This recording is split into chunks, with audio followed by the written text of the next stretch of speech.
Hello, everyone. Welcome to our podcast. My name is Anna. Today, we talk about education. Education is very important in our life. We go to school when we are children. We learn many things there. We learn to read, write, and count. We also learn about the world. I think school is a great place. We meet friends there, we play and study together. Teachers help us every day. I liked school very much when I was a child. Did you like school? Today, my friend Mark is here with me. Hi, Mark. Let's talk about education together. Hi, Anna. Hello, everyone. Thank you for having me. Yes, I liked school too. School is a very special place. We spend many years there. I started school when I was 6 years old. I remember my first day. I was a little nervous, but my teacher was very kind. She helped me feel good. I made many friends on my first day. We played games and learned new things. School gave me many good memories. I think education is the most important thing in life. Without education, it is hard to get a good job. I am happy to talk about this today. Yes, Mark, I agree with you. Education helps us in so many ways. First, we learn to read. Reading is very important. We read books, signs, and messages every day. Second, we learn math. Math helps us count money and understand numbers. Third, we learn about history and science. These are very interesting subjects. I loved reading class the most in school. My teacher always told us fun stories. I think every child needs a good teacher. A good teacher makes learning fun. Children learn better when they are happy. What was your favorite subject in school, Mark? My favorite subject was science. I loved learning about animals and plants. Our teacher always brought interesting things to class. One day, she brought a small fish. We all looked at it and asked many questions. I also liked sports class. We played football and basketball. Sports are good for our body. They also teach us how to work as a team. I think physical education is very important for children. A healthy body helps us learn better. Anna, do you think children should have more sports at school? I believe movement helps the brain work better. It is very important. I completely agree, Mark. Children need to move. They cannot sit all day. When children play and move, they feel better and learn more easily. I think schools should have sports every day, not only once or twice a week. But I also think art is very important. In art class, children draw and paint. They use their imagination. Art helps children express their feelings. Some children are very quiet, but they can show their feelings through art. Music is also wonderful. When I was a child, I loved singing at school. I think all subjects are important. Every child is different and likes different things. That is so true, Anna. Every child is different. Some children love reading. Some love drawing. Some love numbers. Good schools understand this. They give children many different activities. This helps every child find what they love. I remember one boy in my class. He was not good at math, but he was amazing at drawing. His teacher always praised his art. This made him feel confident. He grew up and became a great artist. I think teachers must see the talents in every child. When a teacher believes in you, you can do great things. Every child has something special inside. Yes, teachers are so important. They are like second parents to us. They spend many hours with children every day. Teaching is not an easy job. Teachers must be patient and kind. They must explain things clearly. Sometimes a child does not understand a lesson. A good teacher explains it again in a different way. My math teacher was amazing. When I did not understand something, she drew pictures to help me. Pictures made the lesson much easier. I was very grateful for her help. I think we should say thank you to our teachers more often. Teachers work very hard for us every day. Absolutely, Anna. Teachers deserve much more respect and appreciation. In some countries, teachers earn very little money. This is not fair. Teaching is one of the most important jobs in the world. Without good teachers, there are no doctors, engineers, or scientists. Everyone needs a teacher first. I had a history teacher who loved his subject very much. His excitement made us excited too. He told stories about old kings and great events. I never fell asleep in his class. A passionate teacher changes everything. When a teacher loves what they teach, the students feel it. That energy is very powerful and unforgettable. I had a teacher like that too. She taught us English. She brought songs, games, and movies to class. Learning English felt like playing, not studying. I think the way we teach is very important. Old teaching methods were very strict. The teacher spoke and students listened quietly. They could not ask questions. Now, modern teaching is different. Students ask questions, they work in groups, they do projects together. I think this is much better. Children learn more when they are active. They remember things longer when they do them, not just hear them. Good teaching is like a door. It opens the world for children. That is a beautiful way to say it, Anna. Education really opens doors. Let me talk about technology now. Today, many children use computers and tablets at school. They watch videos and play educational games. Technology makes learning very interesting and fast. My little nephew loves learning with his tablet. He watches science videos and then asks his parents many questions. Technology helps children learn at their own speed. Some children are slow learners. That is okay. With technology, they can watch a lesson again and again. This is a great advantage. I think technology is a wonderful tool for education when teachers use it in the right way. Yes, technology is wonderful, but I also think we must be careful. Children should not spend too many hours looking at screens. It is not good for their eyes or their health. Balance is very important. Children need technology, but they also need books, pencils, and paper. Writing by hand is still very important. It helps the brain remember information better. I still write notes by hand when I study something new. It helps me a lot. Also, not all families have tablets or computers at home. Some children are poor. Schools must help these children too. Every child deserves a good education, rich or poor. That is a basic right. You are absolutely right. Education is a human right. Every child in the world should go to school. Sadly, this is not always the case. In some poor countries, many children do not go to school. Some children work instead of studying. They help their families earn money. This is a big problem. Without education, these children have fewer opportunities in the future. Many organizations around the world work to help these children. They build schools and give free books. I think this is very important work. We must support education everywhere. A better educated world is a better and more peaceful world for all of us. That is so sad, but true.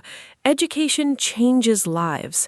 I read a story about a girl in Africa. She walked 5 kilometers every day to go to school. She was very determined. She studied hard and won a scholarship to a university. Now she's a doctor. Her whole village is very proud of her. Stories like this show the true power of education. When we have the chance to study, we must use it. We must not waste it. I always tell young people to study hard and never give up. Learning is sometimes difficult, but it is always worth it. The effort we put into education always brings good results in the end. What an inspiring story. I love hearing things like that. It reminds us how lucky we are. Many of us have schools near our homes. We have books, teachers, and computers. We should not take this for granted. Every morning we go to school, we have a great opportunity. I also want to mention learning languages. Learning a second language is very valuable today. English is spoken all over the world. If you speak English, you can talk to millions of people. You can find better jobs. You can travel more easily. I started learning English at age 8.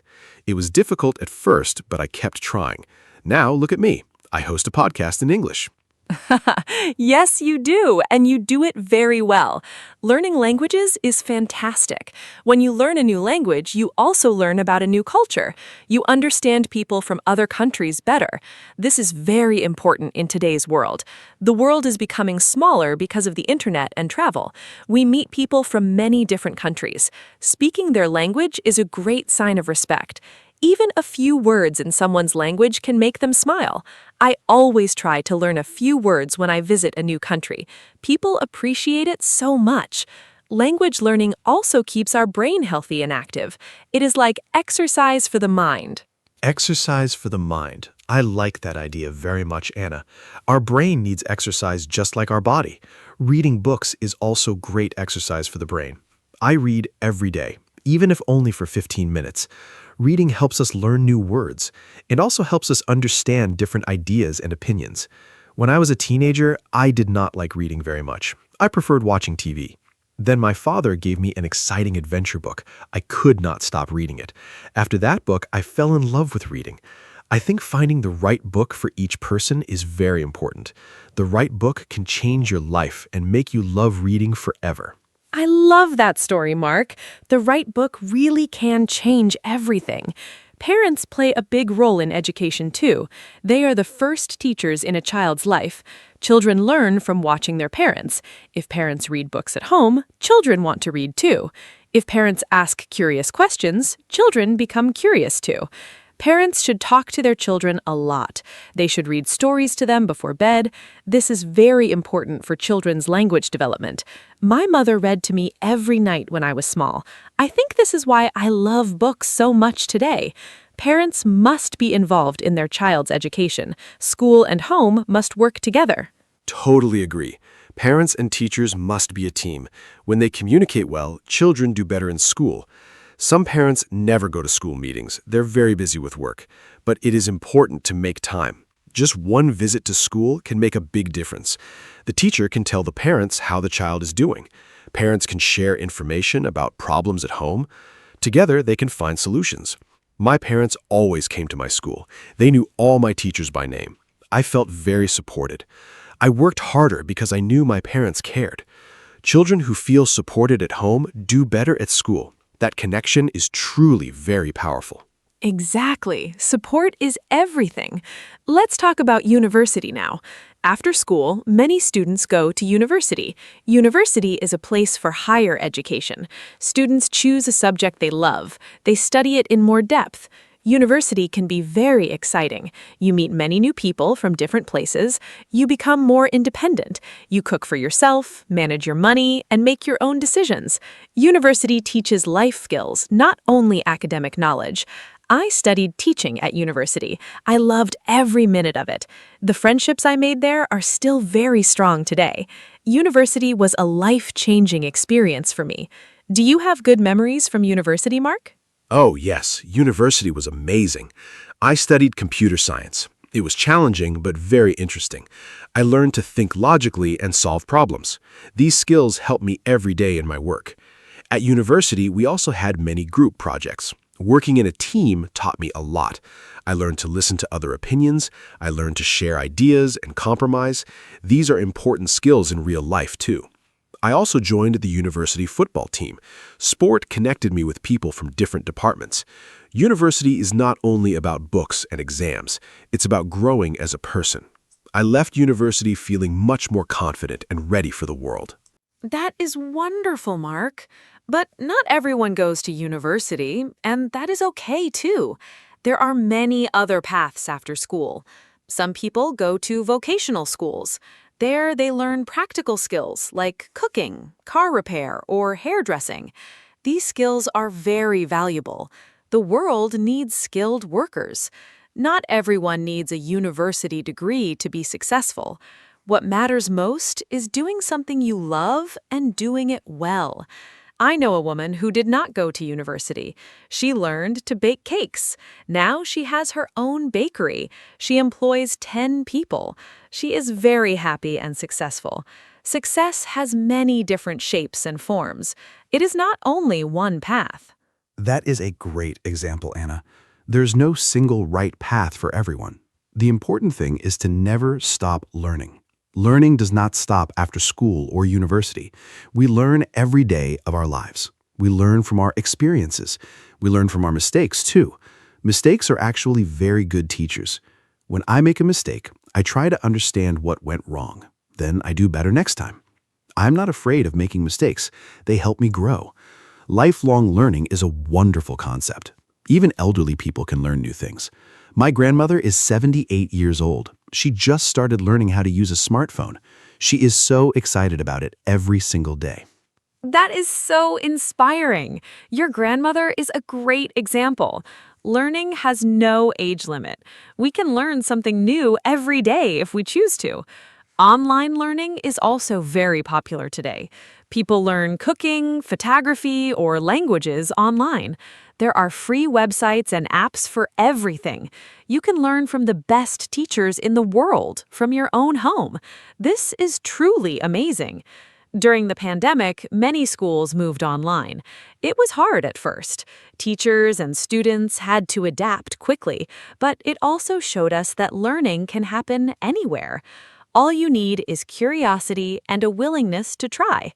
I think curiosity is the most important quality for a learner. Curiosity is the engine of learning. I love that.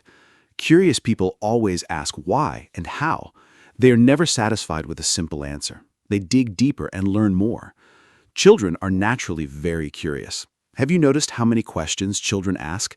Why is the sky blue? Why do birds fly? Why do we sleep? These are wonderful questions. Schools should celebrate curiosity, not silence it. Sometimes teachers get tired of too many questions, but questions mean the child is thinking. Thinking is exactly what education should encourage.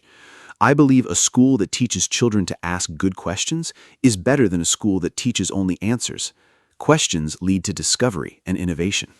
I love what you said, Mark. Questions are more valuable than answers. Let's talk about exams now. Many students feel very stressed about exams. I understand that feeling. My heart beat very fast, my hands were cold, but I prepared well, and the exam was not as bad as I expected. I think preparation is the key. If you study a little every day, you do not need to panic the night before the exam. Some students study everything on the last night. This is called cramming. It is not very effective. The brain cannot absorb so much information so quickly. Regular study, small steps, and good rest are the best strategies for success. That is very practical advice, Anna. I used to cram for exams when I was younger. It never worked well. I would forget everything after the exam. Now I study in small parts every day. It is much better for long-term memory. Sleep is also very important before an exam.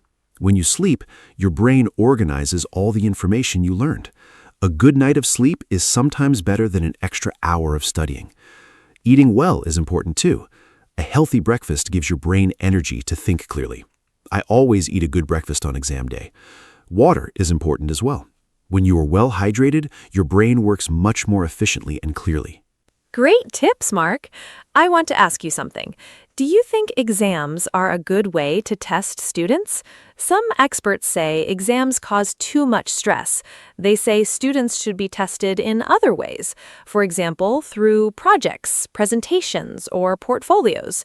A portfolio shows all the work a student did during the year. I think this is a more complete picture of a student's ability. An exam is only one day. A student might be sick or very nervous.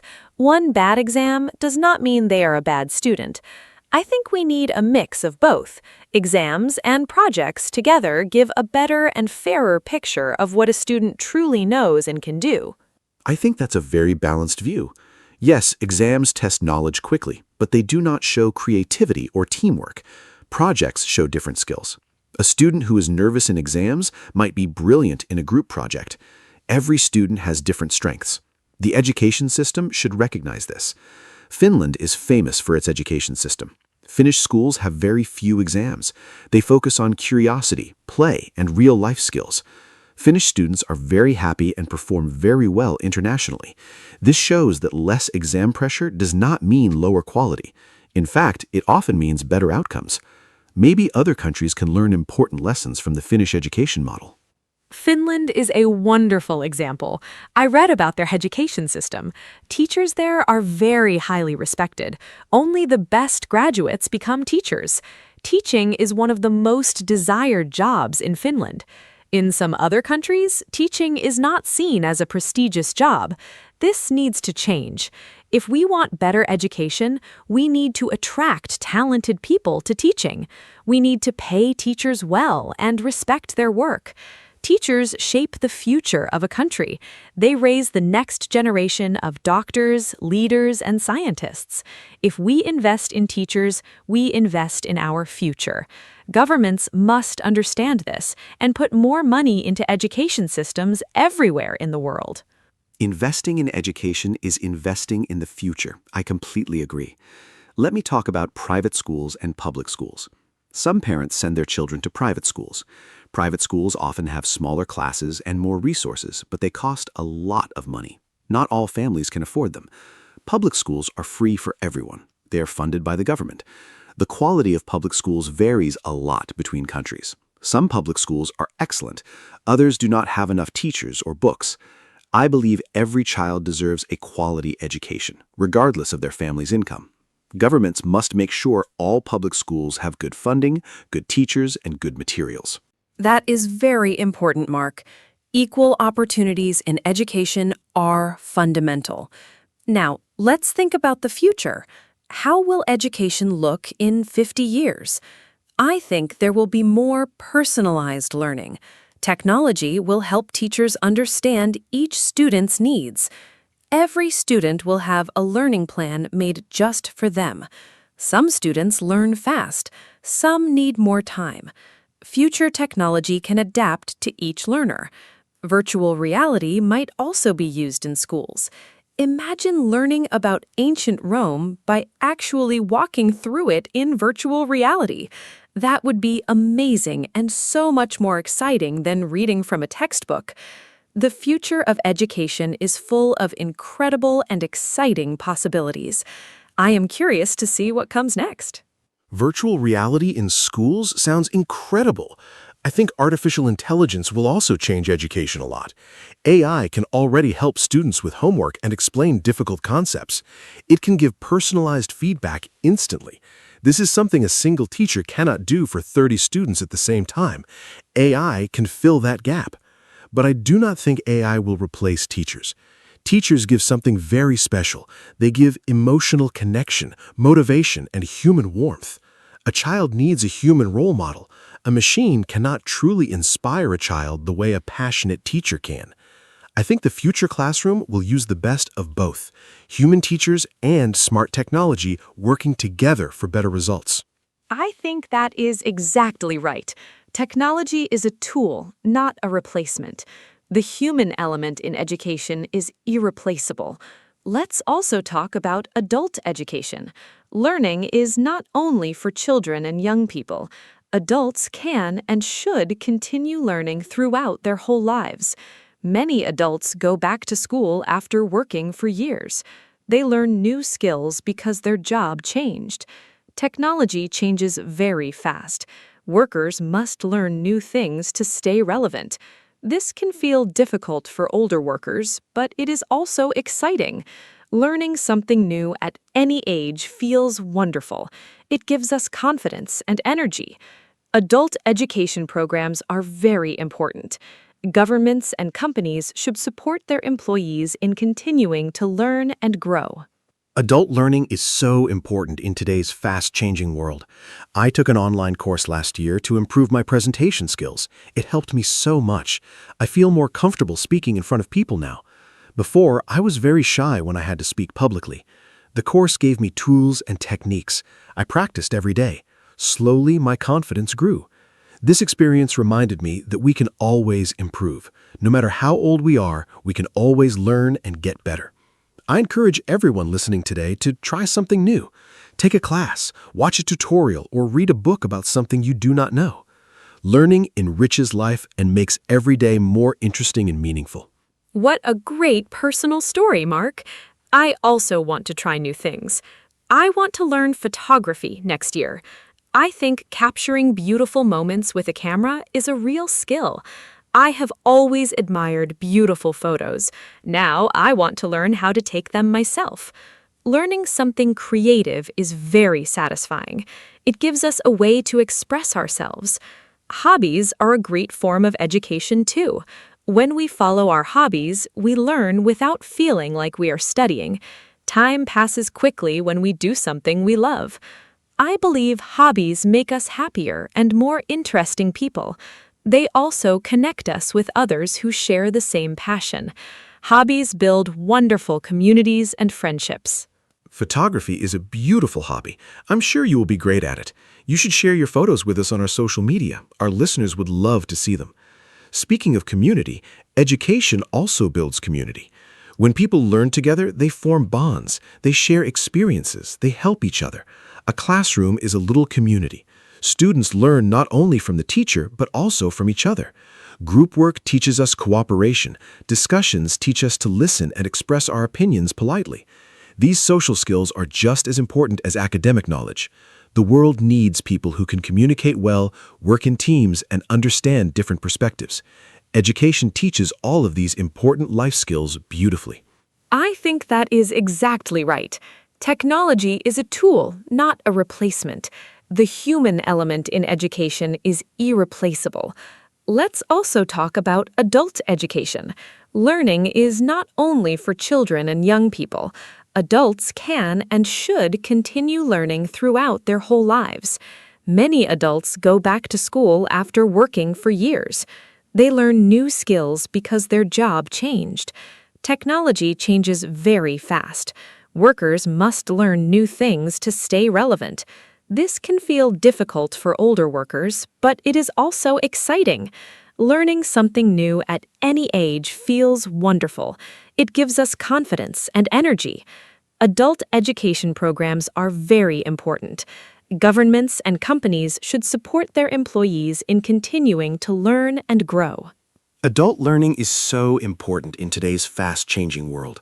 I took an online course last year to improve my presentation skills. It helped me so much. I feel more comfortable speaking in front of people now.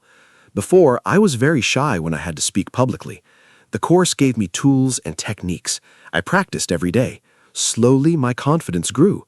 This experience reminded me that we can always improve. No matter how old we are, we can always learn and get better. I encourage everyone listening today to try something new. Take a class, watch a tutorial, or read a book about something you do not know. Learning enriches life and makes every day more interesting and meaningful. What a great personal story, Mark. I also want to try new things.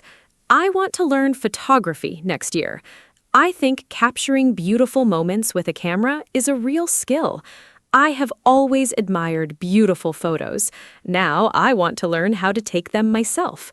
Learning something creative is very satisfying. It gives us a way to express ourselves. Hobbies are a great form of education too. When we follow our hobbies, we learn without feeling like we are studying. Time passes quickly when we do something we love. I believe hobbies make us happier and more interesting people. They also connect us with others who share the same passion. Hobbies build wonderful communities and friendships. Photography is a beautiful hobby. I'm sure you will be great at it. You should share your photos with us on our social media. Our listeners would love to see them. Speaking of community, education also builds community. When people learn together, they form bonds. They share experiences. They help each other. A classroom is a little community. Students learn not only from the teacher, but also from each other. Group work teaches us cooperation. Discussions teach us to listen and express our opinions politely. These social skills are just as important as academic knowledge. The world needs people who can communicate well, work in teams, and understand different perspectives. Education teaches all of these important life skills beautifully.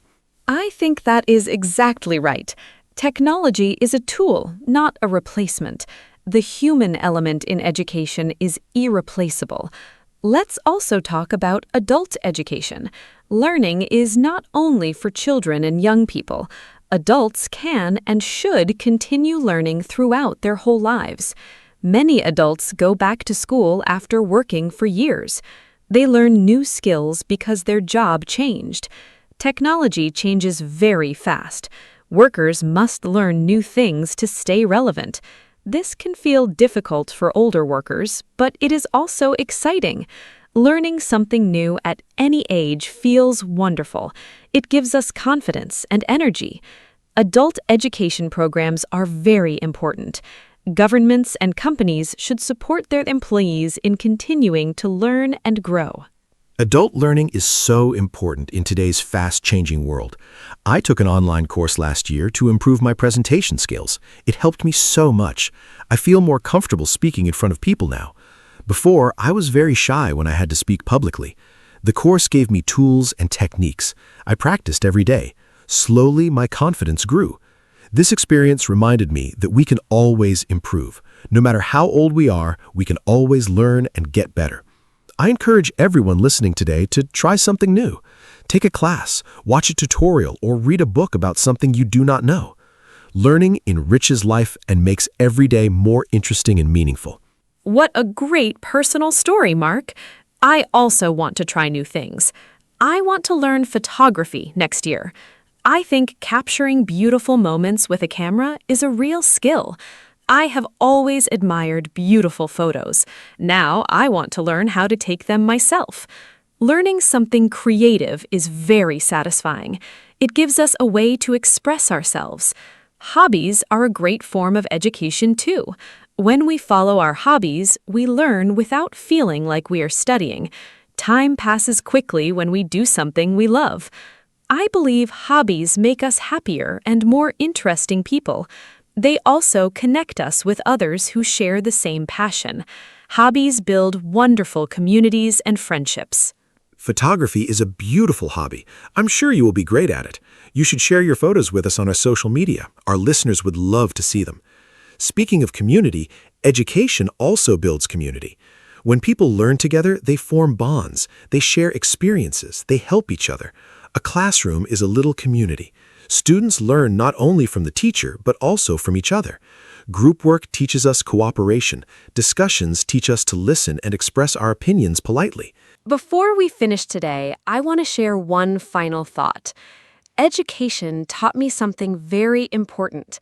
It taught me how to think. Not just what to think, but how to think. Critical thinking means we do not believe everything we hear. We ask questions. We look for evidence. We consider different opinions. In today's world, we see a lot of false information online. Critical thinking helps us identify what is true and what is not. This is one of the most valuable skills education can give us. I am very grateful for everything my education gave me. It truly shaped who I am. That is the perfect note to end on, Anna. Critical thinking is the most important gift of education. We live in a world full of information. We need the skills to navigate it wisely and carefully. Today, we talked about so many aspects of education. We talked about school, teachers, parents, technology, universities, and lifelong learning. Education is truly a lifelong journey. It starts when we are babies, and it never really ends. Every day, we have the chance to learn something new and wonderful. Thank you so much for this great conversation, Anna. And thank you to all our listeners for joining us today. Keep learning, keep growing, and never stop being curious. See you in the next episode. Hello, everyone. Welcome to our podcast. My name is Anna, and I am very happy to be here with you today. This podcast is for beginners, so we will speak slowly and use simple English. Today, our topic is love. Love is a very important part of life. It can be about family, friends, or a special person. Everyone feels love in different ways. In this episode, we will talk about what love means and share simple ideas. I am here with my friend Mark, and we will talk together. I hope you enjoy listening and learning English with us. Hi, everyone. I'm Mark. Thank you, Anna, for the warm introduction. I'm excited to talk about love today. It is a simple but deep topic. Love can make us happy, but sometimes it can also be difficult. In this podcast, we will use easy English so you can understand clearly. We will share our thoughts and experiences in a simple way. I hope this conversation helps you learn new words and also think about love in your own life. Let's enjoy this topic together and learn step by step. Mark, I think love is a very interesting topic. For me, love is not only about romance, it is also about care and kindness. For example, when I help a friend or talk with my family, I feel love. Small actions can show love every day. I think love is something we can give and receive. It does not always need big words or big actions. What do you think love means, Mark? That is a beautiful idea, Anna. For me, love means understanding and support. When someone listens to me and helps me, I feel loved. I also try to give the same feeling to others. Love can be simple, like saying kind words or spending time together. I think love is important for a happy life. Without love, life can feel empty. So it is good to talk about this topic and understand it better.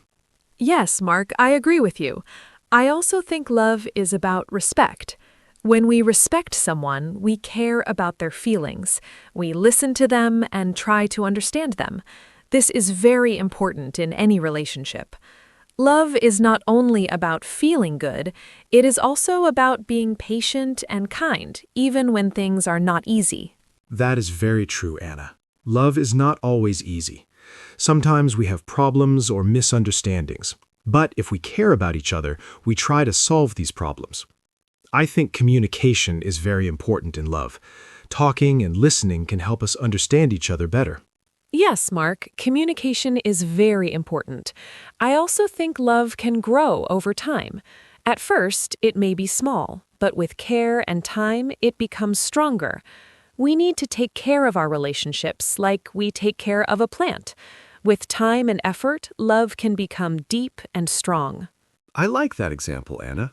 Love is like a plant. It needs time and care. If we forget it, it may become weak. But if we give attention, it grows well. I think this is a simple way to understand love. Yes, Mark, that is a nice way to think. I also believe love can make us better people. When we love someone, we try to be kind and patient. We think about others, not only ourselves. This can help us grow as a person. I agree, Anna. Love can teach us many things. It can teach us kindness, patience, and understanding. These are very important in life. Love is not only a feeling, it is also an action. That is a great point, Mark. Love is something we do, not something we feel. I think this is a good idea for our listeners to remember. Yes, Anna, I think so too. Love is simple, but also very important. Thank you, Mark. I think we had a very nice introduction to our topic. We talked about what love means and why it is important. I hope our listeners are ready to learn more. Yes, Anna, this was a great start. Dear listeners, thank you for listening to our introduction. Now we will move to part 1, where we will talk about different types of love. Let's continue together. Let's start part 1 and talk about different types of love. For me, one important type is family love. I feel love when I spend time with my parents or talk with my family. We help each other and care about each other. This kind of love is strong and usually lasts a long time. Even when we have small problems, we still love each other. Family love gives me comfort and support. It helps me feel safe.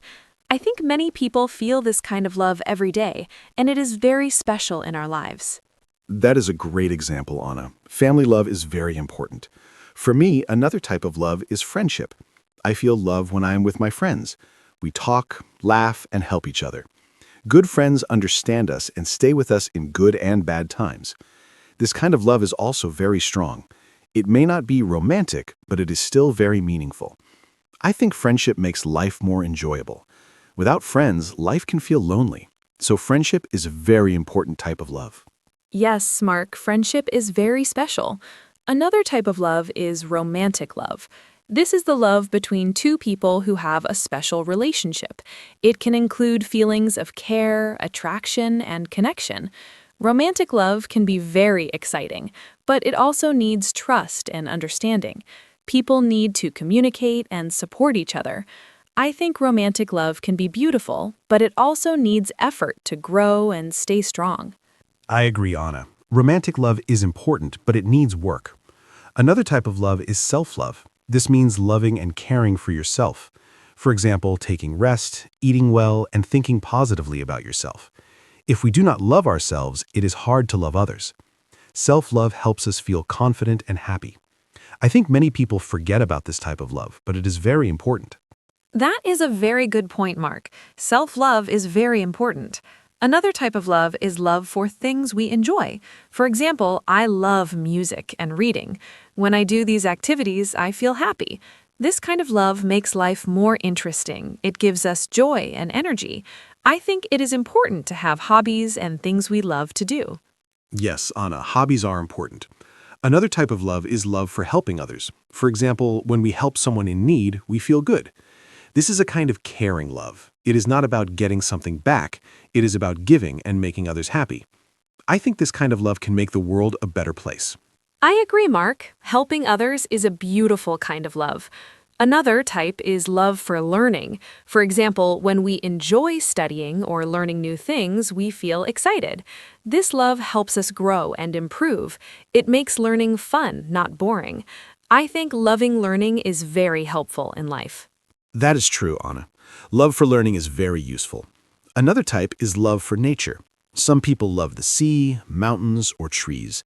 When they spend time in nature, they feel calm and happy. This kind of love helps us relax and enjoy the world around us.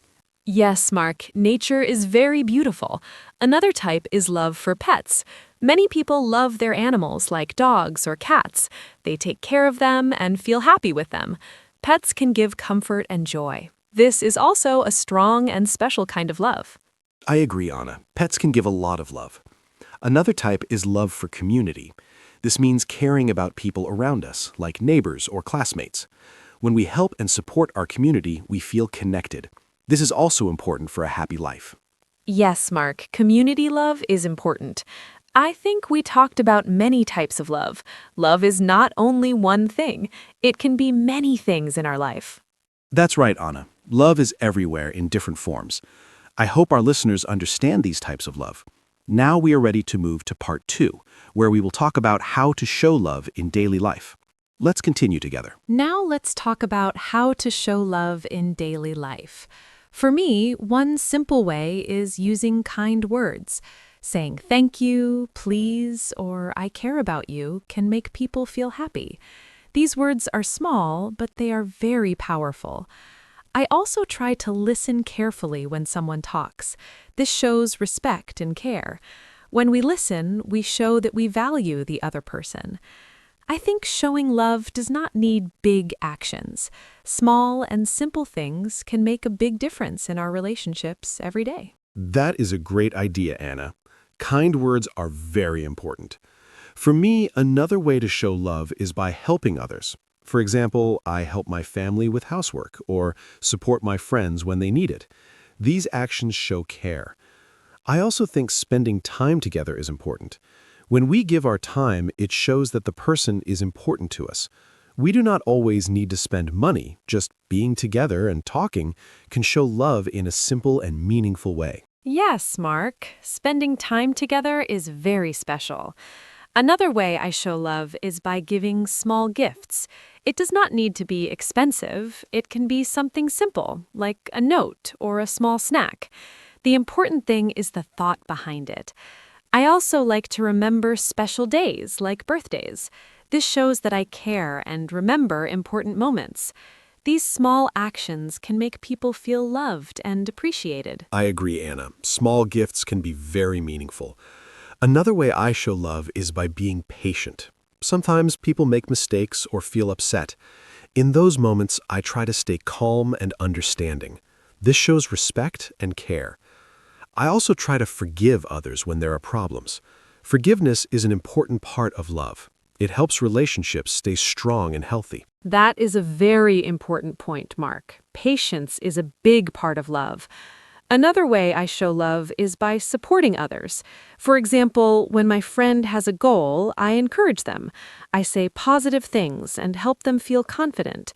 This kind of support can make a big difference. It shows that we believe in them. I think encouragement is a simple but powerful way to show love. Yes, Anna, support is very important. Another way I show love is by taking care of others. For example, if someone is sick, I help them or check on them. This shows care and kindness. I also think being honest is important. When we are honest, we build trust. Trust is a strong part of love.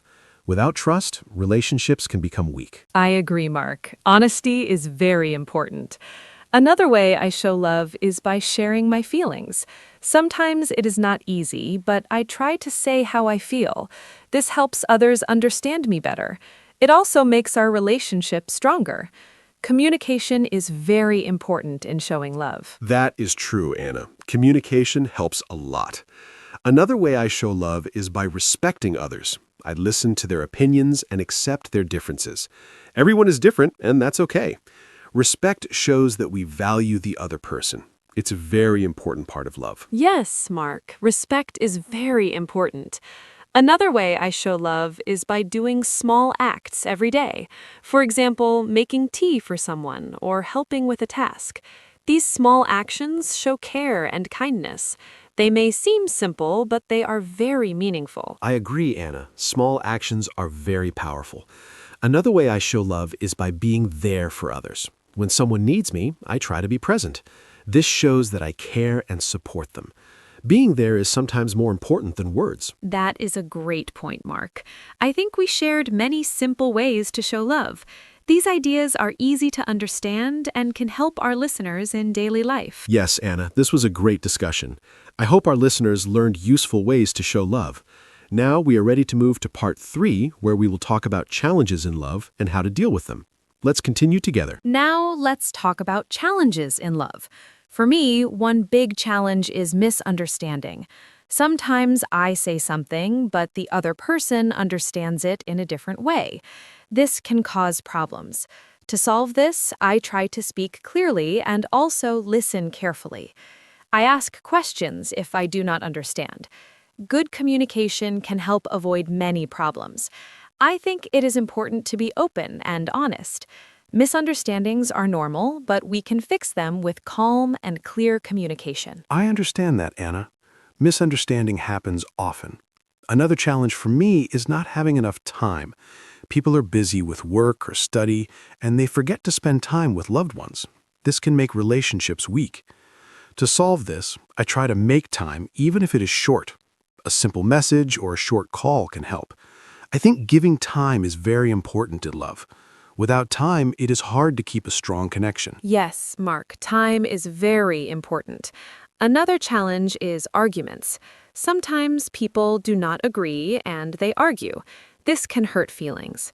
When I have an argument, I try to stay calm and not say hurtful words. I also try to listen to the other person's point of view.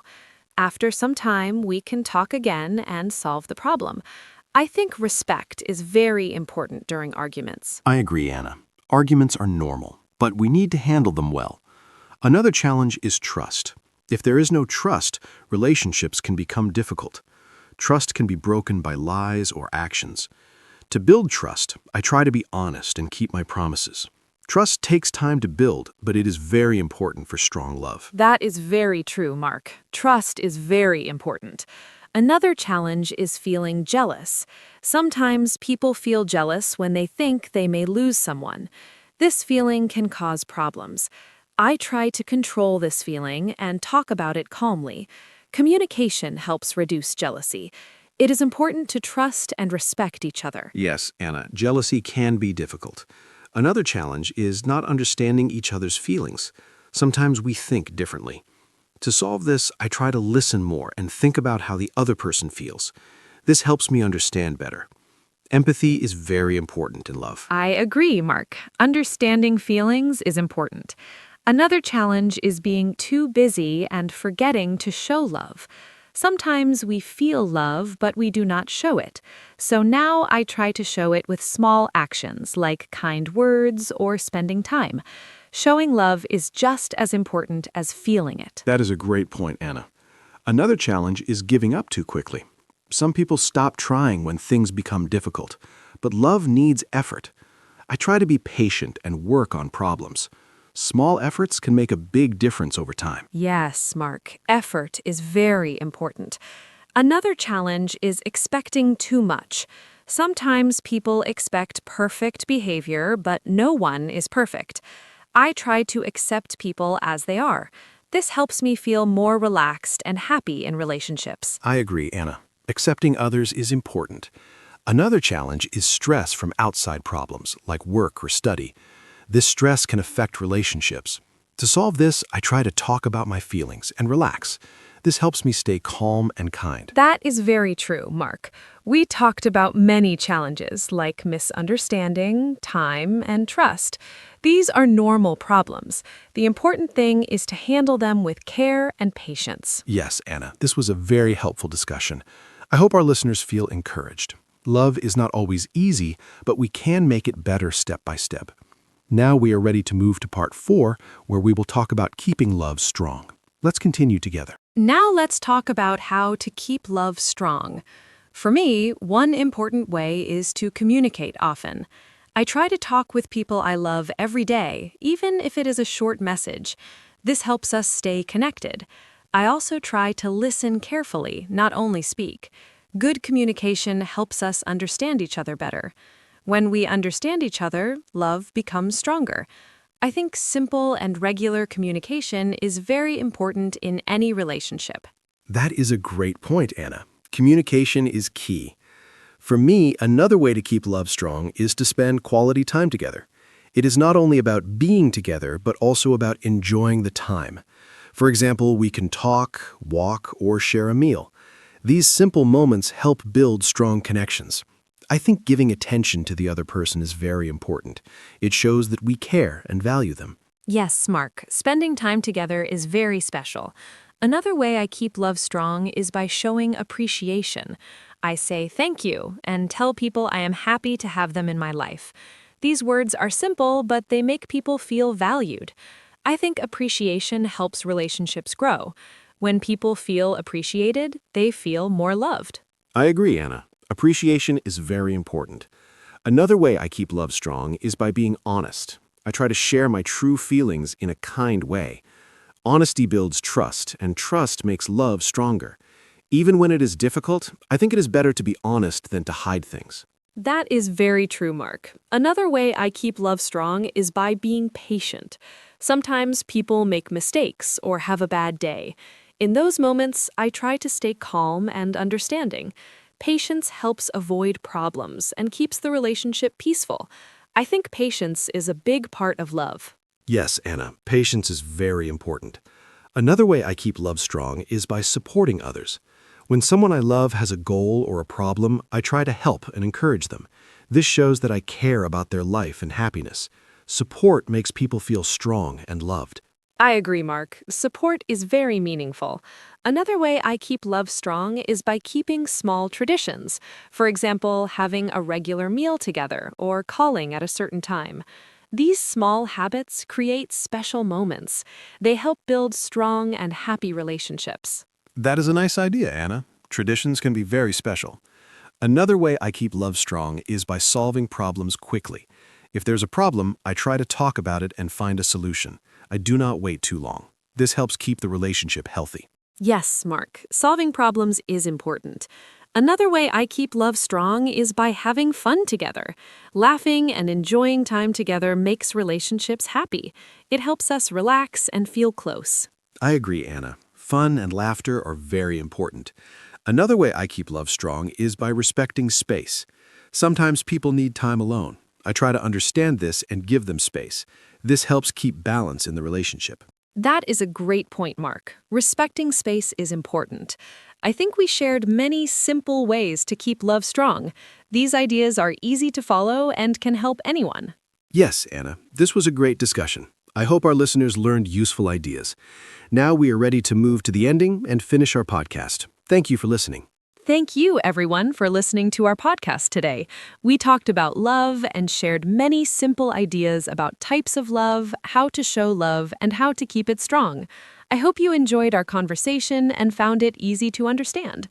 Remember, love is not only a feeling, but also something we do every day. Small actions, kind words, and patience can make a big difference. Thank you, Mark, for this wonderful talk. I really enjoyed it. I hope our listeners will join us again next time. Take care and goodbye. Thank you, Anna, and thank you to all our listeners. It was great to talk about love with you today. I hope this podcast helped you learn simple English and also think about love in your own life. Remember to be kind, patient, and honest. Love grows with time and care. Small actions every day can make relationships stronger. I also enjoyed our conversation very much, Anna. Thank you, everyone, for listening. Have a wonderful day, and we hope to see you again in our next episode. Goodbye. Hello, everyone, and welcome to our podcast. My name is Anna, and today we are going to talk about motivation. I am very excited about this topic. Motivation is something we all need. It helps us get up in the morning, it helps us do our work, it helps us reach our goals. But sometimes motivation is hard to find. I think many people feel this way. One day you feel full of energy, another day you do not want to do anything. So today we will talk about what motivation is and how we can find more of it. I am here with my friend Mark. Hello, Mark. Hello, Anna. Thank you for the warm introduction. I'm really happy to be here today. Motivation is one of my favorite topics to talk about. I think about it a lot. Why do some people always seem energetic and excited, and why do others feel tired and stuck? I believe motivation is not something you just have or do not have. I think it is something you can build. You can grow it. You can learn how to find it, even on difficult days. That is what makes this topic so interesting and useful. I hope everyone listening today will find something helpful in our conversation. Let us start. Let's start. So, Mark, first question. What is motivation? Can you explain it in very simple words? I know this word is very common. People use it all the time. But I think not everyone really knows what it means. I think motivation is the reason why we do something. It's the energy behind our actions. Like, why do you go to work? Maybe because you need money, or maybe because you love your job. Both of those are motivations. They are different, but both are real. What do you think? How would you explain motivation to someone who is hearing this word for the first time? I love that question, Anna. Yes, motivation is the reason behind what we do. It is the answer to the question, why? Why do I exercise? Because I want to be healthy. That is my motivation. Why do I study? Because I want a better job. That is another motivation. Motivation is like the engine of a car. Without an engine, the car doesn't move. Without motivation, we do not move either. We stay in the same place. We don't grow. We don't achieve anything. So motivation is really important for life. It gives us direction and energy. And I think everyone has it inside them. They just need to fight it. The engine of a car. I love that image. It really explains it well. Now, Mark, I want to ask about something I read once. There are two types of motivation. One is called intrinsic, and the other is called extrinsic. These are big words, but the ideas are simple. Intrinsic motivation means you do something because you love it. You enjoy the activity itself. For example, you paint because painting makes you happy. Extrinsic motivation means you do something for a reward outside yourself. You paint because someone pays you. I think both types are real, and both matter. What do you think about these two types? Yes, intrinsic and extrinsic motivation. Great topic. I think intrinsic motivation is more powerful in the long run. When you love what you do, you never really feel like you're working.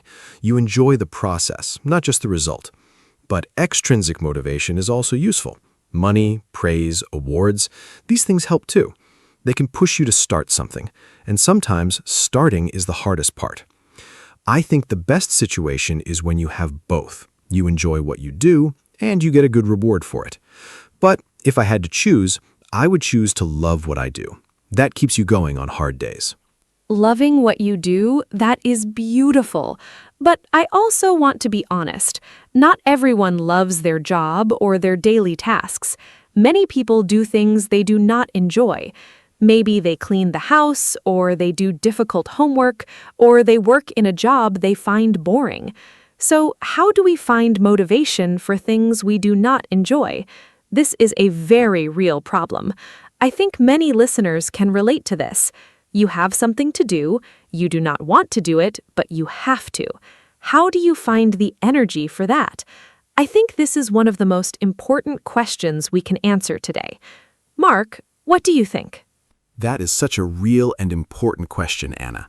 Yes, sometimes we have to do things we don't like. My strategy is to connect the task to something I do care about. For example, I don't enjoy cleaning, but I love having a clean home, so I think about the result, not the task. I think, after I clean, my home will be beautiful and calm. I will feel good. That thought gives me motivation to start. You connect the boring task to a goal or result that matters to you. The task is the road, the goal is the destination. You don't have to love the road, you just need to love where you're going. The road and the destination, that is a wonderful way to think about it. I use a similar idea. When I don't want to exercise, I think about how I will feel after, strong, energetic, proud of myself, and that feeling motivates me to start. So we use our imagination to create motivation. We picture the end result, we feel it before it happens, and that feeling pulls us forward. I think this is a very practical tip. You don't need to wait for motivation to appear, you can create it. Just imagine the positive result and let that image pull you into action. It really works if you try it honestly. Absolutely. Imagination is a very powerful tool. Our brain doesn't always know the difference between something real and something we imagine clearly. So if you imagine success, your brain starts to believe it's possible. And when your brain believes something is possible, you feel more motivated to try. This is also why vision boards are popular. People put pictures of their goals on a board. They look at it every day. They see their dream home, their dream job, their dream life, and it keeps them motivated. The image becomes a daily reminder of why they're working hard. I think it's a simple but effective strategy. Vision boards. I have heard of those. Some people love them, others think they are silly. But I think the idea behind them is solid. You need to keep your goals visible. If your goals are hidden in your head, you forget them easily. But if you see them every day, they stay alive. They stay real. Another simple way to keep goals visible is to write them down. Just write your goal on a piece of paper and put it where you can see it. On your mirror, on your desk, on your fridge. Every time you see it, you remember why you are working. It's a small action, but it has a big effect. Do you write your goals down, Mark? Yes, I write my goals down every week. It is one of the most useful habits I have. There's something special about writing a goal. When it is only in your head, it's just a dream. When you write it down, it becomes more real, more serious. It feels like a promise to yourself. I also write why the goal is important to me, not just what I want, but why I want it. The why is very powerful. If your why is strong enough, you can get through almost any difficulty. For example, my goal is to be healthy. My why is that I want to be active and happy for my family. That why keeps me going even on hard days. The why is so important. I think this is one of the key ideas about motivation. When you have a strong reason, you find the energy. When you do not have a clear reason, everything feels pointless. I sometimes ask myself, why am I doing this? If the answer is clear and meaningful, I feel motivated. If the answer is unclear, I feel lost. So finding your why is like finding your compass. It shows you the direction. It keeps you on track. I think many people skip this step. They set goals, but they do not ask why, and then they lose motivation quickly. Asking why takes only a few minutes, but it makes a huge difference. Yes, the why is everything. And I want to add something. Your why needs to be personal. It should matter to you, not to someone else. Many people have goals because their parents want them to, or because society says it's the right thing. But if the goal is not truly yours, your motivation will not last. You will feel empty even if you achieve it. So take time to think about what you really want in life, what makes you happy, what matters to you. These are big questions, but the answers are your real motivation. When you live according to your own values and desires, motivation comes more naturally and stays longer. Living according to your own values. That is so true. Okay, let us talk about something very common, losing motivation. I think everyone has experienced this. You start something with so much energy, you're excited, you work hard, but then, after a few days or weeks, the excitement goes away. You feel tired, you want to stop. This is very normal, but it's also very frustrating. I call this the motivation drop. It happens to almost everyone. The question is, what do we do when this happens? How do we keep going when we don't feel motivated anymore? Mark, have you experienced this? How do you handle it? Oh, I know the motivation drop very well. It happens to me all the time, especially with long projects. At the beginning, everything is exciting and new, but in the middle, it gets hard and boring. I call this the messy middle. It is the hardest part. My strategy is to not rely only on motivation, because motivation goes up and down. Instead, I build habits and systems. A habit doesn't need motivation. You just do it automatically, like brushing your teeth. You don't think about it, you just do it. If I make exercise a habit, I don't need to feel motivated every day. I just follow my routine. Habits carry you through when motivation is low. Habits are so powerful. I totally agree. When something becomes a habit, you don't have to fight yourself every day. You just do it. Like brushing your teeth, exactly. Nobody thinks about motivation to brush their teeth, they just do it. So the goal is to turn our important activities into habits.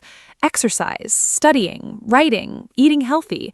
If we can make these habits, we don't need high motivation every single day. But building a habit takes time. People say it takes about 66 days to form a new habit. That's more than 2 months. So we need to be patient and consistent at the beginning. It's worth it in the end. 66 days is a good number to remember, and during those 66 days, motivation will go up and down. That's normal. The key is to show up even on the days you don't feel like it, even if you do a smaller version of the task. For example, if you plan to exercise for 30 minutes but you feel terrible, just do 5 minutes. 5 minutes is better than 0, and often once you start, you continue more than 5 minutes. The hardest part is always starting. Once you start, momentum helps you continue. So on low motivation days, just start small. Don't skip completely. Keep the habit alive with a tiny version of it.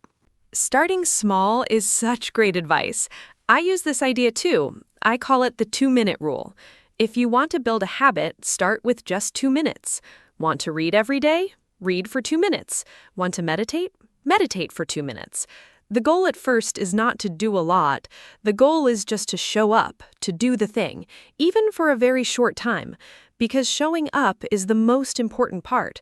Once you're there, you can always do more, but the habit of showing up is what matters most. Over time, 2 minutes becomes 10 minutes, then 30 minutes, but it all starts with those first 2 minutes of just beginning. The 2-minute rule is brilliant. I have used it. It works really well. Another thing that helps me stay motivated is tracking progress. I keep a simple journal or chart.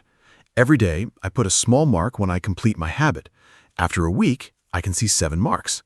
After a month, I see 30 marks. That visual record is very motivating. You can see your progress, you can see your consistency, and you do not want to break the chain. Seeing 20 days in a row makes you want to continue to 21, then 30, then 50.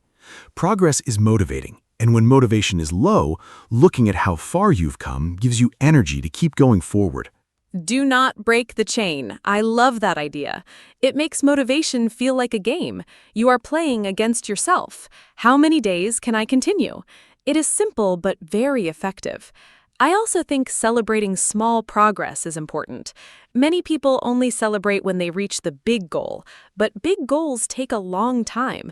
If you wait only for the big celebration, you feel unmotivated for months. Instead, celebrate small wins. You exercised 3 times this week? Celebrate. You finished a chapter of your book? Celebrate.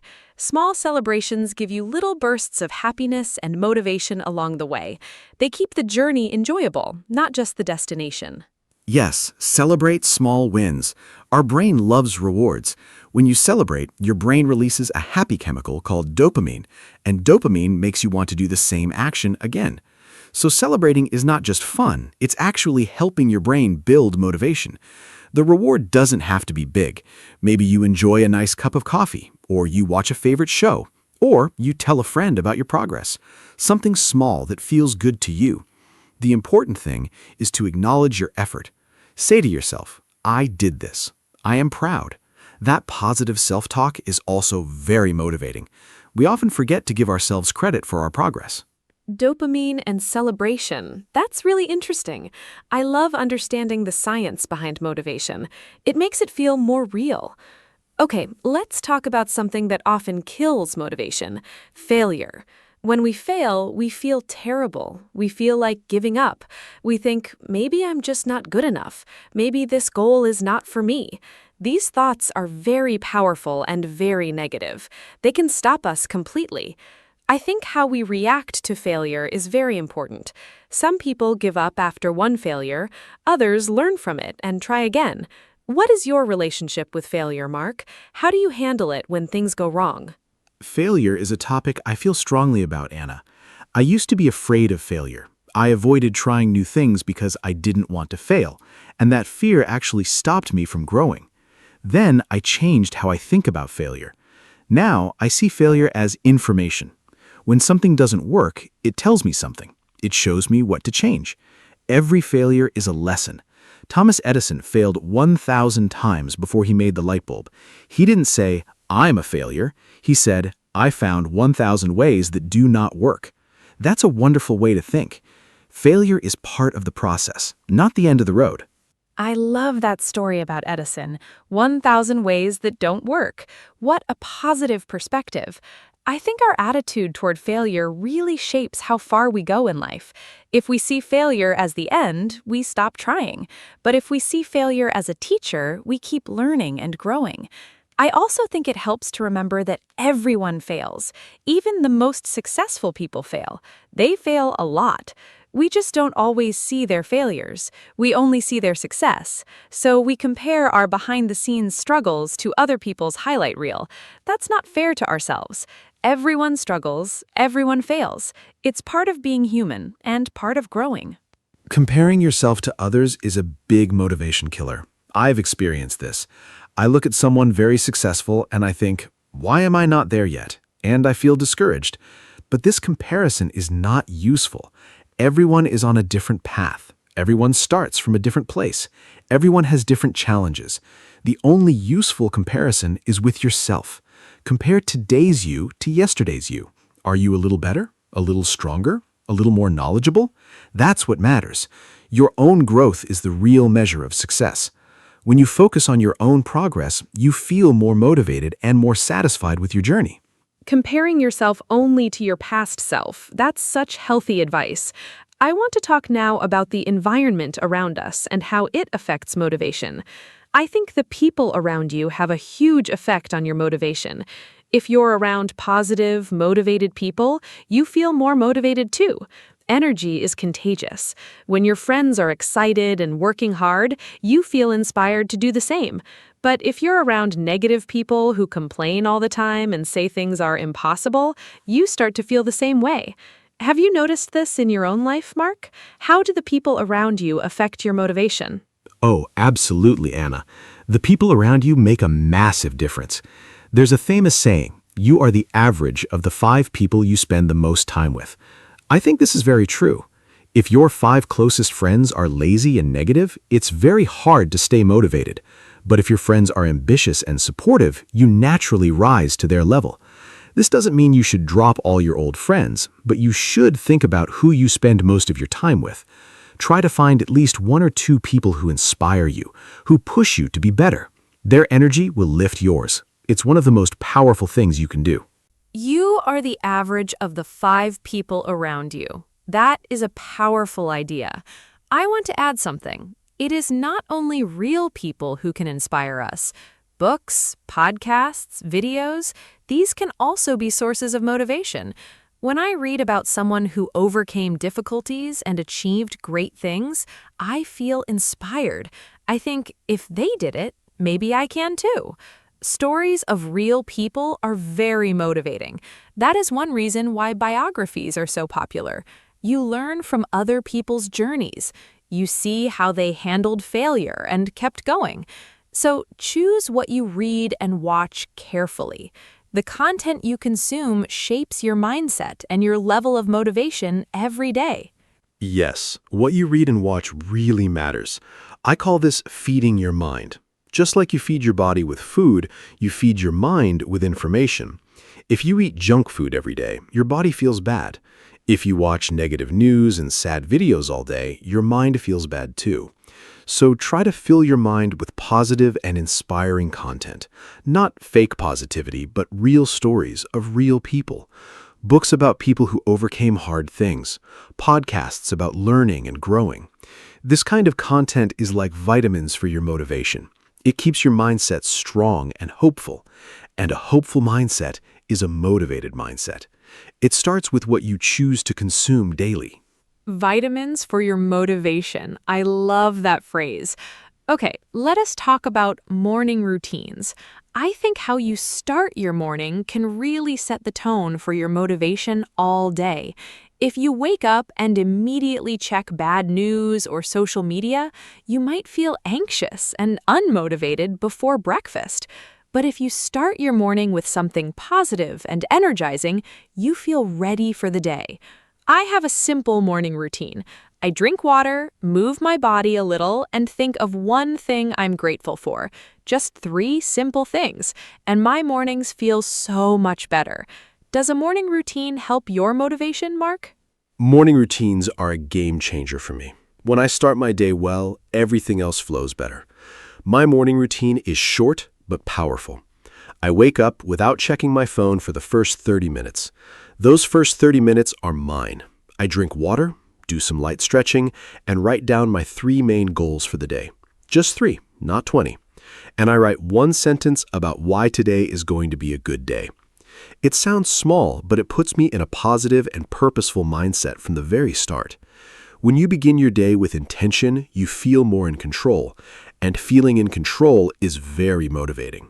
Beginning your day with intention. Beautiful. I also want to talk about rest and motivation. Some people think that to be motivated, you must always be working, always be busy, always be doing something. But I actually think the opposite is true. Rest is essential for motivation. When you are tired and burned out, you have no motivation at all. Your energy is empty. But when you are well rested and refreshed, motivation comes more easily.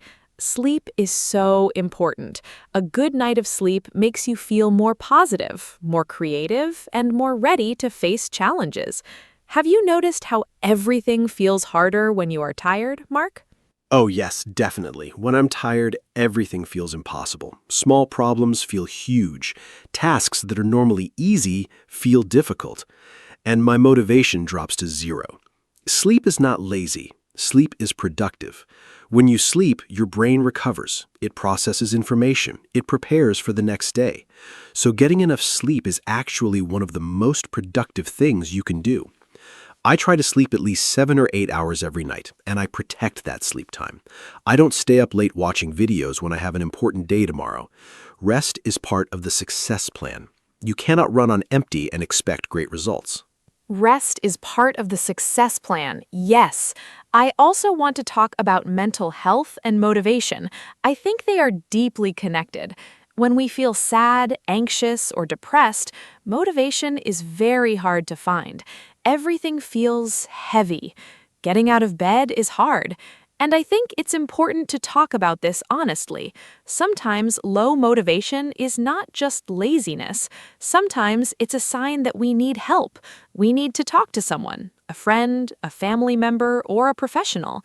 Asking for help is not weak. It's brave and smart. Taking care of your mental health is one of the best things you can do for your motivation and for your life. Thank you for saying that, Anna. It's so important.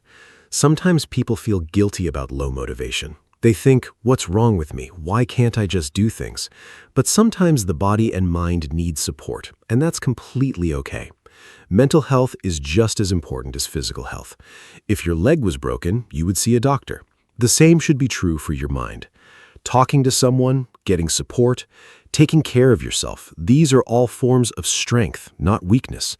When your mental health is better, your motivation naturally improves too. So always take care of your whole self, mind, body, and heart together. Okay, let us talk about something a little different now. The role of purpose in motivation. Purpose is bigger than a goal. A goal is something you want to achieve. Purpose is the deeper reason for everything you do. It is your mission, your reason for being. For example, a goal is to get a promotion, but purpose is to help people and make the world a little better through your work. When you have a sense of purpose, motivation comes from a very deep place. You are not just working for money or status. You are working for something that truly matters to you. It is very powerful. Purpose is the deepest level of motivation. I completely agree, Anna. When I do work that feels meaningful, I don't even notice the time passing. I feel energized, not drained. But when I do work that feels empty and pointless, I feel exhausted, even after a short time. So finding purpose in what you do is important. Sometimes this means changing jobs or paths, but sometimes it just means changing your perspective on your current situation. Even a simple job can feel meaningful if you connect it to something bigger. A cleaner at a hospital is not just cleaning floors. They're helping sick people heal in a clean and safe environment. That's a meaningful purpose. What a beautiful example. Finding meaning in simple things. I think that is a skill we can all develop, looking for the meaning behind what we do. Okay, let us talk about one more common problem, staying motivated when others do not believe in you. Sometimes people around you say, "That is too hard. You cannot do that. Be realistic." These words can really hurt and kill your motivation. I have experienced this. Someone I trusted told me my dream was not realistic, and for a while, I believed them. I stopped trying. But then, I decided to not let other people's doubts become my doubts. Have you had this experience, Mark? How do you protect your inner belief from negative people? Yes, I have absolutely experienced this. Other people's doubt can be very discouraging, especially when those people are close to you. I think the first thing is to understand why they doubt you. Often it's because they care and they're afraid you'll get hurt, or sometimes they project their own fears onto you. Their doubt says more about them than about you. The second thing is to protect your inner belief. You need to believe in yourself even when others do not. That inner belief is your most valuable resource. Feed it with positive evidence. Remember times you succeeded. Remember challenges you overcame. Keep those memories close. They remind you that you are capable and strong. Protecting your inner belief, yes. And I want to add, find at least one person who does believe in you. A mentor, a friend, a family member. Someone who says, "Yes, you can do this. I believe in you." Those words are incredibly powerful. When I feel lost and doubtful, I call my sister. She always encourages me. She reminds me of my strengths. And after talking to her, I feel motivated again. Everyone needs at least one person like that in their life. And also, be that person for someone else. Encourage the people around you. Tell them you believe in them. Your words can ignite someone else's motivation. That is a beautiful gift to give. Being a source of motivation for others. I love that. When you encourage someone, you also motivate yourself. It's funny how that works. When I explain why someone else can do something, I start to believe the same about myself. Teaching and encouraging others is also a way to strengthen your own mindset. We're all connected. We lift each other up, or we pull each other down. I choose to lift, and I think that choice itself is a form of motivation. Choosing to be positive, choosing to believe, choosing to try again. Motivation is not just a feeling, it's also a daily choice. You choose every morning how you will face the day. That choice matters. Motivation as a daily choice. I really like that idea. It makes motivation feel more stable. It's not just something that comes and goes randomly. It's something we can choose and build every day. Okay, let us talk about gratitude and motivation. I believe gratitude is a huge source of motivation. When you appreciate what you have, you feel more positive. And when you feel more positive, you feel more motivated. Gratitude is like watering a plant. It helps everything grow. I try to write 3 things I am grateful for every morning. It takes only 2 minutes, but it changes my whole mindset. Do you practice gratitude, Mark? Yes, gratitude is a daily practice for me. Every evening before sleep, I think of 3 good things that happened that day. Even on a hard day, there are always small good things. Maybe the sun was shining. Maybe I had a good meal. Maybe a friend smiled at me. These small things matter. Gratitude helps you see the good in your life, and when you see the good, you feel more motivated to protect it and grow it. Without gratitude, we focus only on what's missing, and that focus creates a feeling of lack and discouragement. With gratitude, we see abundance, and abundance is a great foundation for motivation and joy. It truly works. Gratitude is so powerful. I love that practice, Mark. Okay, let us talk about the role of fun in motivation. I think people sometimes forget that motivation can come from enjoying yourself. If something is fun, you naturally want to do it. You don't need to force yourself. So, one strategy is to make your goals more fun. If you want to exercise, find a sport you enjoy. If you need to study, make it into a game. If you have to do a boring task, do it with music or with a friend.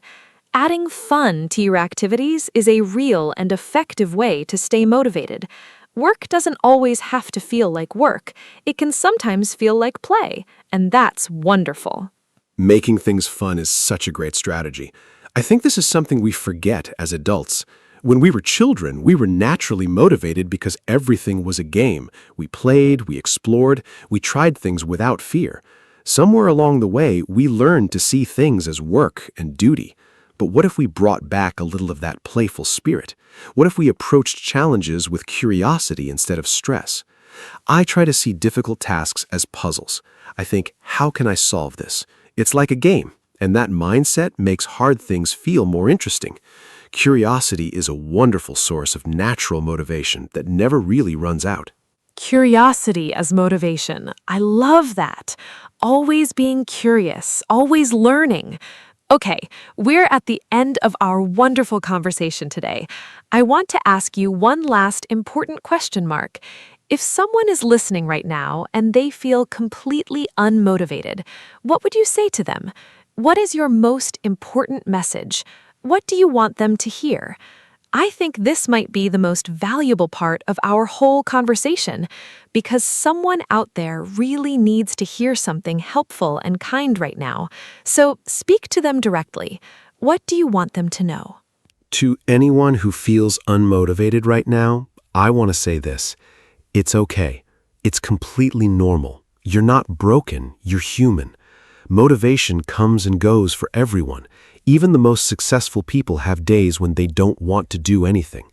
What matters is not how you feel today. What matters is that you don't give up on yourself. Start with one tiny step, just one. Drink a glass of water. Go outside for 5 minutes. Write one sentence. Do one small thing. That one small thing is enough for today. You don't have to fix everything at once. Just take one step. Tomorrow, you'll take another. That's how mountains are climbed. One step at a time. One step at a time. That is the most perfect way to end. Thank you, Mark. This was a truly wonderful conversation. We talked about what motivation is and the 2 types. We talked about finding your why, building habits, celebrating small wins, handling failure, surrounding yourself with positive people, and taking care of your mind and body. We talked about morning routines, goals, purpose, gratitude, and fun. There is so much wisdom in all of it. And the most important message is simple. You can do it. Believe in yourself. Start small, keep going, and be kind to yourself on the journey. Thank you to all our listeners for being here today. See you next time. Hello, everyone. Welcome to our podcast. My name is Anna, and I am very happy to be here with you today. This podcast is for beginners, so we will speak slowly and use simple English. Today, our topic is self-control. Self-control means we can manage our actions, feelings, and habits. It is very important in daily life. For example, we use self-control when we study, eat, or manage our time. I am here with my friend Mark, and we will talk about this topic together. I hope you enjoy listening and learning English with us today. Hi, everyone. I'm Mark. Thank you, Anna, for the introduction. I'm excited to talk about self-control today. It is a very useful topic for everyone. We all need self-control in our daily life. It helps us make good choices and avoid bad habits. Sometimes it is not easy, but we can practice and improve. In this podcast, we will talk about simple examples of self-control. We will use easy words so you can understand well. I hope this conversation helps you learn English and think about your own habits too. What do you think about self-control, Mark? Yes, Anna, I agree with you. Self-control is very important, but sometimes it is difficult. I also have moments when I want to relax instead of working, but I try to control myself and finish my tasks first. It makes me feel good after that. I think self-control helps us reach our goals. If we practice every day, we can get better. Even small actions can make a big difference. I'm happy to share my experiences and learn from you too. That's true, Mark. Small actions are very important. We do not need to be perfect. We just need to try a little every day. I think self-control is like a skill. We can learn it and improve over time. Sometimes we make mistakes, and that is okay. We can try again the next day. I also think it is important to be kind to ourselves. If we are too strict, we may feel stressed. So we need balance in our life. I like that idea, Anna. Balance is very important. If we have too much control, life can feel hard. But if we have no control, we may have problems. So we need a good balance. For example, we can work hard but also take time to rest. We can eat healthy food but also enjoy some treats. I think self-control is about making good choices most of the time. It is okay to relax sometimes too. Yes, Mark, I agree. Self-control is not about saying no to everything. It is about making good decisions. For example, I try to manage my time better. I make a simple plan for my day. This helps me stay focused and not waste time. Sometimes I still get distracted, but I try again. I think planning is a good way to practice self-control. It helps me feel more organized and calm. That is a great idea, Anna. Planning is very helpful. I also try to make a plan for my day. I write down my tasks and do them one by one.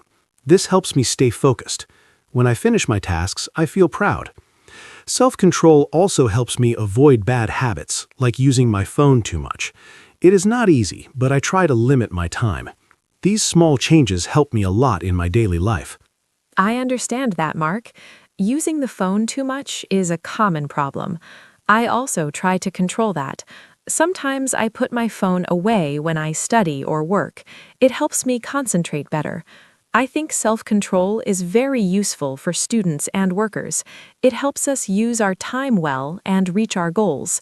Even small steps can help us improve. Yes, Anna, that is very true. Self-control is useful for everyone. It helps us in school, work, and daily life. We can start with small habits and improve step by step. I think it is important to stay patient. Change takes time. We should not give up if it is difficult. I hope our listeners can learn something from our conversation and try to practice self-control in their life. Thank you, Mark. I think this is a great start to our topic. We talked about what self-control is and why it is important. I hope our listeners can understand and feel interested. In the next part, we will talk about simple examples of self-control in daily life. This will help you learn more useful expressions and ideas. Yes, Anna, that sounds great. Dear listeners, thank you for listening to our introduction. We hope you enjoy this topic and learn new English words. Now we will move to part 1, where we talk about daily examples of self-control. Please stay with us and continue listening. Let's begin the next part of our podcast now. Let's start part 1 and talk about simple examples of self-control in daily life. For me, one example is waking up early. Sometimes I want to sleep more, but I try to get up on time. It is not easy, especially on cold mornings. I tell myself I need to start my day. Another example is studying. Sometimes I feel lazy, but I try to sit down and study for at least a short time. Even 10 minutes is okay. These small actions are part of self-control. They help me stay focused and do what I need to do every day. That is a great example, Anna. For me, self-control is also important when I use my phone. I like to watch videos and check social media, but sometimes I spend too much time. So I try to limit my phone use. For example, I do not use my phone when I work or study. I put it away and focus on my tasks. It is difficult at first, but it becomes easier with time. This small habit helps me be more productive. I think many people have this problem, so it is a good example of self-control. Yes, Mark, I have the same problem with my phone. Another example for me is eating. I like sweet food, like chocolate and cake. Sometimes I want to eat a lot, but I try to stop myself. I tell myself to eat a small amount. This is not easy, but it is important for my health. I think food is a common situation where we need self-control. We can still enjoy food, but we need to be careful.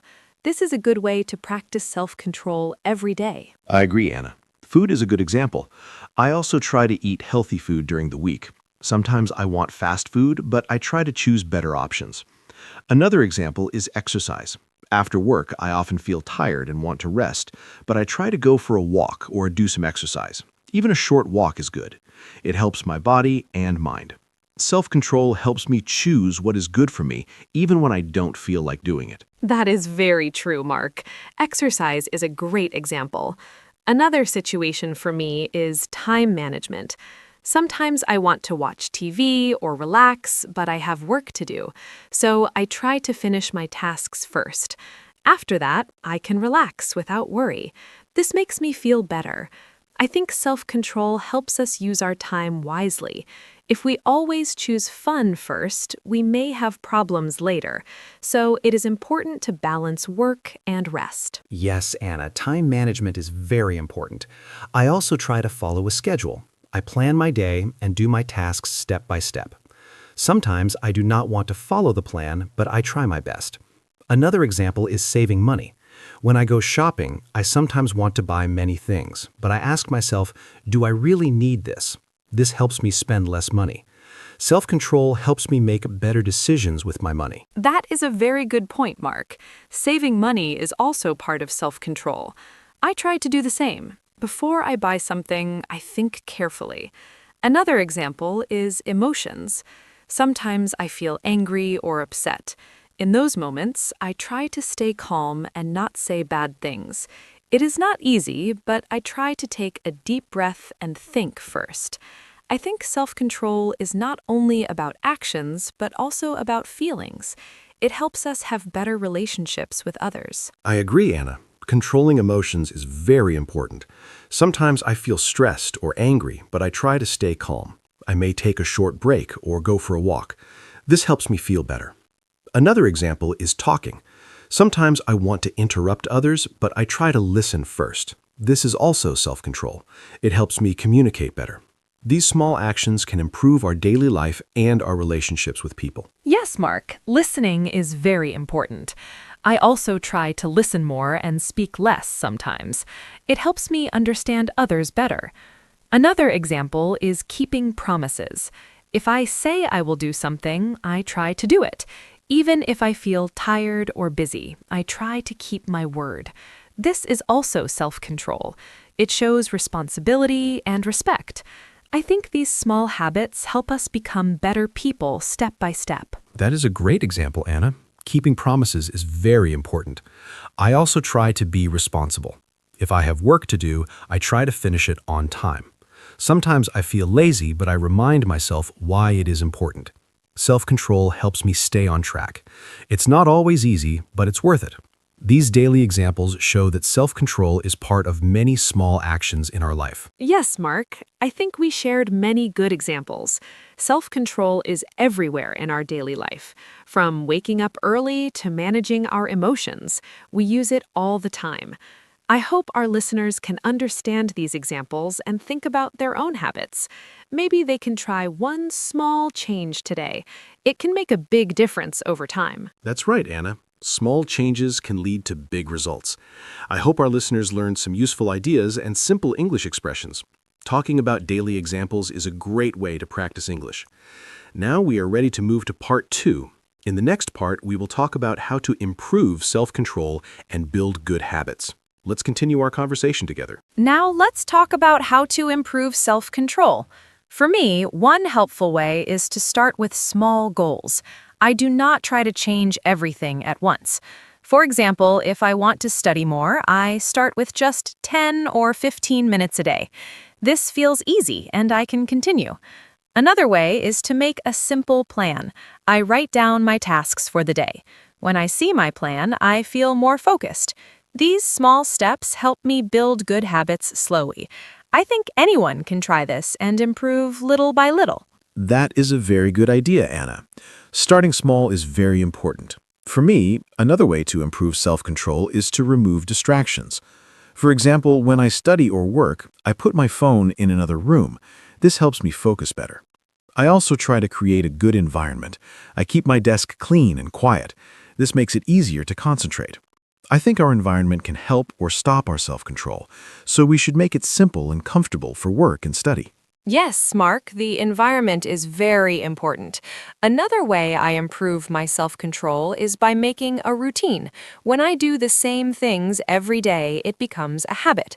For example, I study at the same time every evening. At first, it was hard, but now it feels normal. I do not think too much. I just do it. This helps me save energy and stay consistent. I think routines are very helpful for building good habits and improving self-control. I agree, Anna. A routine makes things easier. Another tip is to reward yourself. When I finish my work or reach a small goal, I give myself a reward. It can be something simple, like watching a short video or eating a snack. This makes me feel good and motivates me to continue. I think rewards are helpful because they make hard tasks more enjoyable. We just need to keep the rewards small and not overdo them. That is a great idea, Mark. Rewards can make a big difference. Another way I improve my self-control is by thinking about my goal. For example, if I want to be healthy, I remember this when I choose my food. It helps me make better decisions. I also try to stay positive. If I make a mistake, I do not feel too bad. I just try again. I think a positive mind is very important when we want to change our habits. Yes, Anna. Thinking about your goal is very helpful.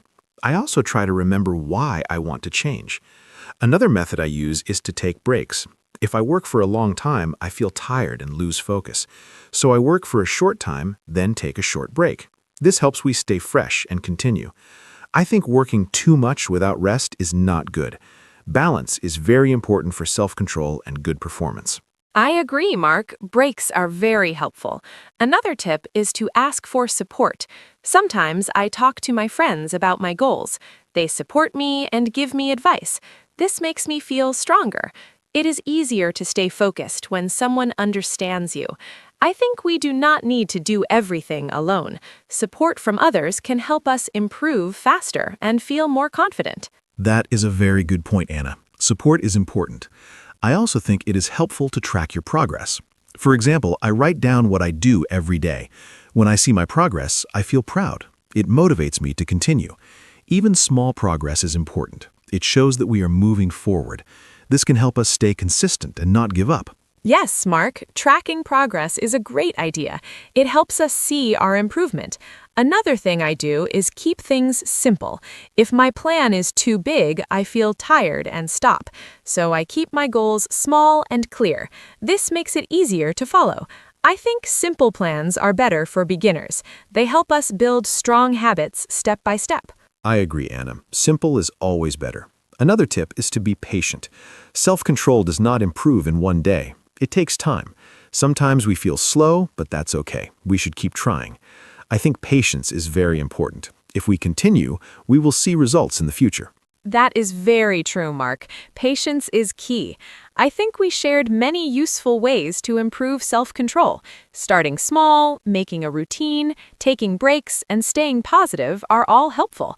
I hope our listeners can try these ideas in their daily life. Even one small change can make a difference. Yes, Anna, this was a great discussion. I hope our listeners learned something useful and easy to understand.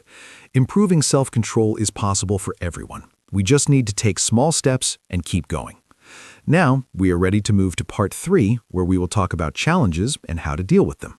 Let's continue together. Now let's talk about challenges in self-control. For me, one big challenge is feeling lazy. Sometimes I do not want to do anything, even simple tasks. On those days, it is very hard to follow my plan. I just want to stay in bed or watch videos. But I try to start with a very small action, like standing up or opening my book. After I start, it becomes easier. I think the hardest part is the beginning. If we can start, we can continue. This is my way to deal with lazy feelings. I understand that, Anna. I also feel lazy sometimes. Another challenge for me is stress. When I feel stressed, I want to avoid my work. I may watch videos or eat snacks instead of working. It is not a good habit. So I try to manage my stress first. I take deep breaths or go for a short walk. This helps me feel calm. After that, I can focus better. I think it is important to understand our feelings and deal with them before we try to control our actions. That is a very good point, Mark. Understanding feelings is important. Another challenge for me is distractions. For example, when I study, I sometimes check my phone again and again. It breaks my focus. To solve this, I put my phone far away or turn it off. It is a simple action, but it helps a lot. I think removing distractions is a strong way to improve self-control. We need to make it easier to focus and harder to get distracted. Yes, Anna, distractions are a big problem. Another challenge is losing motivation. Sometimes I feel excited at the beginning, but later I lose interest. When this happens, I remind myself why I started. I think about my goals again. This helps me continue. I also try to change my routine a little to make it more interesting. For example, I study in a different place or listen to music. Small changes can help us feel fresh and motivated again. I like that idea, Mark. Changing things a little can help a lot. Another challenge is being too strict with myself. Sometimes I want to do everything perfectly. If I make a mistake, I feel bad and lose motivation. So now I try to be more kind to myself. I accept that mistakes are normal. I just try again. I think self-control is not about being perfect. It is about trying again and not giving up. This makes me feel more relaxed and strong. That is a very important idea, Anna. Being too strict can make things harder. Another challenge for me is time pressure. When I have many tasks, I feel overwhelmed. I don't know where to start. In this situation, I try to choose one small task and begin. After I finish one thing, I feel better and continue. I think breaking big tasks into small steps is a good way to deal with pressure. It makes everything feel easier and more possible. Yes, Mark, breaking tasks is very helpful. Another challenge is bad habits. Sometimes we repeat the same bad actions, like eating too much or wasting time. It is hard to stop. For me, I try to replace a bad habit with a good one. For example, if I want to eat snacks, I try to eat fruit instead. This is not perfect, but it is better. I think changing habits takes time, but small changes can help us improve slowly. I agree, Anna. Replacing habits is a smart way. Another challenge is feeling tired. When I'm very tired, I have less self-control. I make bad choices more easily. So, I try to take care of my body. I sleep enough and take breaks during the day. Good rest helps me think clearly and make better decisions. I think health is very important for self-control. If we feel good, it is easier to control our actions. That is very true, Mark. Health is very important. Another challenge is comparing ourselves to others. Sometimes I see other people doing very well and I feel bad. I think I am not good enough. But now I try to focus on my own progress. I do not need to be like others. I just need to improve little by little. This helps me stay positive and continue my journey. Self-control is personal, and everyone has their own speed. Yes, Anna, that is a very healthy way to think. Everyone is different. Another challenge is giving up too quickly. Sometimes we try for a few days and then stop, but real change needs time. I try to remind myself to keep going, even if it's slow. I focus on small progress, not big results. This helps me stay patient. I think consistency is more important than speed. Doing a little every day is better than doing a lot once and stopping. I agree, Mark. Consistency is very important. We talked about many challenges, like laziness, stress, distractions, and bad habits. These are normal problems, and everyone has them. The important thing is to find simple ways to deal with them. I hope our listeners can understand that they are not alone. We all try and learn every day. Yes, Anna, this was a very helpful discussion. We shared many real challenges and simple solutions. I hope our listeners feel encouraged and ready to try. Self-control is not easy, but it is possible. With practice and patience, we can improve. Now, we are ready to move to the ending and finish our podcast. Thank you for staying with us. Thank you, everyone, for listening to our podcast today. We talked about self-control and shared many simple ideas and examples. I hope you enjoyed our conversation and found it helpful. Remember, self-control is something we can practice every day.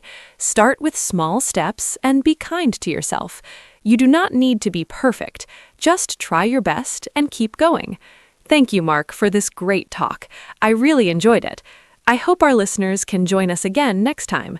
Take care and see you soon. Goodbye. Thank you, Anna, and thank you to all our listeners. It was great to talk about self-control with you today. I hope this podcast helped you learn new words and simple ways to talk in English. More importantly, I hope it helped you think about your own habits. Remember to stay patient and keep practicing. Small changes can make a big difference over time. I also enjoyed our conversation very much, Anna. Thank you, everyone, for listening. Have a wonderful day, and we hope to see you again in our next episode. Goodbye. Hello, everyone. Welcome to our podcast. My name is Anna, and I am very happy to be here today. We will talk about self-defense. This topic is important for many people, especially beginners who want to feel safe in daily life. I am not an expert, but I want to learn more together with you. In this podcast, we will use simple language and easy ideas so everyone can understand. I am here with my friend Mark, and we will share our thoughts, small tips, and simple examples. I hope you feel relaxed, comfortable, and ready to listen and learn something useful today. Hi, Anna. Hi, everyone listening. My name is Mark, and I am also very glad to be here. Self-defense is a topic that can help people feel stronger and more confident. Like Anna said, we will keep everything simple and clear because this podcast is for beginners. You do not need any special knowledge. We will talk about basic ideas like how to stay aware, how to avoid danger, and how to react in simple situations. I think learning step by step is the best way. So please relax, listen carefully, and think about how these ideas can help you in your everyday life. Thank you, Mark. I feel excited because this topic is very useful. Many people think self-defense is only about fighting, but it is not true.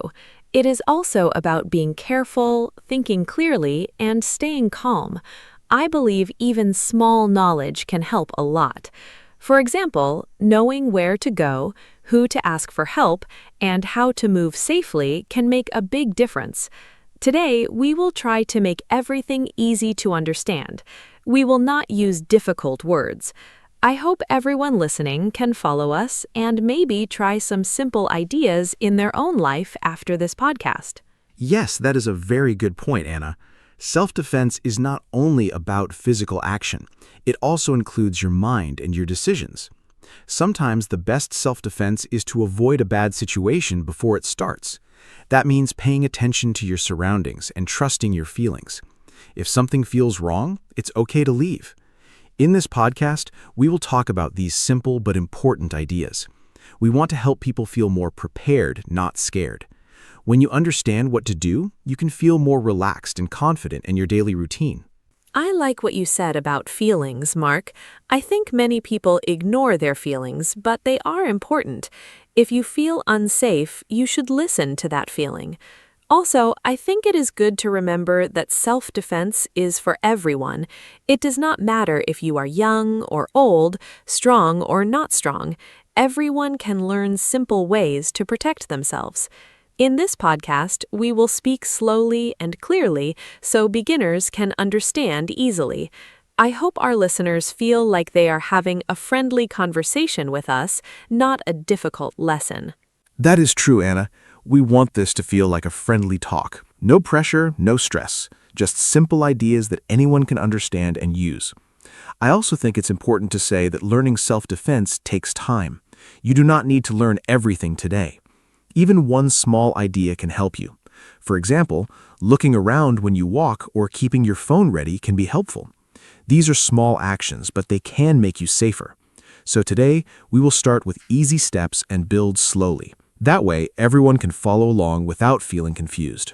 Yes, step by step is the best way. I also want to say that practice is important. Even if the ideas are simple, you need to think about them and maybe try them in your daily life. For example, when you walk home, you can look around and notice what is happening near you. This is a small practice, but it helps you become more aware. In this podcast, we will give examples like this, so you can imagine real situations. I think this will help listeners understand better and feel more ready if something happens. I agree, Anna. Examples are very helpful. When people can imagine a situation, they can understand what to do more clearly. We will try to give simple and real examples, not complicated ones. Also, we want to remind everyone that safety is very important, but we do not want anyone to feel afraid all the time. The goal is to feel calm and prepared. When you know what to do, you feel stronger inside. That's what self-defense is about. It's not about fear, but about confidence and smart thinking in everyday life. That makes me feel better, Mark. I think many people feel nervous when they hear the word self-defense, but like you said, it's about confidence, not fear. I hope our listeners feel more relaxed now. We are here to support them with simple ideas. Also, we will keep our conversation easy and friendly so it feels natural. If you are listening at home or outside, just take your time and enjoy the talk. You don't need to remember everything. Just listen and think about what feels useful for you. Yes, Anna, that is a good way to listen. Just take what you need. Everyone is different, so different ideas can help different people. In this podcast, we will share many small tips, and you can choose what works for you. There's no perfect way. The important thing is to stay aware and make safe choices. We will also repeat some ideas to make them clear, because repetition helps learning. So if you hear something again, it's okay. It means it's important and useful for beginners. I think repetition is very helpful too. When we hear something many times, it becomes easier to remember. That is why we will keep our language simple and repeat key ideas. This will help everyone understand better. Also, I want to remind our listeners that it is okay to ask questions or think deeply about these topics later. Self-defense is not only about listening, it is also about thinking and understanding your own situation. Each person has a different life, so it is good to think about what works best for you. That is very true, Anna. Everyone has a different environment and different experiences. So it is important to think about your own daily life. Where do you go? Who do you meet? What situations do you face? These questions can help you understand how to use self-defense ideas. In this podcast, we will keep things general and simple, but you can always adjust the ideas to your life.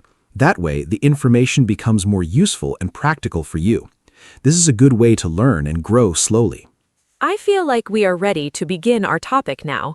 We have talked about why self-defense is important and how we will keep everything simple. I hope our listeners feel comfortable and interested. We will move step by step and explain everything clearly. Remember, this is a friendly space to learn. You don't need to be perfect or know everything. Just listening is already a good start. So let's continue our conversation and begin with the first ideas about self-defense. Yes, Anna, let's begin. I'm excited to share these ideas with you and everyone listening. We will start with simple basics and build from there. Remember, self-defense is about awareness, calm thinking, and small, smart actions. You do not need special skills to start, just an open mind and a willingness to learn. So stay with us, listen carefully, and enjoy the conversation as we move into the first part of our topic. So, Mark, let's start with something very simple. What is self-defense for beginners? I think many people feel confused about this. For me, self-defense means staying safe and avoiding danger. It is not only about fighting, it is about thinking, watching, and making good choices. For example, when I walk alone, I try to stay in bright places and not look at my phone too much. I think these small actions are part of self-defense. They help me feel safer. What do you think beginners should understand first about self-defense in daily life? I think you explained it very well, Anna. For beginners, the first idea is awareness. This means you look around and notice what is happening near you. Many people walk and only look at their phones, but this can be dangerous. If you are aware, you can see problems early and avoid them. Another important idea is distance. If you feel uncomfortable with someone, you can move away. You do not need to wait for a problem. Just leave the place. These simple actions are easy but very powerful for beginners. Yes, awareness is very important.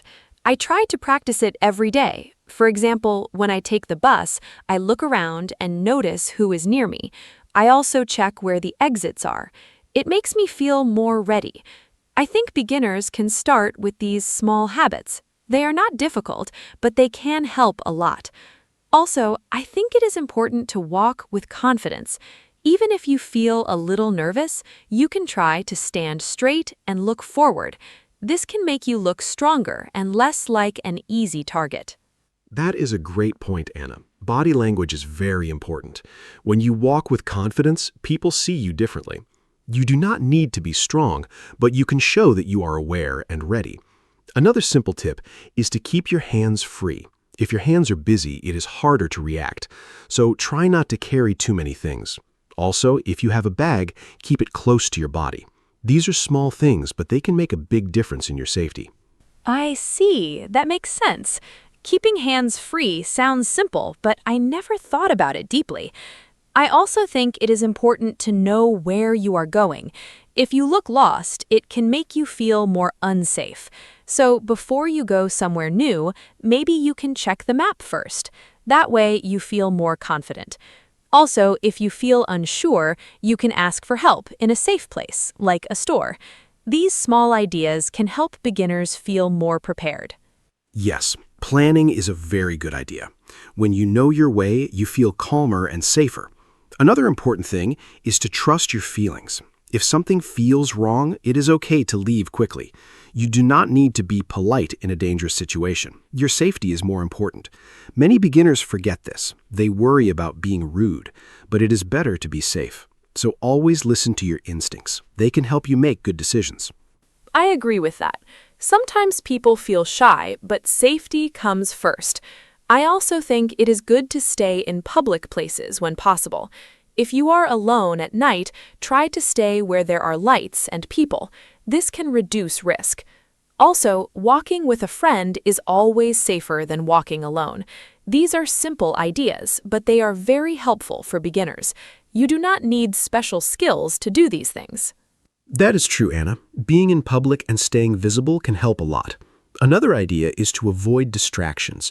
For example, wearing headphones very loud can stop you from hearing what is happening around you. It is better to keep the volume low or not use them in risky places. Also, try to keep your phone ready but not always in your hand. You should be able to use it quickly if needed. These small habits can improve your awareness.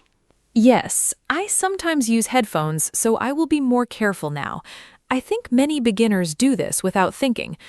Another idea is to have a simple plan. For example, if something happens, what will you do? Maybe you will go to a shop or call someone.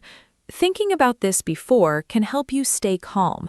When you already have a plan, you don't panic easily. This is also part of self-defense, I think. That is a very smart idea, Anna. Having a plan can make a big difference. Even a simple plan is enough. For example, know the emergency number in your country or have a trusted contact ready. Also, try to remember safe places near you, like police stations or busy stores. These can help in difficult situations. Beginners do not need complex plans, just simple steps that are easy to remember and use. I feel like these ideas are very practical. They are easy to understand and easy to use. I think beginners will feel more confident after hearing this. Self-defense does not feel so difficult now. It is more about small habits and smart thinking. I like that we focus on simple things. It makes learning easier and less stressful. I agree, Anna. Simple ideas are the best way to start. When beginners learn these basics, they build a strong foundation. Later, they can learn more if they want, but even these simple steps can help a lot in daily life.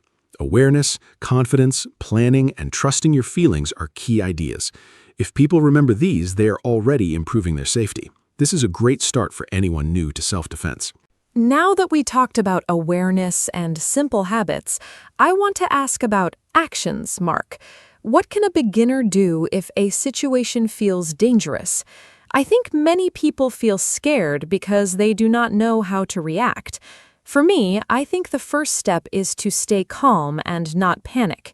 If I panic, I cannot think clearly. Also, I think using your voice is important. You can say stop or go away loudly. This can surprise the other person and also get attention from people nearby. What simple actions do you think beginners can use? That is a very good question, Anna. Yes, staying calm is very important, even if it is not easy. Beginners can practice simple reactions. Like you said, using your voice is powerful. A loud and clear voice can stop someone or bring help. Another action is to move quickly to a safer place. Do not stay in the same spot. Try to go where there are more people or light. Also, keep some distance if possible. You do not need to fight. Your goal is to leave the situation safely and quickly. I like that idea. Leaving safely is the goal. I think many people believe they must fight, but that is not always true. Running away can be the best choice. I also think it is good to use simple movements. For example, if someone tries to grab you, you can pull your arm back and step away fast. You do not need complex techniques, just simple, quick actions. Beginners should focus on easy things they can remember and use in real life. Exactly, Anna. Simple is best for beginners. Another helpful idea is to protect your personal space. If someone comes too close, you can step back and raise your hands a little, like you are ready. This is not fighting, but it shows you are alert. Also, your hands are ready to move if needed. If the situation becomes more serious, you can push away and run. The goal is always to create space and escape, not to stay and fight. That makes sense. Creating space sounds very important. I also think it is helpful to use objects around you. For example, if you have a bag, you can use it to keep distance, or you can move behind something like a table or a car. This can give you time to think and move away. These are simple ideas, but they can be very useful. Beginners can look around and use what they see. Yes, using your environment is a smart idea. You do not need special tools. Just use what is around you. Another important point is to keep your balance. Try to stand in a stable way so you do not fall easily. If you fall, it is harder to move quickly, so keep your feet strong and ready. Also, if you need to run, run in a clear direction, not randomly. Know where you are going, even if it is just a safe place nearby. I understand. Balance and direction are very important. I think beginners can practice this by thinking about it in daily life. For example, when walking, they can notice where they can go if something happens. This is like mental practice. It helps you react faster.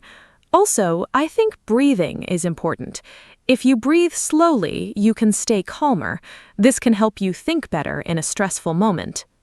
That is a great point, Anna. Breathing can help control fear. Even one deep breath can make a difference. Another idea is to keep things simple in your mind. Do not try to remember many steps. Just think, make space, move away, find help.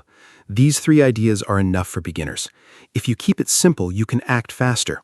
Too many ideas can make you confused in a real situation. Yes, simple steps are easier to remember. I also think it is important to practice saying words like stop or help. Sometimes people feel shy, but practice can make it easier. You can even try it at home. It may feel funny, but it helps. When you need it, your voice will come out more naturally. This is a small but useful practice for beginners. I agree, Anna. Practice is very helpful, even for simple things like speaking loudly. Another idea is to stay focused on your goal. Your goal is safety, not winning, so do not stay longer than needed. As soon as you have a chance, leave. Also, after you reach a safe place, you can call for help or talk to someone. This is also part of self-defense, knowing what to do after the situation. That is very important. Many people only think about the moment, but after is also important. Talking to someone or calling for help can make you feel safer and supported. I think beginners should remember they are not alone. There are always people who can help. Knowing this can give more confidence. Yes, Anna, that is a very good message. Self-defense is not only about your body, but also about your actions before and after a situation. Simple actions like speaking loudly, moving away, using space, and finding help are very powerful. Beginners do not need advanced skills. These basic ideas are already very useful. If people remember and practice them, they can feel more prepared and safer in their daily life. Now I want to talk about learning more over time. Mark, what can beginners do if they want to improve their self-defense skills? I think after learning basic ideas, some people may want to practice more. For example, they can join a simple class or watch lessons online. But it can feel confusing because there are many options. I think it is important to choose something easy and not too fast. Beginners should feel comfortable and not scared. Also, learning with other people can be fun and helpful. What do you think is a good way to continue learning? That is a great question, Anna. Yes, after basics, beginners can slowly learn more. I think joining a class is a very good idea. In a class, you can practice with the teacher and other students. This helps you understand movements better. But it is important to choose a beginner-friendly class. The teacher should explain slowly and clearly. Also, you should feel safe and respected there. Another way is to practice simple movements at home. Even small practice can help your body remember what to do in a real situation. I like the idea of practicing at home. It feels easy and not stressful. You can repeat simple actions like stepping back or using your voice. I also think watching videos can help, but beginners should be careful. Some videos are too advanced or too fast. It is better to choose simple lessons for beginners. Also, I think it is important to not compare yourself to others. Everyone learns at a different speed. It is okay to be slow and take your time. Yes, that is very important, Anna. Learning slowly is better than rushing. Another idea is to stay consistent. You do not need to practice every day, but try to practice regularly. For example, once or twice a week is enough for beginners. This helps you remember what you learn. Also, try to focus on a few skills, not many. Too many skills can be confusing. Simple and clear practice is more effective. Consistency sounds like a good plan. I also think it is important to stay positive. Sometimes learning new things can feel difficult, but that is normal. Beginners should not feel bad if they forget something. They can just try again. Also, I think talking with others can help. If you have friends in the same class, you can practice together and share ideas. This makes learning more enjoyable. I agree, Anna. Learning with others can give you motivation. Another important point is to understand your limits. Do not push yourself too hard. If something feels uncomfortable or unsafe, it is okay to stop. Self-defense is about safety, so your training should also be safe. Listen to your body and take breaks when needed. This will help you learn in a healthy way. Yes, safety and training is very important.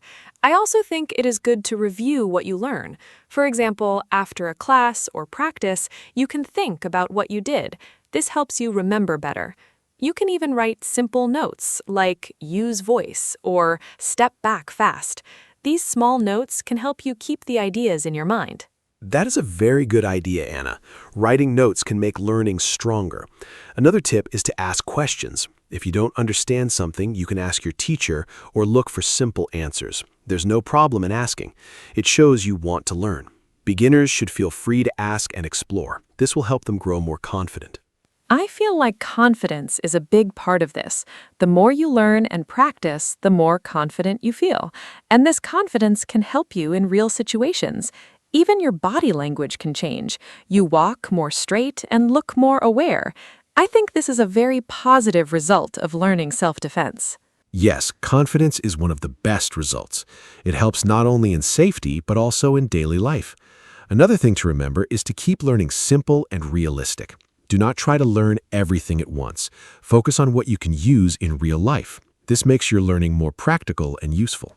That makes sense. I think beginners should always remember why they started. The goal is to feel safe and prepared, not to become perfect. If they keep this in mind, learning can stay simple and enjoyable. It is not a race, it is a personal journey. Exactly, Anna. Self-defense is a journey, not a quick result. Step by step, beginners can improve and feel stronger.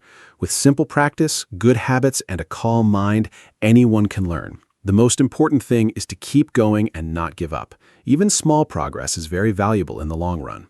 We are now at the end of our conversation, and I feel very happy about what we shared today. We talked about simple ideas, basic actions, and ways to keep learning self-defense. I hope our listeners feel more relaxed and a little more confident now. Remember, self-defense is not about being perfect or strong all the time. It's about being aware, making good choices, and staying calm. Even small steps can help a lot. Thank you for listening and spending your time with us. I hope you can take some of these ideas and use them in your daily life. Yes, Anna, I feel the same. This was a very helpful and friendly conversation. We started with simple ideas and moved step by step. I hope beginners now understand that self-defense can be easy to learn. You do not need to be afraid of this topic. Just start small and keep practicing. Awareness, confidence, and simple actions can make a big difference. Thank you to everyone who listened to us today. We are very glad to share this time with you. Take care, stay safe, and remember that learning slowly is always a good way to grow. Hello, everyone. Welcome to our podcast. My name is Anna, and I am happy to be here with you today. This podcast is for beginners, so we will use simple English and speak slowly. Today, our topic is self-study. Self-study means learning by yourself, without a teacher in the room. Many people study alone at home or in a quiet place. It can be very useful and flexible. In this episode, we will talk about how we study by ourselves and share simple ideas. I am here with my friend Mark, and we will talk together. I hope you enjoy listening. Hi everyone, I am Mark. Thank you, Anna, for the introduction. I am excited to talk about self-study today. It is a very helpful skill, especially for learning languages or new subjects. Many people do not always have a teacher, so they study alone. In this podcast, we will use easy English so you can understand clearly. We will share our habits, ideas, and tips for self-study. I hope this conversation helps you learn English and also improve your own study methods. Let's enjoy learning together. Mark, I think self-study is very important today. Many people learn online or at home. For me, self-study gives me freedom. I can choose what I want to learn and when I want to study. But sometimes it is also difficult because I need to stay focused by myself. There is no teacher to guide me all the time. So I think it is important to have good habits. What do you think about self-study, Mark?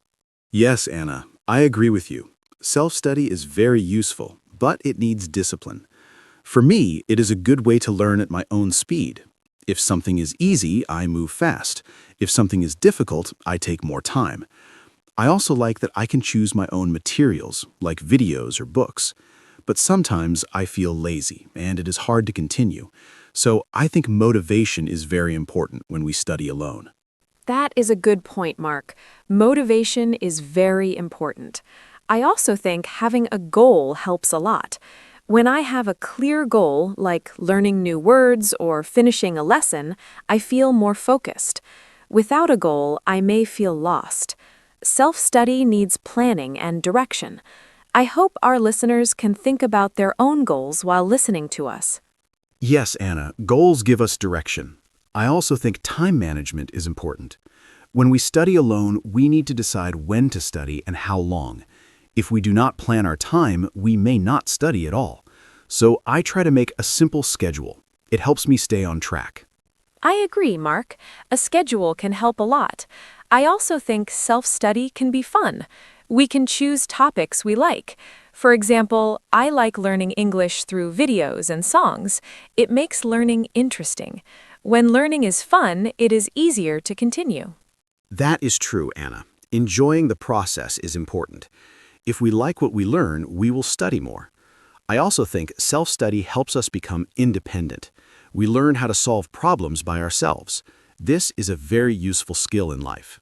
Yes, Mark. Independence is very important.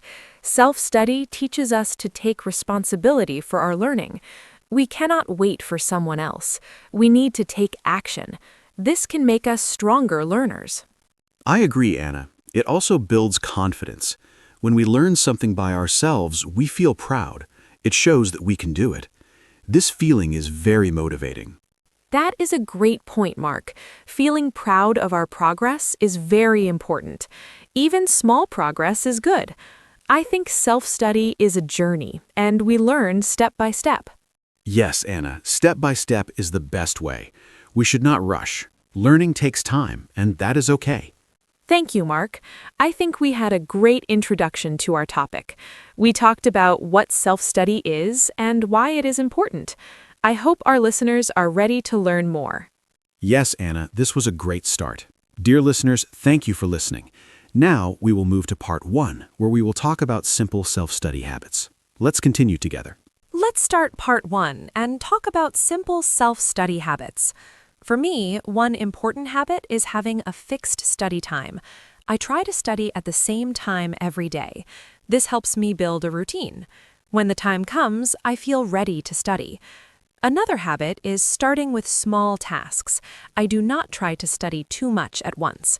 For example, I learn a few new words or read a short text. This feels easy and helps me continue. I think small and regular study is better than long and irregular study. That is a great habit, Anna. For me, another important habit is having a clean and quiet place to study. When my space is clean, I can focus better. I also try to remove distractions. For example, I turn off my phone or put it away. This helps me stay focused on my work. I also prepare my materials before I start. This saves time and helps me begin quickly. I think a good study environment is very important for self-study. Yes, Mark, the environment is very important. Another habit I have is making a simple plan before I study. I decide what I will learn that day. For example, I may choose to practice speaking or review grammar. When I have a plan, I feel more organized. I also feel happy when I finish my plan. It gives me a sense of success. I think planning helps us use our time better and stay focused. I agree, Anna. Planning is very useful. Another habit I follow is reviewing what I learned. After I study something new, I go back and check it again. This helps me remember better. For example, if I learn new words, I review them the next day.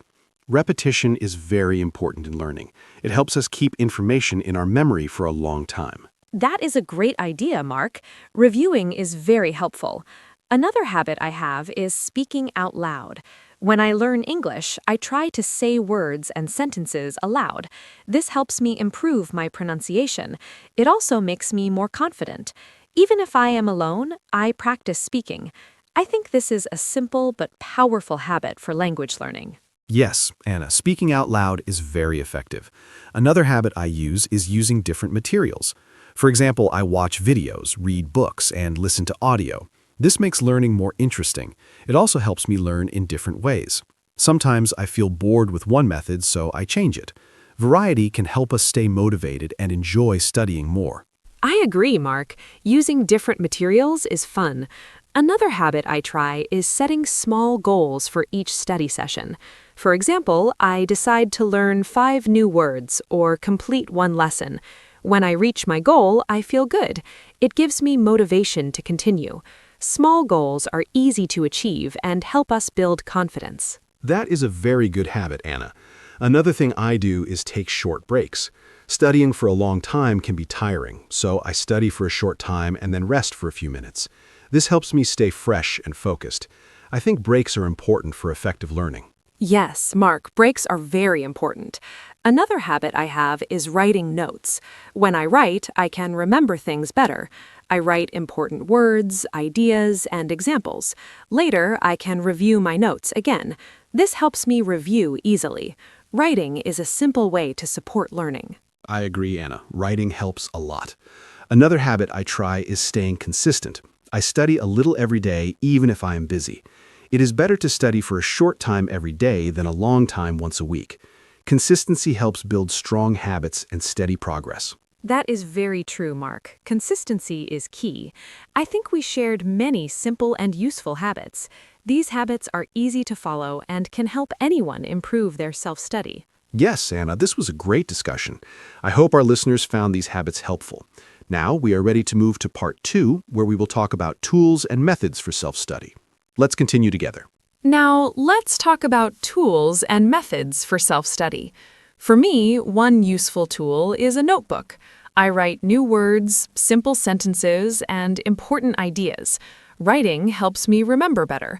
I also like to use flashcards. I write a word on one side and the meaning on the other side. Then I review them again and again. This is a simple way to learn vocabulary. I think we do not need many tools.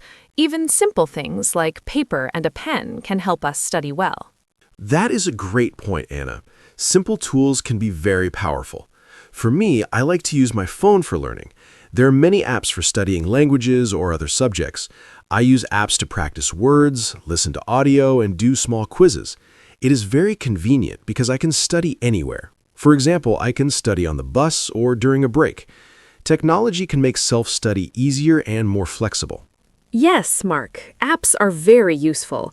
Another method I use is watching videos. I watch simple English videos and try to understand them. Sometimes I watch the same video again to learn more. I also try to repeat what I hear. This helps me improve my listening and speaking. Videos make learning more interesting and fun. I think this is a good method for beginners. I agree, Anna. Videos are very helpful. Another method I use is reading simple texts. I read short stories, articles, or dialogues. When I find new words, I check the meaning and write them down. Reading helps me understand sentence structure and improve my vocabulary. I try to read a little every day. It is a simple way to improve step by step. That is a great method, Mark. I also like listening practice. I listen to audio, podcasts, or simple conversations. At first, I do not understand everything, but I keep listening.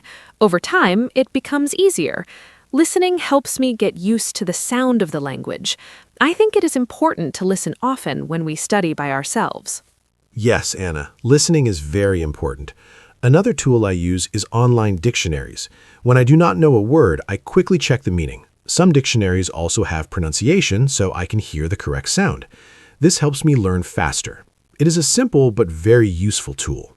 I agree, Mark. Dictionaries are very helpful. Another method I use is practicing speaking with myself.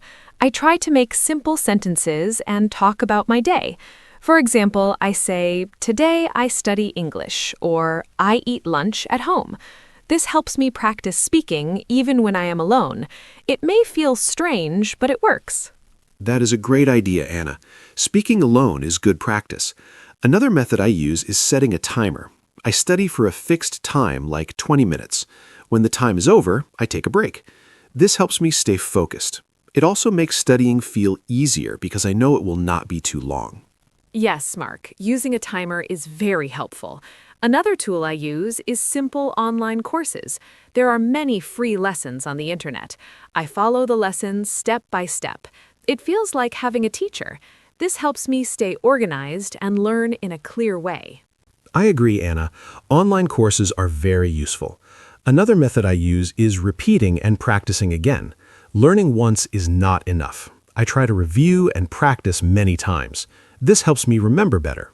Repetition is a key part of learning. That is very true, Mark. Repetition helps us remember. I think we shared many useful tools and methods. They are simple and easy to use for beginners. Yes, Anna, this was a great discussion. I hope our listeners can try these tools and methods in their self-study. Now we are ready to move to part 3, where we will talk about challenges and how to overcome them. Let's continue together. Now let's talk about challenges in self-study. For me, one big challenge is staying motivated. When I study alone, sometimes I feel bored or tired. There is no teacher to push me, so it is easy to stop. To solve this, I try to remember my goal. For example, I want to speak English better. This helps me continue. I also try to make my study fun by using videos or games. I think motivation can change, so we need simple ways to keep going every day. I understand that, Anna. Motivation is not always strong. Another challenge for me is feeling lazy. Sometimes I plan to study, but I do not start. To fix this, I try to begin with a very small task. For example, I open my book or learn one word. After I start, it becomes easier to continue. I think starting is the hardest part. If we can start, we can do more. This simple idea helps me study even on difficult days. Yes, Mark, starting is very important. Another challenge for me is distractions. When I study, I sometimes check my phone or think about other things. This breaks my focus. To solve this, I put my phone away and choose a quiet place. I also study for a short time, like 20 minutes, so I can focus better. I think controlling distractions is very important for good self-study. That is a great solution, Anna. Distractions are a big problem for many people. Another challenge is not understanding something. When I study alone, I cannot always ask a teacher. This can feel difficult.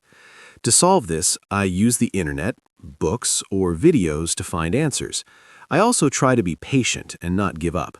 Learning takes time, and it is okay not to understand everything at once. I agree, Mark. Being patient is very important. Another challenge is forgetting what I learn. Sometimes I study something, but I forget it later. To fix this, I review my notes and practice again. Repetition helps me remember better. I think reviewing is a very important part of self-study. Yes, Anna, reviewing is key. Another challenge for me is not having a clear plan. If I do not know what to study, I feel lost. So I try to make a simple plan before I start.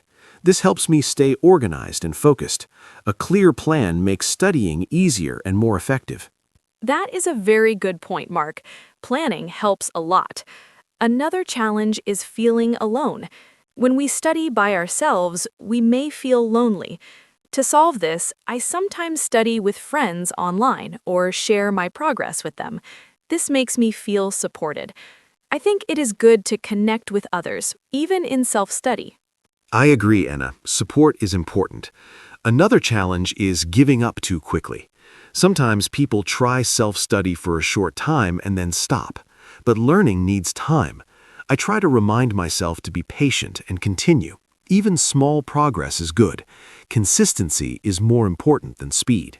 Yes, Mark, consistency is very important. Another challenge is feeling stressed. When I think I must learn a lot, I feel pressure. So I try to keep my goals small and simple. This helps me feel relaxed and enjoy learning more. That is a great idea, Anna. Keeping things simple is helpful. Another challenge is not believing in yourself. If we think we cannot learn, it is hard to continue. So I try to believe that I can improve step by step. Confidence grows with practice. Another problem for me is feeling bored. Sometimes I study the same thing again and again, and it is not interesting. When I feel bored, I lose focus. To solve this, I try to change my study method. For example, I watch a video instead of reading, or I play a simple learning game. This makes study more fun. I think it is important to keep learning interesting so we can continue for a long time. I understand that, Anna. Boredom is very common.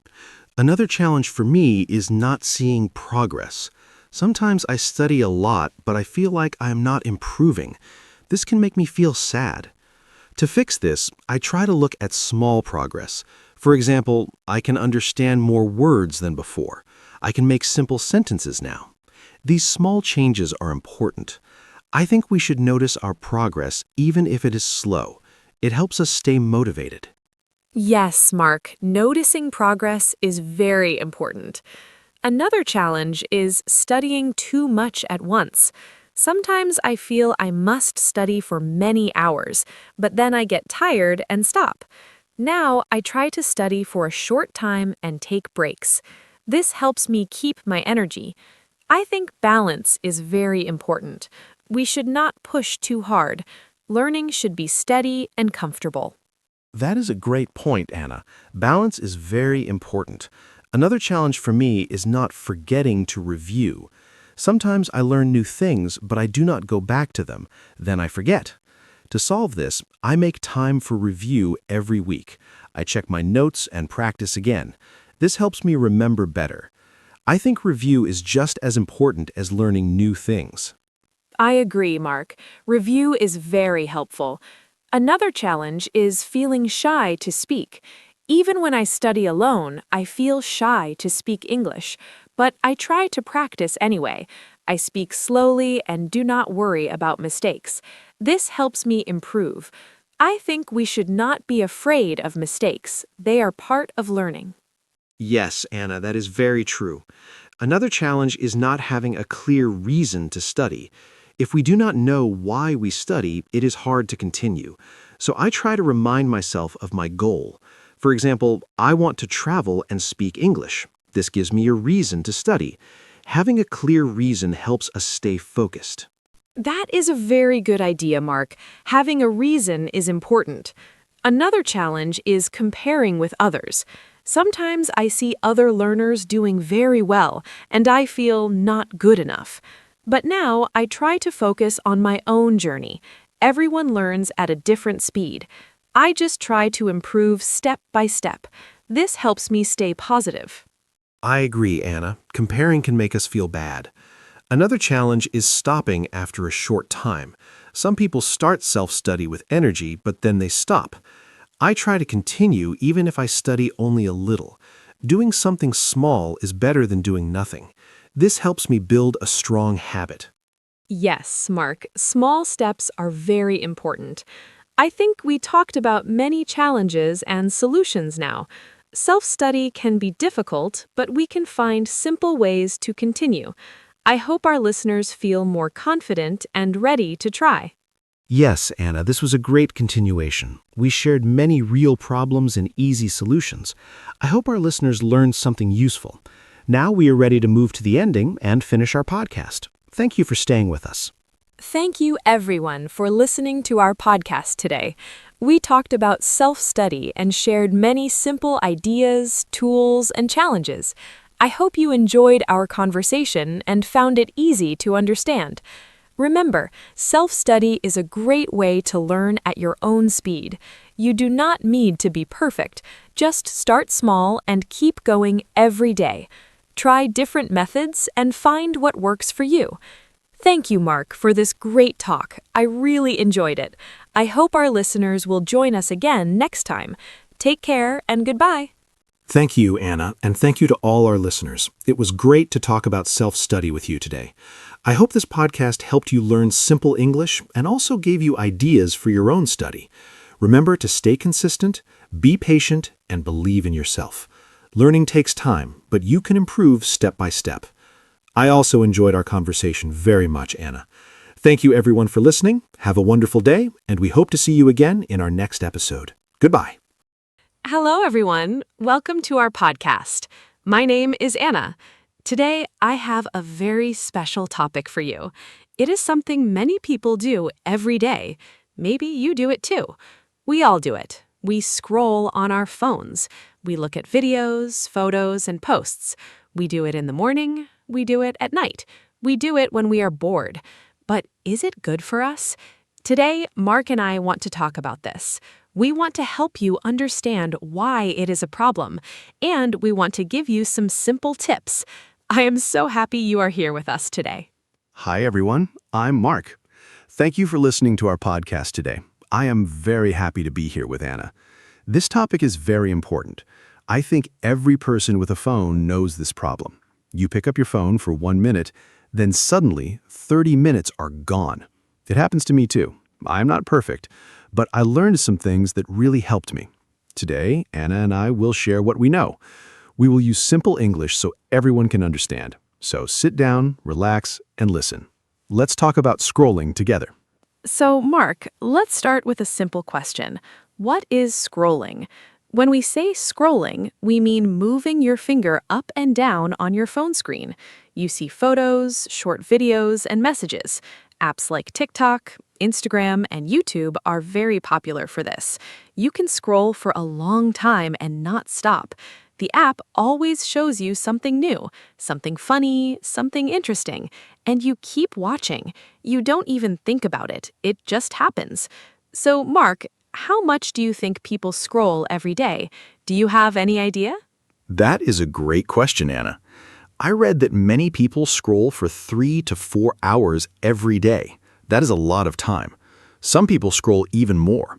Think about it. 4 hours every day is like a part-time job. But we don't get paid for scrolling. We just use our time.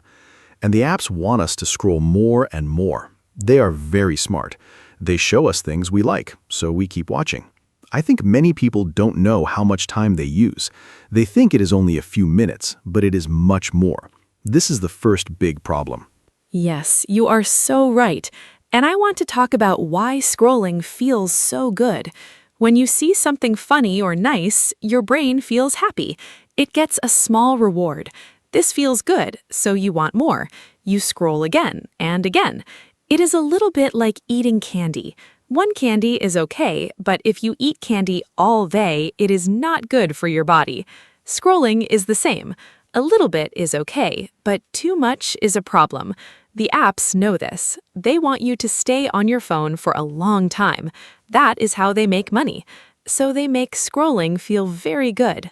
Exactly, Anna. And the problem is that we don't notice it. You start watching one video, then the next video starts automatically. You don't choose it. The app chooses for you. Before you know it, you watched 20 videos. This is called an algorithm. It is a computer system. It knows what you like. It shows you more of the same things. This keeps you watching. It is very clever, but it is not always good for us. We lose control of our time. We stop doing other things, important things, like sleeping, eating, talking to friends, or doing work. That is so true. Let me tell you something that happened to me. One night, I wanted to sleep, but I picked up my phone. I said to myself, only 5 minutes. But 1 hour later, I was still watching videos. My eyes were tired, but I couldn't stop. I think many people know this feeling. It is very hard to put the phone down. The next video always looks interesting. You think, just one more. But one more becomes 10 more. And then it is very late, and you are very tired the next morning. This is one big problem with scrolling at night. Yes, I did the same thing many times. And the next day, I felt terrible. I was tired at work, I couldn't think clearly, my head was heavy. And why? Because of scrolling. I didn't get enough sleep. Sleep is very important for our health. When we don't sleep well, everything is harder. We feel bad. We are not happy. We can't do our best. And the reason is something so simple. We stayed on our phones too long. It sounds easy to fix, right? But it is not easy because we do it again and again. It becomes a habit. Yes, it becomes a habit, and habits are hard to change. But what is a habit exactly?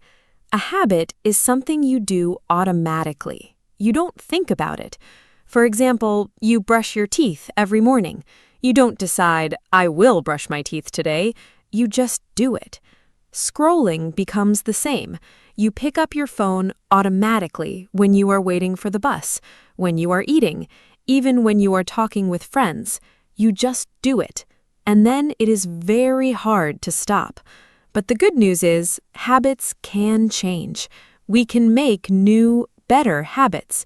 And that is what we want to talk about today. That gives me hope, Anna. So let's talk about it. What can we do? I think the first step is to know the problem. You need to see how much you scroll. Many phones have a tool for this. It is called screen time. You can find it in your phone's settings. It shows you how many hours you use your phone and what apps you use the most. I was very surprised when I first looked at my screen time. I thought I used my phone for 1 hour a day, but the number was 4 hours. That was a big shock. Have you ever checked your screen time, Anna? Yes, and I was also surprised. I think everyone should check their screen time first. It is the first step. When you see the number, you understand the problem better. It is easy to say, I don't scroll too much, but the number shows the truth. It is not about feeling, it is about facts. And when you know the facts, you can start to change. So step 1 is check your screen time. Look at the numbers. Be honest with yourself. Don't feel bad about it, just know it. Because you can't fix a problem you don't see. This is very important advice for everyone. Great advice. So after you check your screen time, what is the next step? I think step 2 is to set a limit. Most phones let you set a time limit for each app. For example, you can say, I want to use Instagram for only 30 minutes today. When the time is over, the phone shows you a message. It says, your time is up. This is very helpful. At first, you might ignore it. That's okay, but slowly you start to notice. You become more aware, and awareness is very powerful. When you know you only have 30 minutes, you use the time better. You don't just scroll without thinking. I love that idea. Setting limits is very helpful. And I want to add something. It is also good to have no phone times during the day. For example, no phone at the dinner table, no phone in the bedroom, no phone in the first 30 minutes of the morning. These are easy rules, but they make a big difference. When you eat without your phone, you enjoy your food more. You talk to your family more. You feel more present. And in the morning, if you don't look at your phone first, your day starts better. You feel calmer. You are not immediately full of news and videos. It is a very nice feeling. That is a wonderful idea, Anna. I tried the no phone in the bedroom rule, and it really helped my sleep. I started putting my phone in the living room at night. At first, it was strange. I felt a little nervous, like something was missing. But after a few days, I slept much better. I woke up feeling refreshed. It was amazing. The phone was the problem all along, and the fix was so simple. Just move the phone to another room. If you use your phone as an alarm clock, you can buy a small clock instead. It's a small change, but the result is very good. Yes, and I want to talk about another thing. Why do we scroll so much? Sometimes we scroll because we are bored. We don't know what to do, so we pick up the phone. It is the easiest thing to do. But what if we had other things to do? Fun things like reading a book, drawing, cooking, going for a walk, or calling a friend. These things are also fun, and they are better for us. So one good tip is to find a hobby, something you enjoy, something that keeps your hands and mind busy. When you have something fun to do, you don't need your phone as much. That is so true. I started reading books again, real books on paper, not on a screen, and I love it. When I read, I forget about my phone. I enter a different world. It's very relaxing. Also, I started walking every evening, just 30 minutes. I leave my phone at home, or I put it in my pocket and don't look at it. I walk, look at trees, breathe fresh air. It feels wonderful. And when I come home, I feel calm and happy. I don't need to scroll because I already feel good. So finding offline activities is a very important tip. I agree completely. And let's talk about social media specifically. Instagram, TikTok, Facebook, these apps are designed to make you scroll. They show you beautiful photos, funny videos, interesting stories. It is very hard to stop. But here is a tip. You can unfollow accounts that you don't need. If an account makes you feel bad about yourself, unfollow it. If it shows you things that make you angry, unfollow it. Keep only the accounts that make you happy or teach you something useful. When your feed is better, you enjoy it more, and you spend less time trying to find good content. That is excellent advice. I did this too. I unfollowed many accounts. My feed became much smaller, but it became much better. Now when I open Instagram, I only see things I really like. So I spend less time looking for good content. I find it quickly, and then I close the app. Simple. Also, I turned off notifications. This was a big help. Before, every few minutes my phone made a sound. Ding, a new like. Ding, a new comment. Every time I heard the sound, I picked up the phone. Now, there is no sound, and I check the app only when I choose to, not because the phone called me. Turning off notifications is such a good idea. I did this too, and my phone is now much quieter. I feel less stressed. Before, I was always reacting to my phone. The phone was in control. Now I am in control. I decide when to check my apps, not the other way around, and it feels really good. It is a small change, but it changes how you feel a lot.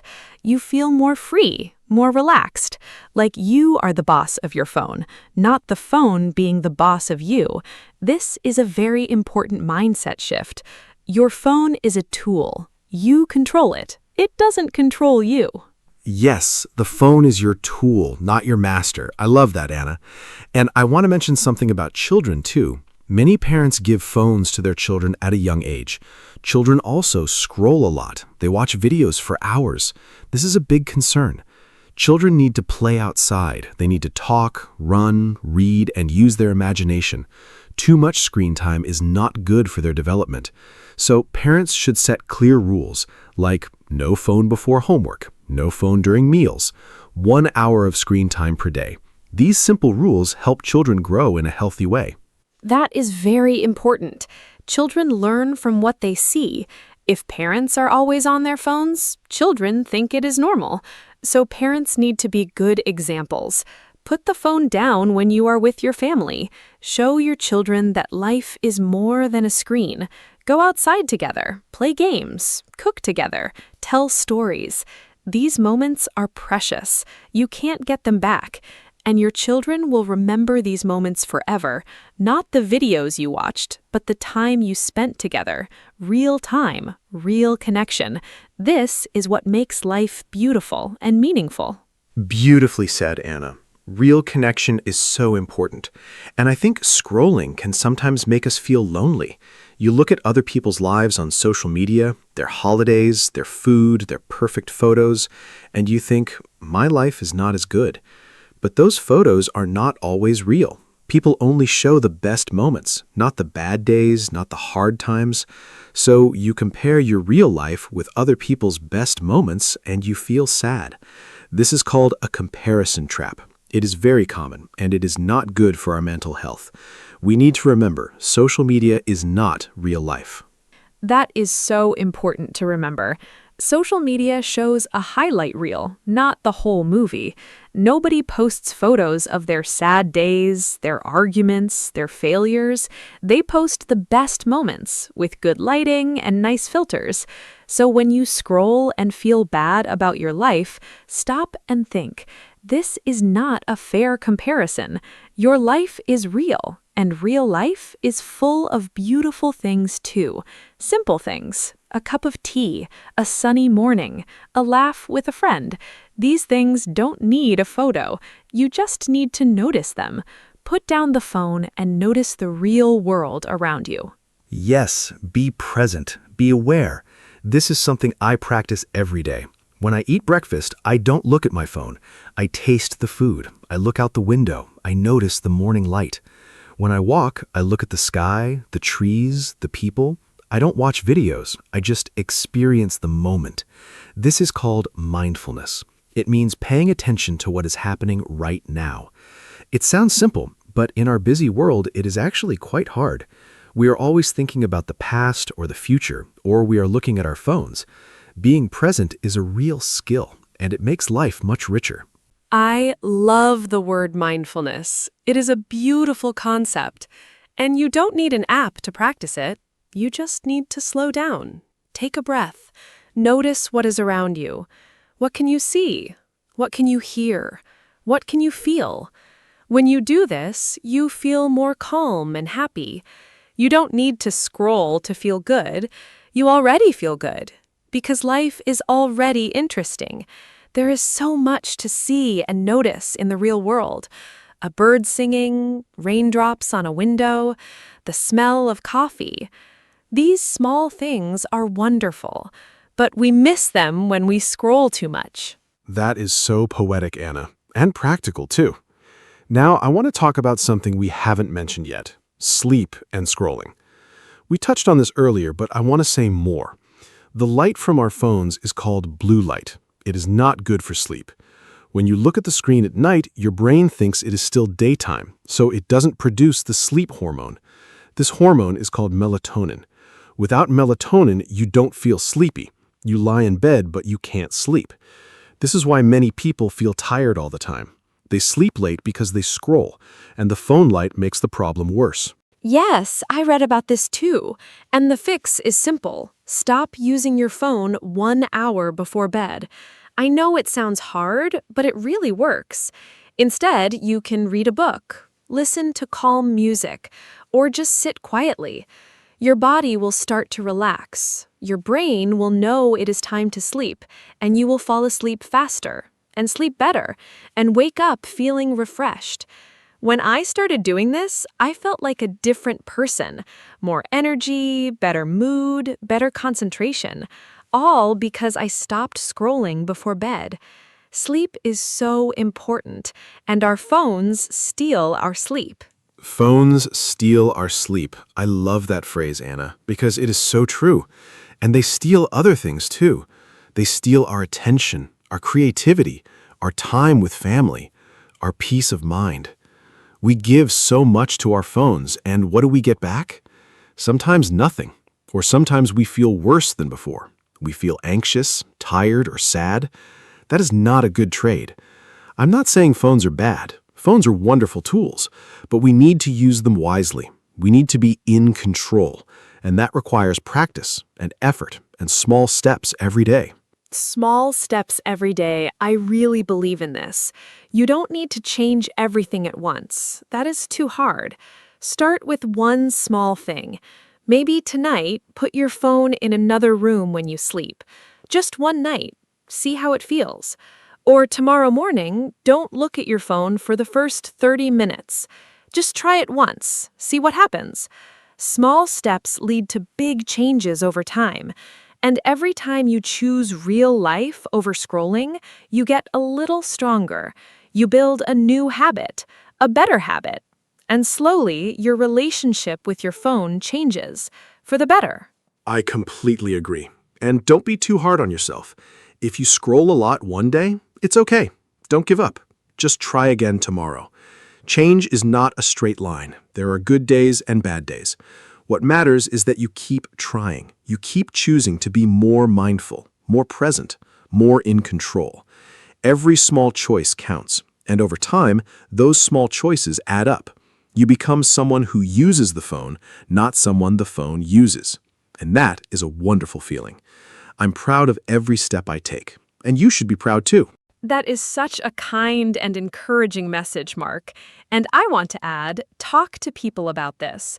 Tell your friends and family that you want to scroll less. Ask them to support you. Maybe you can even make a challenge together, like this week, no phones at dinner, or let's not check social media before 10 in the morning. Doing things with other people is easier. You encourage each other, you hold each other accountable, and it's more fun because you're doing it together. So reach out to someone you trust and start this journey together. You don't have to do it alone.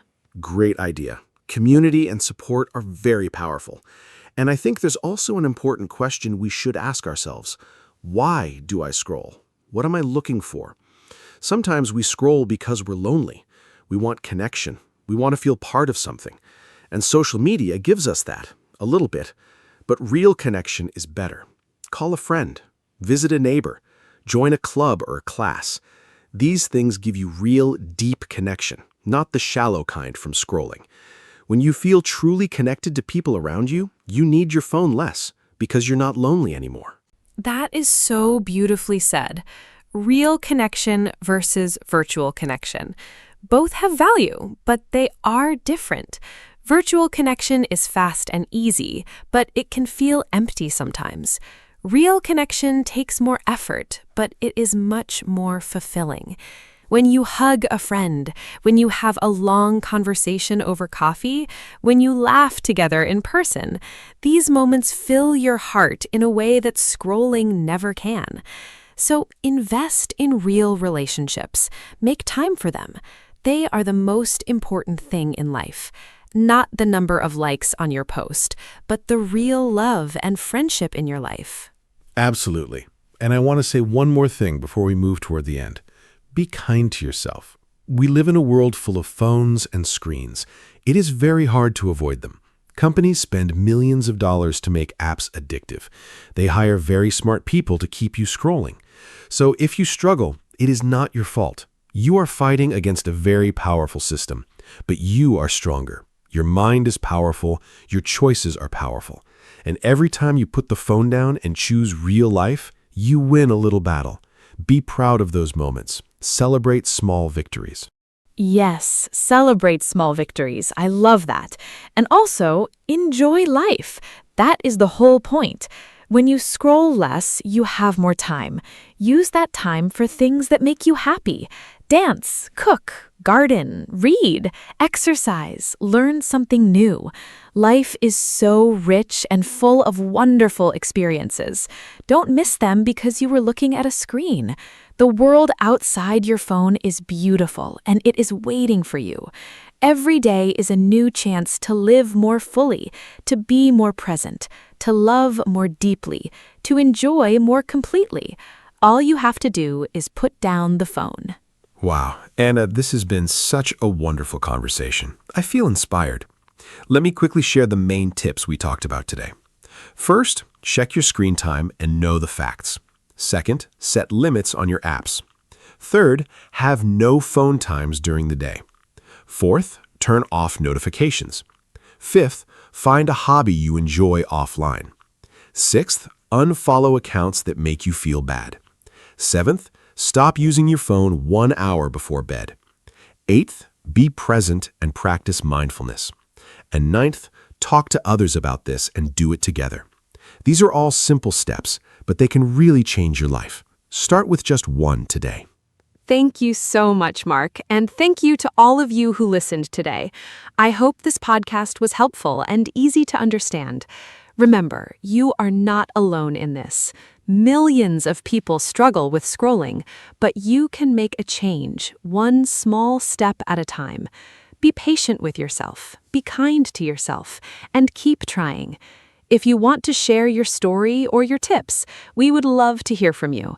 And if this podcast helped you, please share it with a friend.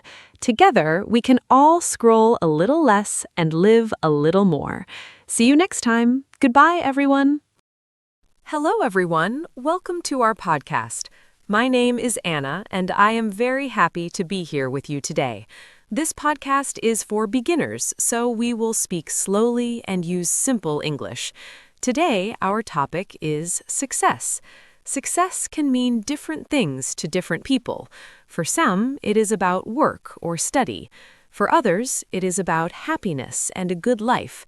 In this episode, we will talk about what success means to us and how we can reach our goals.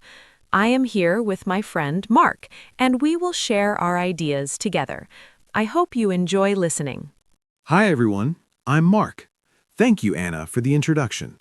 I'm excited to talk about success today. It's a very interesting topic because everyone wants to be successful.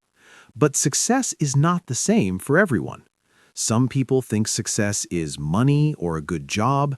Others think it is about family, health, or happiness. In this podcast, we will talk in simple English so you can understand easily. We will share our thoughts and experiences. I hope this conversation helps you learn English and think about your own idea of success. Mark, I really like this topic. Success is something we all think about. For me, success is not only about money or a job, it is also about feeling happy and proud of what I do. Sometimes small things can feel like success, like finishing a task or learning something new. I think success can be different at different times in our life. I hope our listeners can think about their own meaning of success while they listen to us. What do you think about success, Mark? Yes, Anna, I agree with you. Success is not only about big things. Small achievements are also important. For me, success means reaching my goals step by step. It can be in work, health, or personal life. I feel successful when I improve and learn something new. I also think it is important to enjoy the process, not only the result. If we enjoy what we do, we can feel successful more often. I'm happy to talk about this topic and share ideas with you today. That is a great point, Mark. Enjoying the process is very important. Sometimes people only think about the final result, and they forget to enjoy the journey. I think success should also include feeling satisfied with our life. For example, having good relationships with family and friends is also a kind of success. It is not always about work or money. I think balance is very important when we talk about success. Yes, Anna, balance is very important. If we only focus on one thing, like work, we may feel tired or unhappy. Success should include different parts of life. For example, health, relationships, and personal growth. I think we need to take care of all these areas. When we have balance, we feel more complete and satisfied. This is also a kind of success. I agree, Mark. Taking care of different parts of life is important. I also think success can change over time.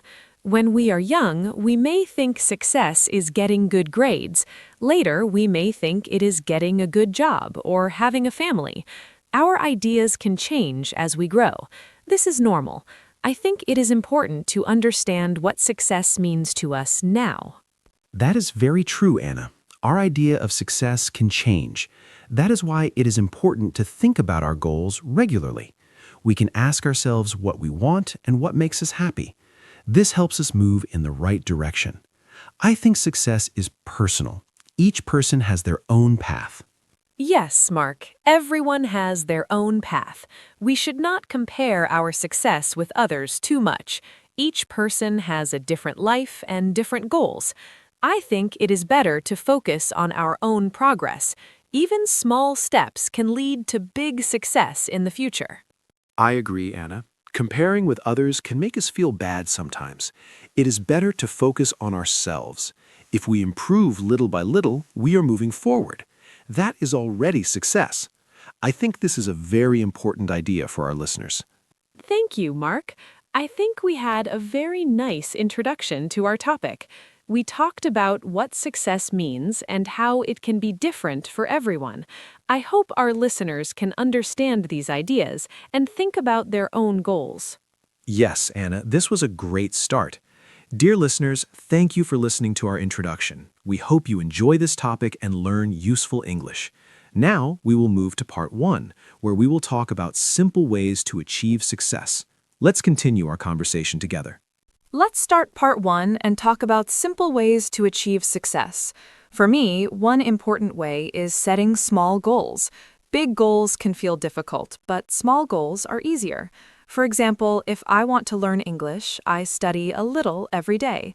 I do not try to learn everything at once. This helps me stay motivated. Another way is to make a simple plan. When I know what to do, I feel more confident. I think small steps are very important. They help us move forward and feel successful every day. That is a great idea, Anna. Small goals are very helpful. For me, another way to achieve success is to be consistent. This means doing something regularly. For example, I try to work on my goals every day, even for a short time. It's better to do a little every day than a lot one day and then stop.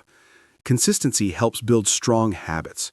I also try to stay focused and avoid distractions. This helps me use my time well. I think good habits are very important for success. Yes, Mark, consistency is very important. Another way I try to achieve success is by staying positive. Sometimes things are difficult and I make mistakes, but I try to think positively and not give up. I tell myself that mistakes are part of learning. This helps me continue. I also like to celebrate small successes. For example, when I finish a task, I feel happy and proud. This gives me more motivation to continue. I think a positive mind is very helpful. I agree, Anna. A positive attitude makes a big difference. Another way to achieve success is to manage time well. I try to plan my day and decide what is important. I do the most important tasks first. This helps me use my time wisely. I also try not to waste time on things that are not useful. Time is very important, so we should use it carefully. Good time management can help us reach our goals faster. That is a very good point, Mark. Time is very valuable. Another thing I do is ask for help when I need it.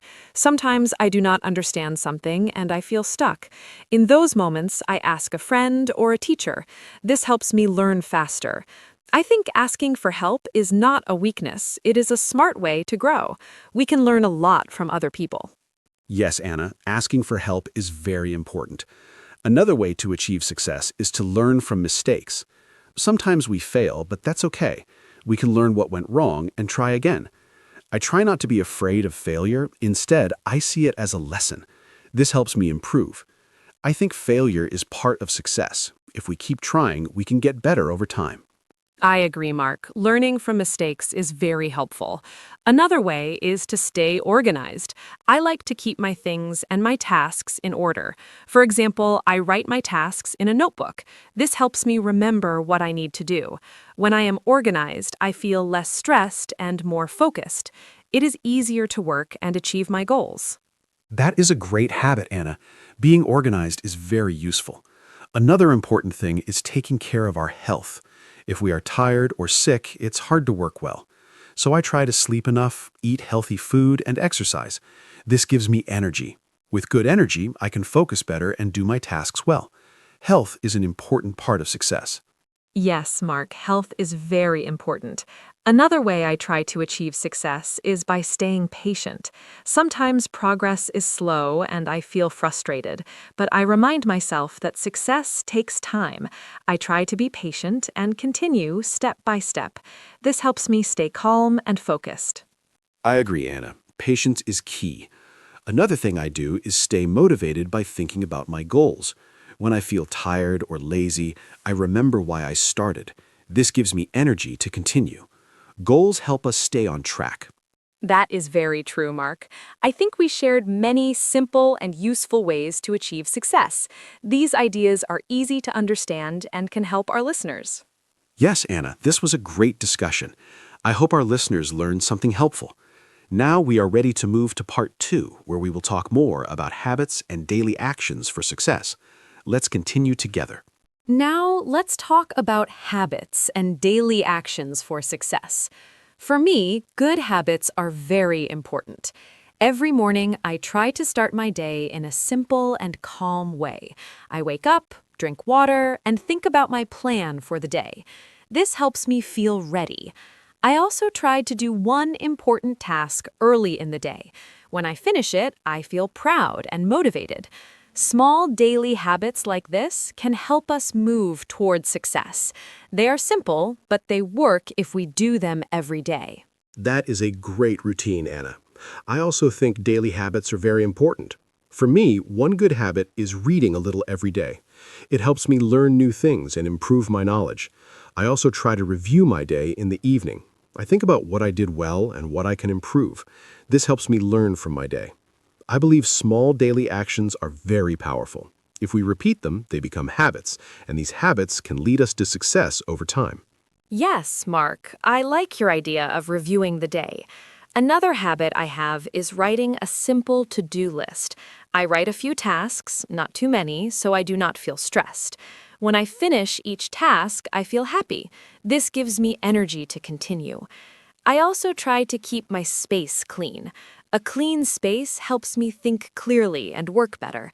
I think small habits like planning and cleaning can make a big difference in our daily life and help us stay focused. I agree, Anna. A clean space is very helpful. Another habit I try to keep is limiting distractions. For example, when I work, I turn off notifications on my phone. This helps me focus on one task. I also try to take short breaks. Working all the time is not good. Short breaks help me rest and come back with more energy. I think good habits are not only about working hard, but also about resting well. Balance is very important in daily life. That is a very good point, Mark. Balance is important. Another habit I try to build is staying positive. Every day is not perfect, but I try to think about good things. Even if something is difficult, I look for a small positive part. This helps me stay strong. I also try to speak kindly to myself. If I make a mistake, I do not say bad things to myself. I say, it's okay, I can try again. This helps me continue and not give up. I like that idea, Anna. Being kind to yourself is very important. Another habit I have is setting a time for rest and sleep. I try to go to bed at the same time every night. Good sleep helps me feel fresh and ready for the next day. Without enough sleep, it is hard to focus. I think many people forget this, but rest is part of success. We need energy to do our best work, and good sleep gives us that energy. Yes, Mark, sleep is very important. Another daily action I do is learning something new. It can be small, like a new word or a simple idea. This makes me feel that I am growing. I do not need to learn a lot every day. Just a little is enough. Over time, it becomes a big improvement. I think learning is a key part of success. It helps us become better and more confident. I agree, Anna. Learning every day is very powerful. Another habit I try to follow is staying active. I do some light exercise, like walking or stretching. This helps my body and mind. When I feel active, I can think more clearly. I also feel happier. I think physical activity is an important part of a successful life. It supports our health and helps us stay focused. That is very true, Mark. Another habit I have is limiting negative things. For example, I try not to watch too much negative news or think too much about problems. Instead, I focus on what I can do. This helps me stay calm and positive. I think our mind is very important. If we protect it, we can do better in our daily life. Yes, Anna, our mind is very important. Another daily action I take is talking to positive people. Good friends and family can support us. When I talk to them, I feel encouraged. This gives me strength to continue. I think the people around us can affect our success, so it is good to stay close to positive and supportive people. I agree, Mark. Good people can help us a lot. I think we shared many useful habits and daily actions. These ideas are simple, but they can help anyone. I hope our listeners can try some of these habits in their daily life. Yes, Anna, this was a great discussion. I hope our listeners learned something useful and easy to follow. Daily habits are very important for success. Now we're ready to move to part 3, where we will talk about challenges and how to overcome them. Let's continue together. Now, let's talk about challenges on the way to success. For me, one big challenge is feeling tired or lazy. Sometimes I do not want to do my tasks, even if they are important. On those days, it is very hard to start, but I try to do one small thing first. For example, I open my book or write one sentence. After I start, it becomes easier to continue. I think the beginning is the hardest part. If we can start, we can move forward. This is my way to deal with lazy feelings. I understand that, Anna. I also feel lazy sometimes. Another challenge for me is fear of failure. Sometimes I worry that I will not do well, so I feel afraid to try. But I try to change my thinking. I tell myself that failure is normal and part of learning. If I do not try, I cannot improve. So I try to take small steps and not think too much about the result. This helps me feel more confident. I think courage is very important when we want to succeed. Yes, Mark, fear can stop us. Another challenge for me is distractions. For example, I want to work, but I check my phone or watch videos. This takes my time and energy. To solve this, I try to remove distractions. I put my phone away or turn it off. I also choose a quiet place to work. This helps me focus better. I think controlling our environment is very helpful when we want to stay on track and reach our goals. That is a great solution, Anna. Distractions are a big problem for many people. Another challenge is losing motivation. At the beginning, we feel excited, but later we feel tired or bored. When this happens, I try to remember my goal. I think about why I started. I also try to change my routine a little, like working in a different place. This helps me feel fresh again. I think it is normal to lose motivation sometimes, but we should find ways to continue. I agree, Mark. Motivation can change. Another challenge is being too strict with myself. Sometimes I want everything to be perfect. If I make a mistake, I feel bad. So now I try to be more kind to myself. I accept that mistakes are normal. I try again without feeling too much pressure. I think success is not about being perfect. It's about learning and improving step by step. This helps me feel more relaxed and continue my work. That is a very important idea, Anna. Being too strict can make us tired. Another challenge for me is time pressure. Sometimes I have many tasks and I feel overwhelmed. I don't know where to start. In this situation, I choose one small task and begin. After I finish one thing, I feel better and continue. Breaking big tasks into small parts helps me manage my time better. It makes everything feel easier and more possible. Yes, Mark, breaking tasks is very helpful. Another challenge is comparing ourselves with others. Sometimes I see other people doing very well and I feel not good enough. But now I try to focus on my own progress. Everyone has a different path. I do not need to be like others. I just need to improve a little every day. This helps me stay positive and continue my journey. I agree, Anna. Comparing with others can make us feel bad. Another challenge is giving up too quickly. Sometimes people try something for a short time and then stop. But success takes time. I try to remind myself to be patient and continue. Even small progress is good. I think consistency is more important than speed. If we keep going, we will see results. That is very true, Mark. Another challenge is feeling stressed. When I feel too much stress, I cannot think clearly. So I try to relax. I take a short break, go for a walk, or listen to music. This helps me feel calm. After that, I can focus again. I think managing stress is very important for success. Yes, Anna, managing stress is important. Another challenge is not having clear goals. If we do not know what we want, it is hard to move forward. So I try to set clear and simple goals. This helps me stay focused. Goals give direction to our actions. Let's talk more about challenges on the way to success. Another challenge for me is staying focused for a long time. Sometimes I start a task, but after a short time, I feel bored and want to do something else. This makes it hard to finish my work. To solve this, I try to work in short time periods, like 20 or 30 minutes. Then I take a short break. This helps me stay focused and not feel too tired. I think managing focus is very important for success. I understand that, Anna. Staying focused is not easy. Another challenge for me is dealing with negative thoughts. Sometimes I think, I cannot do this, or this is too hard. These thoughts make me feel weak, but I try to change them. I tell myself, I can try, or I can learn. This small change in thinking helps me feel stronger. I think our thoughts are very powerful. If we think in a positive way, we can do better and continue moving toward success. Yes, Mark, positive thinking is very helpful. Another challenge is not having enough time. Many people are busy with work, school, or family. It can be hard to find time to work on goals. For me, I try to use small free time. For example, I read or learn something for 10 minutes.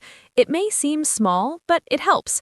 I think we do not need a lot of time. We just need to use our time wisely and do a little every day. That is a very good idea, Anna. Small time is still useful. Another challenge is feeling afraid to start something new. Sometimes we want to try a new activity, but we feel unsure. We worry about making mistakes, but I think it is important to try anyway. We can start small and learn step by step. Trying new things can help us grow and become more confident. Success often comes from trying, not from waiting. I agree, Mark. Trying is very important. Another challenge is not seeing results quickly. Sometimes we work hard, but we do not see changes right away. This can be discouraging, but I try to remind myself that success takes time. I look at small progress instead of big results. Even a small improvement is good. This helps me stay motivated and continue working toward my goals. Yes, Anna, patience is very important. Another challenge is losing energy. When we are tired, it is hard to stay motivated. So I try to take care of my energy. I sleep well, eat healthy food, and take breaks. This helps me feel strong and ready to work. I think energy is very important for success. Without energy, it is hard to do anything well. That is very true, Mark. Taking care of our body is very important. Another challenge is doing too many things at once. Sometimes I try to do many tasks and I feel confused. So now I try to focus on one thing at a time. When I finish one task, I move to the next. This helps me stay calm and do better work. I think simple steps are the best way to move forward. I agree, Anna. Doing one thing at a time is very helpful. Another challenge is not having support. Sometimes people feel alone when they try to reach their goals. But I think it is good to talk to others. Friends, family, or teachers can give support and advice. This can make the journey easier. Success does not have to be a lonely process. Yes, Mark, support is very important. Another challenge is giving up after a bad day. Sometimes we have a difficult day and feel like stopping, but I try to remember that one bad day is not the end. I can start again the next day. This helps me stay strong and continue my journey. That is a great way to think, Anna. Another challenge is not believing in yourself. If we do not believe we can succeed, it is hard to try. So I try to believe in myself, even if it is difficult. Confidence grows with practice. The more we try, the more we believe in ourselves. I agree, Mark. Believing in yourself is very important. We talked about many challenges and ways to deal with them. I hope our listeners feel encouraged and ready to try. Yes, Anna, this was a very helpful discussion. Challenges are normal, but we can overcome them step by step. Thank you everyone for listening, and now we are ready to move to the ending. Thank you everyone for listening to our podcast today. We talked about success and shared many simple ideas, habits, and challenges. I hope you enjoyed our conversation and found it easy to understand. Remember, success is different for everyone. You do not need to be perfect, just take small steps and keep going. Try to build good habits and stay positive. Thank you, Mark, for this great talk. I really enjoyed it. I hope our listeners can join us again next time and continue learning English with us. Take care and goodbye. Thank you, Anna, and thank you to all our listeners. It was great to talk about success with you today. I hope this podcast helped you learn simple English and also think about your own goals. Remember, success takes time, so be patient and keep trying. Small actions every day can lead to big results. I also enjoyed our conversation very much, Anna. Thank you everyone for listening. Have a wonderful day, and we hope to see you again in our next episode. Goodbye. Hi, everyone, and welcome to our podcast. My name is Anna. Today, we are going to talk about time management. This is a very important topic. Many people feel they do not have enough time. They feel busy every day. But maybe the problem is not the time. Maybe the problem is how we use the time. I think it is possible to learn good habits. We can all get better at this. I am happy to talk about it today with my friend Mark. Mark, hello. How are you? Hello, Anna. I am very happy to be here. Thank you for that introduction. Yes, time management is a great topic. I think about it a lot. Every morning I wake up and I think, what do I need to do today? Sometimes I have a long list, and sometimes I do not do everything on the list. I feel bad about that, but I am learning. I think small changes can help a lot. I want to share some simple ideas today. I hope our listeners find them useful. Let us begin. Great. So, Mark, let us start with a basic question. What is time management? Can you explain it in simple words? I think some people hear this phrase and they feel confused. It sounds very professional, but I think it is not so difficult to understand. Time management means we plan how to use our time. We decide what to do first and what to do later. We try to use our time well. Does that sound right to you, Mark? I think it is a simple idea, but it is not always easy to do in real life. Yes, Anna, I agree completely. Time management is simple to understand, but not always simple to do. It means you are the boss of your time. You decide what is important. You decide what to do now and what to do tomorrow. For example, if I have a big project at work, I plan my time for it. I do not wait until the last minute. I start early. This helps me feel less stressed. I think the key word is plan. If you have a plan, you feel more in control of your day. And that feels really good. I love that, being the boss of your time. That is a great way to say it. So, Mark, why do you think time management is important? I think many people know they should manage their time better, but they do not start. They say, I will do it tomorrow.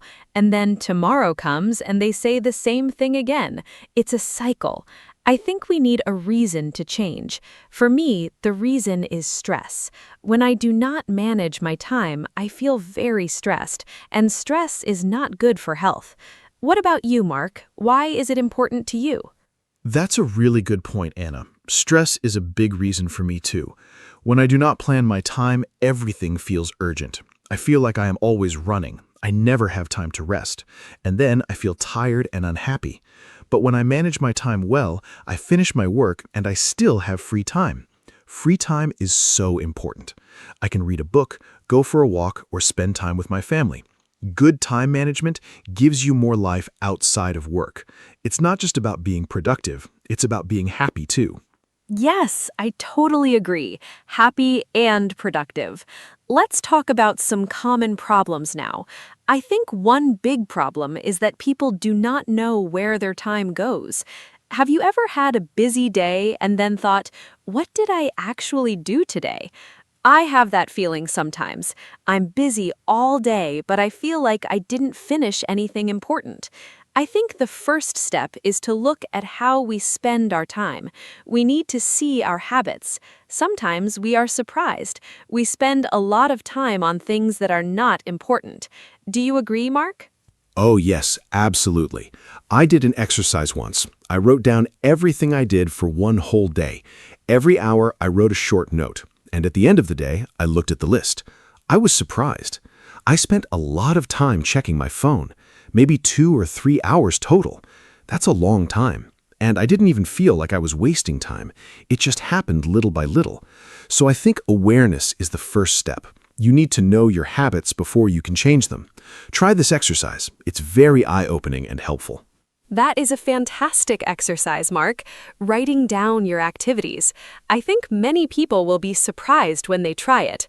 Okay, so now we know the problem. We do not always use our time well. What can we do about it? Let's talk about some simple strategies. One thing I do is make a to-do list every morning. I write down 3 things I want to do that day. Only 3, not 20 things, just 3 important things. This helps me focus. I don't feel overwhelmed. And when I finish all 3, I feel great. It's a small habit, but it makes a big difference. 3 things. I like that idea, Anna. It's simple and realistic. I also make lists, but sometimes my list is too long. Then I feel stressed looking at it. So 3 things is a good limit. I also try to do the most important thing first in the morning. I call this eating the frog. It sounds strange, I know, but it means you do the hardest or most important task first, before email, before social media, before everything. Then the rest of the day feels easier. You already did the big thing. The other tasks seem smaller after that. Have you tried this, Anna? Eating the frog. I love that expression. Yes, I have heard it before, and I think it is true. When I do a hard task first, I feel so relieved. The whole day is better after that. But sometimes it is hard to start with the hard thing. Our brain does not like hard things. We want to do easy things first. It's natural. So we need to be a little strict with ourselves. Maybe we say, no email until I finish my first task, or no coffee until I start the big project. We use small rewards to help us. Does that work for you, Mark? Yes, rewards really help. I use them all the time. For example, I tell myself, after I write this report, I can have a cup of coffee and a short break. The coffee becomes my reward. It sounds small, but it really works for me. Our brain likes rewards. It makes work feel more like a game. You finish a task, you get a reward. It's a simple system. I think the key is to make the reward something you really enjoy. And the reward should come right after the task, not much later, immediately after. That way your brain connects the reward with finishing the task. Rewards and tasks. I love this idea. Now let us talk about something else. Distractions. I think this is one of the biggest problems today. We have so many distractions. Our phones, social media, messages, emails, they never stop. Every few minutes, something wants our attention, and each distraction breaks our focus. Then it takes time to focus again after a distraction. Studies say it can take more than 20 minutes to fully focus again after a distraction. That is a lot of lost time in one day. Mark, how do you deal with distractions? Do you have any tips? Distractions are really difficult. I think the phone is the biggest one for most people, including me. My solution is simple. I put my phone in another room when I need to work. If I can't see it, I don't think about it as much. I also turn off notifications. I don't need to know every time someone likes my photo or sends a message. I check my phone at specific times, for example, once in the morning and once in the afternoon. This way I stay informed, but I'm not checking it all the time. It was hard at first, but now I feel much better and more focused during work time. Okay, let us now talk about planning. I think planning is the heart of time management. If you have a good plan, you know what to do and when. You don't waste time deciding. You just follow the plan. I plan my week every Sunday evening. I sit down with a cup of tea and I look at the next week. I write important things in my calendar, appointments, meetings, deadlines. Then I also think about personal goals. Maybe I want to exercise 3 times this week or finish a book. I put these in the calendar too. Then Monday morning, I already know my week. It feels good. Weekly planning is a great habit, Anna. I do something similar. On Sunday or Monday morning, I look at my week. I ask myself, what are the 3 most important things I need to do this week? Not for work only, but for life also. Maybe one thing is work, one thing is health, and one thing is family. I try to balance different areas of life, because time management is not only about work, it's about your whole life. If you only manage work time, you might forget your health or your relationships. A good plan includes everything that's important to you as a person. Balance is so important. You're right, Mark. We should not only think about work. We need time for everything: work, family, health, hobbies, rest. I think rest is often forgotten. Many people feel guilty when they rest. They think, I should be doing something. But rest is not lazy. Rest is necessary. When you rest, your brain recovers. You become more creative. You make better decisions. You are more patient with people. Without rest, everything gets harder. So I tell people, plan your rest time too. Put it in your calendar. Protect it like you protect a work meeting. Rest is a meeting with yourself. A meeting with yourself. I love that, Anna. That is a beautiful way to think about it. I used to feel guilty about taking breaks. I thought working all the time meant I was productive, but actually working without breaks makes you less productive over time. You make more mistakes, you feel tired, your ideas stop coming. Now I take short breaks every hour or so. I stand up, walk a little, drink some water, just 5 or 10 minutes, and then I come back to work feeling more fresh. These small breaks actually help me do more work, not less. So breaks are an investment in productivity. An investment in productivity, yes. Short breaks are so helpful. Now I want to talk about a technique that many people use. It's called the Pomodoro technique. Have you heard of it, Mark? It's a very popular method for managing time and staying focused. The idea is simple. You work for 25 minutes, then you take a 5-minute break. Then you work for 25 minutes again. After 4 rounds, you take a longer break, maybe 15 or 30 minutes. You use a timer. The word pomodoro means tomato in Italian.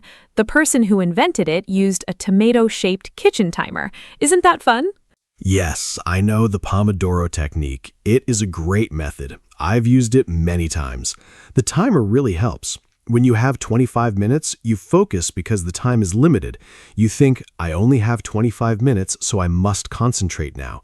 And the break is also nice because you know it is coming. You do not feel like you are working forever. You think, just 25 minutes, then I can rest. It makes hard work easier to start.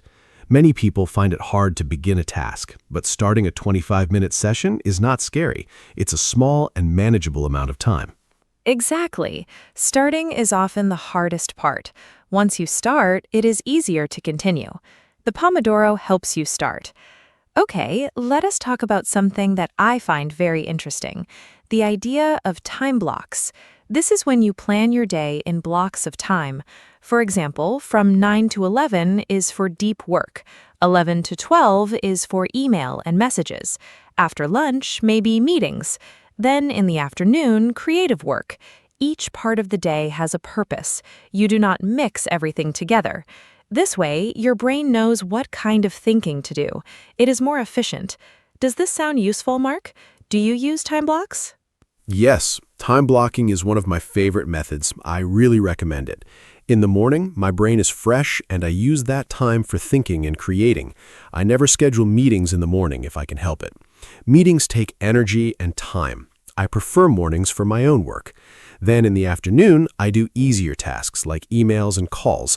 I match the task to my energy level. When I have high energy, I do hard things. When I have low energy, I do easy things. I think this is called working with your natural rhythm, and it makes a big difference in how much you can get done each day. Working with your natural rhythm. That is a great concept. Not everyone is the same. Some people work best in the morning. Other people work better at night. We are all different. I think it is important to know yourself. When do you feel most alert? When do you feel most creative? Plan your hard tasks for those times. Do easy tasks when you feel tired. This is a very personal approach to time management. There is no one perfect system for everyone. The best system is the one that works for you, so you need to experiment a little. Try different things and see what helps you personally. I completely agree. Knowing yourself is really important. I'm a morning person. I wake up early and feel great. By 8 o'clock in the evening, I'm tired and I cannot focus well. So I never try to do important work late at night. I know it will not be my best work. But my sister is totally different. She works best at midnight. She is very creative at night. We are all different. So I always say, do not copy someone else's schedule exactly. Take ideas, but adapt them to your own life and body. What works for your friend might not work for you at all. And that's okay. Your sister sounds like me sometimes. I like working in the evening too. Okay, let us talk about something very common, the feeling of being overwhelmed. I think many people have this feeling. You look at your to-do list and it is very long. You have so many things to do, and you don't know where to start, so you feel stuck. You might even start to do nothing because everything feels too big. This is called being overwhelmed. Have you felt this way, Mark? I think most people have at some point. It's a very uncomfortable feeling, and it can stop you from doing anything at all. Oh, I know that feeling very well, Anna. It's terrible. You feel paralyzed. You can't move. I think the best thing to do when you feel overwhelmed is to stop and breathe first. Do not panic. Then take your big list and choose just one task. Just one. The most important or the most urgent one. Forget the rest for now. Focus only on that one task. Start it. When you finish it, choose another one. Take it step by step. The list will slowly get smaller, and each time you finish a task, you feel a little better. The feeling of progress is very powerful and motivating. One task at a time. Simple and powerful. I also want to talk about saying no. I think this is very important for time management. Many people say yes to everything. Someone asks for help, they say yes. Another meeting is added, they say yes. A new project arrives, they say yes. And soon, their calendar is completely full. There is no time for their own priorities. Learning to say no is a skill. It is not rude to say no, it is responsible. When you say no to one thing, you say yes to your own time and priorities. Mark, do you find it easy or difficult to say no? Honestly, saying no is very difficult for me. I'm a people pleaser. I like to help. I don't want to disappoint anyone. So I often say yes when I should say no. And then I'm stressed because I have too much to do. I'm slowly getting better at this. One thing that helps me is to pause before answering. When someone asks me something, I don't say yes immediately. I say, let me think about it and check my schedule. This gives me time to decide honestly. Sometimes I can help, sometimes I cannot, and that's okay. We can't do everything for everyone all the time. It's not possible. Pausing before answering is a wonderful strategy. I do that too now. It's okay to say, I will check and let you know. You don't have to answer immediately. Okay, let us talk about technology and time management. We already talked about phones and distractions, but technology can also help us manage time better. There are many apps and tools for this. Have you used any apps for time management, Mark? I know there are apps for to-do lists, calendar apps, timer apps, and many others. Sometimes I think there are too many options, and it can also be confusing. Do you use any specific apps that you like? Yes, I use a few apps. For my to-do list, I use a very simple app. I just write my tasks and check them off when I finish. The satisfying feeling of checking something off is real and motivating. I also use a calendar app for all my appointments and plans. I sync it with my phone and computer. For the Pomodoro technique, I use a simple timer app, nothing fancy. I think the key is not to use too many apps. Find one or two that work for you and stick with them. Changing apps all the time is also a way to waste time. The tool is not the solution. Your habits are the real solution. That is so true. The habit is more important than the tool. You can have the best app in the world, but if your habits are bad, the app will not save you. Okay, I want to ask you something personal, Mark. What was your biggest time management mistake? Something you did before that you do not do now? I will share mine too.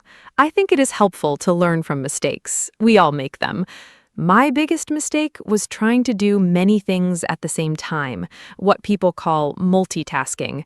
I thought I was saving time, but actually I was doing everything poorly and slowly. What about you? Multitasking. Yes, that was my mistake too. I thought doing two things at once was efficient, but our brains cannot really multitask. We just switch quickly between tasks, and each switch costs time and mental energy. So we think we're saving time, but we're losing it. My other big mistake was not having a morning routine. I used to wake up and immediately check my phone, emails, news, social media, and then I felt stressed before I even had breakfast. Now I have a calm morning routine first. A little exercise, breakfast, some quiet time. Then I check my phone. My mornings are much better now. Wake up earlier, yes. Even 10 or 15 minutes can help a lot. Now I want to talk about something called deadlines. I think deadlines are very important in time management. A deadline is a date or time when something must be finished. Without a deadline, tasks can go on forever. We keep working on something without finishing it, or we keep postponing it.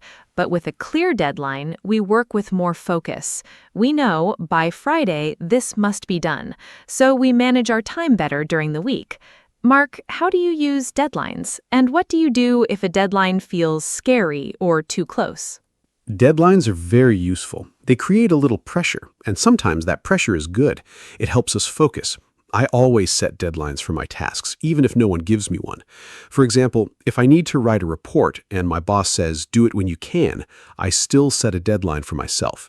Maybe I say, I will finish this by Wednesday. Without that, I might wait and wait. If a deadline feels scary, I break the big task into small steps. Each step has its own small deadline. Then the big deadline is not so scary. It's just a collection of small steps, and small steps are easy to take. Breaking a big task into small steps, I love this strategy. It's called chunking, I think. You take a large task and divide it into many small parts. Each small part is easy to do, so you never feel overwhelmed. You just do one small part, then another, and before you know it, the big task is done. I use this method for big projects at work. I look at the whole project and I think, what are all the steps to finish this? Then I put each step on my calendar with a deadline. The big project becomes a simple plan. It's a really effective way to deal with large tasks. Yes, chunking is a fantastic strategy, and it also helps with procrastination. Procrastination means you delay doing things. You keep saying, I will do it later, I'll start tomorrow. But tomorrow never comes. Often we procrastinate because the task seems too big or too hard. But if you break it into very small parts, it's not so hard. You can start with just 5 minutes, just 5 minutes on the task. Often you will continue after 5 minutes because you already started. Starting is the hardest part. Once you're working, the momentum carries you forward. So make the first step very, very small and easy to take. Procrastination, such a common problem. I think almost everyone does it sometimes. I certainly do. One thing that helps me is to think about how I will feel after I finish the task. I imagine that feeling of relief and pride, and then I want that feeling. So I start working to get that feeling. It's a way to motivate yourself with your imagination. Another thing that helps me is to make my workspace nice. If my desk is clean and comfortable, I feel more motivated to sit down and work.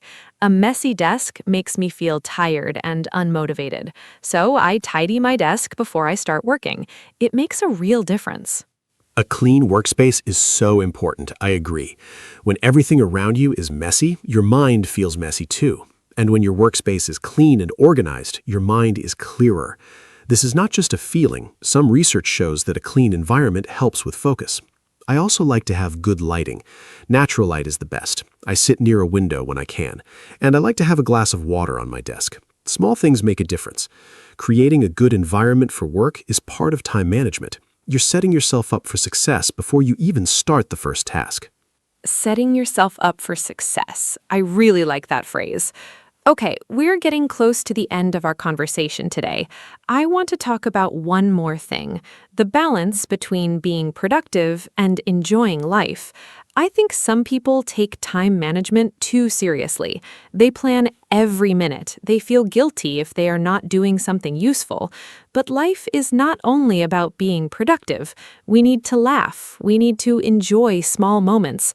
We need to be present with people we love. Good time management should give you more time for joy, not make your life feel like a strict schedule. What do you think, Mark? I completely agree, Anna. Time management is a tool, not a prison. The goal is more freedom, not more stress. If your time management system makes you feel anxious, something is wrong. Adjust it. Make it work for your life, not against it. I also think rest and play are productive in their own way. When you rest, you come back stronger. When you play, you get new ideas. When you spend time with loved ones, you feel happier and healthier. And happy, healthy people are more productive. So enjoying life is not a waste of time. It is actually one of the most important things you can do. Beautifully said, Mark. Time management is about living better, not just working more. Now, I would love to know, what is the one piece of advice you would give to a total beginner, someone who wants to start managing their time better but does not know where to begin? There's so much information available, it can be confusing. If someone listens to this podcast and wants to change just one thing, what would you tell them? What is the most important first step? I have my answer ready, but I want to hear yours first. What is the single best advice you can give? My number one advice is this: start simple. Do not try to change everything at once. Just do one thing. My suggestion is to write 3 important tasks every morning before you start your day. Just 3, not 20, not 10, 3. Do those 3 things first before you get distracted. At the end of the day, look at your list. Did you do all 3? If yes, wonderful. If not, that's okay. Try again tomorrow. Do this every day for 1 month. It will become a habit. And from this one small habit, other good habits will grow naturally. Simple is always better when you are starting something new. I love your advice, Mark. 3 tasks per morning, simple and powerful. My advice is very similar. I would tell a beginner to just start. Do not wait for the perfect system or the perfect moment. Start now with something very small. Maybe just write a to-do list today. Maybe just turn off notifications for 1 hour. Pick one small thing and try it today. Progress, not perfection. Even a tiny change is better than no change. And celebrate your small wins. If you finish your 3 tasks today, feel proud. Tell yourself, I did well today. Positive feelings help you continue. Be kind to yourself on this journey. Yes, be kind to yourself. That is so important. We sometimes talk to ourselves very harshly. We say, I am lazy, I have no discipline, I never finish anything. These thoughts are not helpful. They make us feel bad and unmotivated. Instead, try to be your own coach, not your own critic. Say, okay, today was not perfect, but I did something. Tomorrow I will try again. Progress is not always a straight line. Some days are better than others. That is normal and human. The key is to keep going, to try again. Each small step forward counts, and over time, small steps add up to big changes in your life. Be your own coach, not your own critic. What a beautiful message. I think that's a perfect way to end our conversation today. We talked about so many things. What time management is, why it is important, common problems like distractions and procrastination, useful strategies like to-do lists, time blocks, morning routines, and the Pomodoro technique. We talked about saying no, deadlines, and the importance of rest and balance. I hope our listeners found all of this helpful. Remember, you do not need to do everything at once. Just start with one small step. Mark, any final words before we say goodbye today? Just a few final words. Thank you, Anna, for this wonderful conversation. It was so enjoyable, and I learned things too, even from talking about what I already know. I want to say to everyone listening, your time is valuable. It is the most precious thing you have. You cannot get it back, so use it with care and intention. Plan your days. Focus on what matters to you. Rest and enjoy life. Manage your time so that you can live a life you are happy with. Start small, be consistent, and be patient. You can do this. Thank you for listening to our podcast today. We hope to see you again very soon. Thank you so much, Mark, and thank you to everyone who listened today. We hope this conversation gave you some good ideas and maybe some inspiration to start making changes. Time management is a journey. It's not something you perfect in one day. It takes practice and patience, but every step you take is worth it. Your future self will thank you. If you enjoyed this podcast, please share it with a friend. Maybe someone you know needs these ideas too. Take care of your time and take care of yourselves. Goodbye for now, and see you in the next episode of our podcast. Bye-bye. Hello, everyone. Welcome to our podcast. My name is Anna. Today, I am here with my friend, Mark.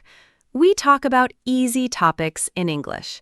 This podcast is for people who are learning English. We speak slowly and use simple words.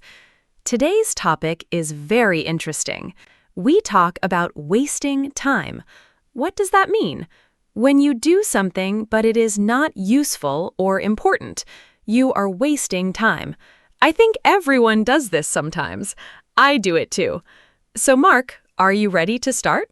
Hi, Anna. Hi, everyone. Yes, I am very ready. Thank you for the nice introduction. I am Mark. I am happy to be here today. This topic is fun because everyone can understand it. We all waste time sometimes. It is a normal part of life.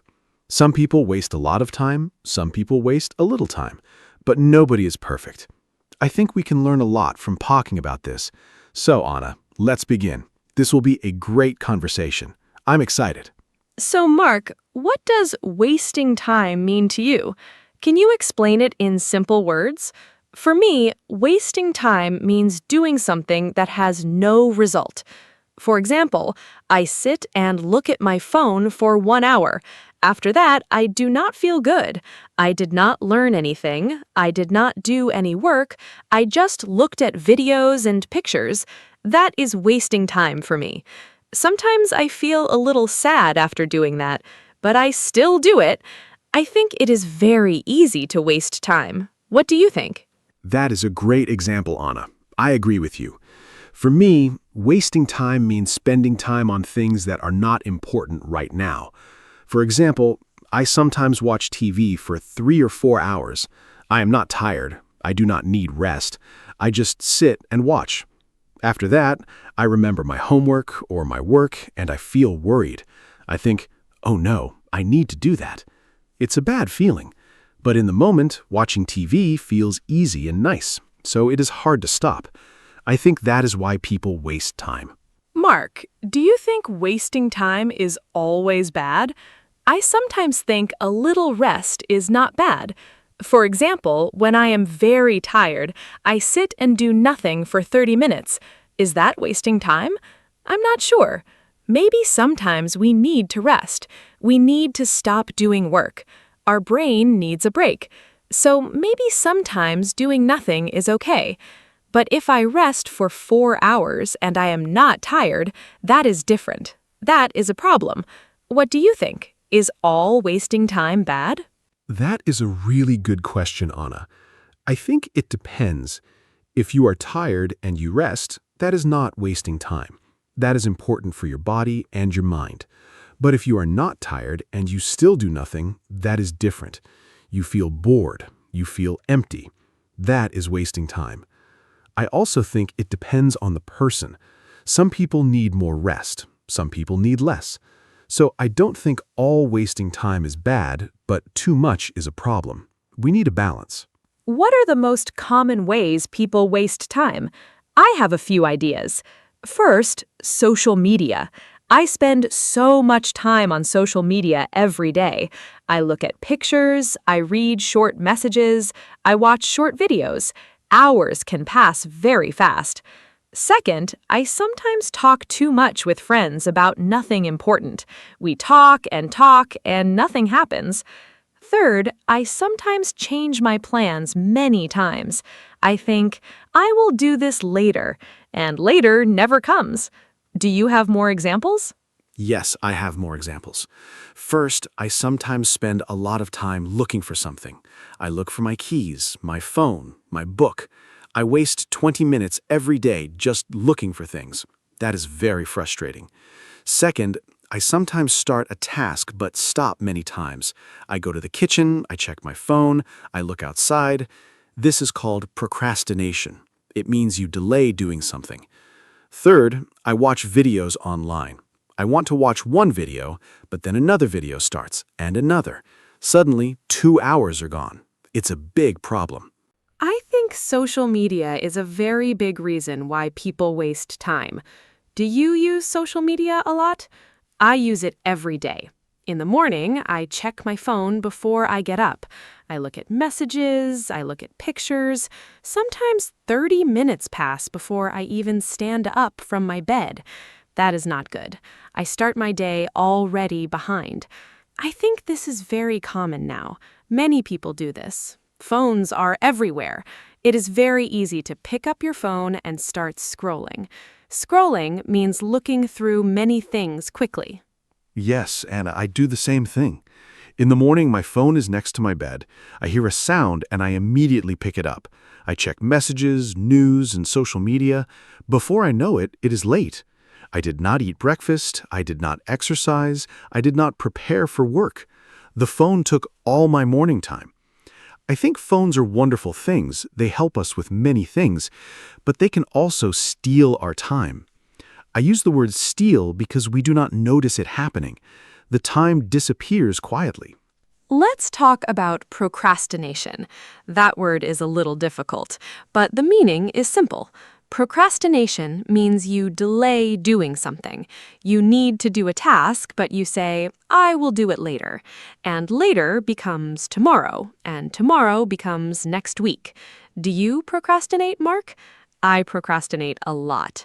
I have a list of things to do, but I look at my list and I feel tired just reading it. So I close it and do something easy instead. I think many people know this feeling. Yes, I know that feeling very well, Anna. I procrastinate most with difficult tasks. If something is easy, I do it fast. But if something is hard, I delay it. I think I need to prepare first, but preparing takes forever. I clean my desk, I make coffee, I organize my papers. After all that, I am tired and it is time to sleep. The hard task is still not done. Procrastination is tricky because you feel busy. You do small things, but the important thing never gets done. Why do people procrastinate? I think one reason is fear. We are afraid to start something because it might be hard, or we are afraid to fail. If I do not start, I cannot fail. That sounds silly, but I think it is true. Another reason is we do not know where to begin. A big task is scary. We look at it and it feels impossible, so we do nothing. Also, some people do not have energy. They are tired and cannot think clearly, so they delay things until they feel better. But that feeling does not always come. I agree. Fear is a big reason. Another reason is that our brains like easy things. Doing a difficult task requires a lot of thinking. Watching a video is easy. Our brain says, choose the easy thing, and we do. Also, I think some people do not see the result of their work right away. If you work hard today, you might see the result next week or next month. That feels far away, but a fun video gives you a good feeling right now, so we choose the video. It's about immediate and delayed satisfaction. Let's talk about a funny kind of wasting time. It is called busy but not productive. This means you look very busy. You move fast, you write things, you make calls, but at the end of the day, nothing important is done. I do this sometimes too. I am busy all day, but then I ask myself, what did I do today? And the answer is not clear. I did many small things. I answered emails, I organized files, but the big important task? I did not touch it. Does this happen to you? Oh yes, this happens to me often. I call it feeling busy. I have a full day, I am always doing something, but in the evening I look at my important tasks. They are all still there, waiting. I spent all my time on small things. Like, I spent 30 minutes choosing what music to listen to while working. I never even started working. Or I spent 1 hour organizing my email folders, but I did not reply to the important emails.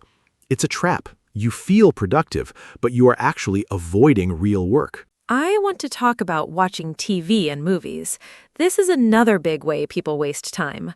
I love movies. I really do. Sometimes I watch one movie and then another movie starts and I think, just a few more minutes. But a few minutes becomes 2 more hours. Suddenly it is midnight, I have work tomorrow, I feel tired, but I watched so much. I think this is a very common experience. Streaming apps are very good at keeping us watching. They always show us the next episode automatically. It is very clever, but also dangerous for our time.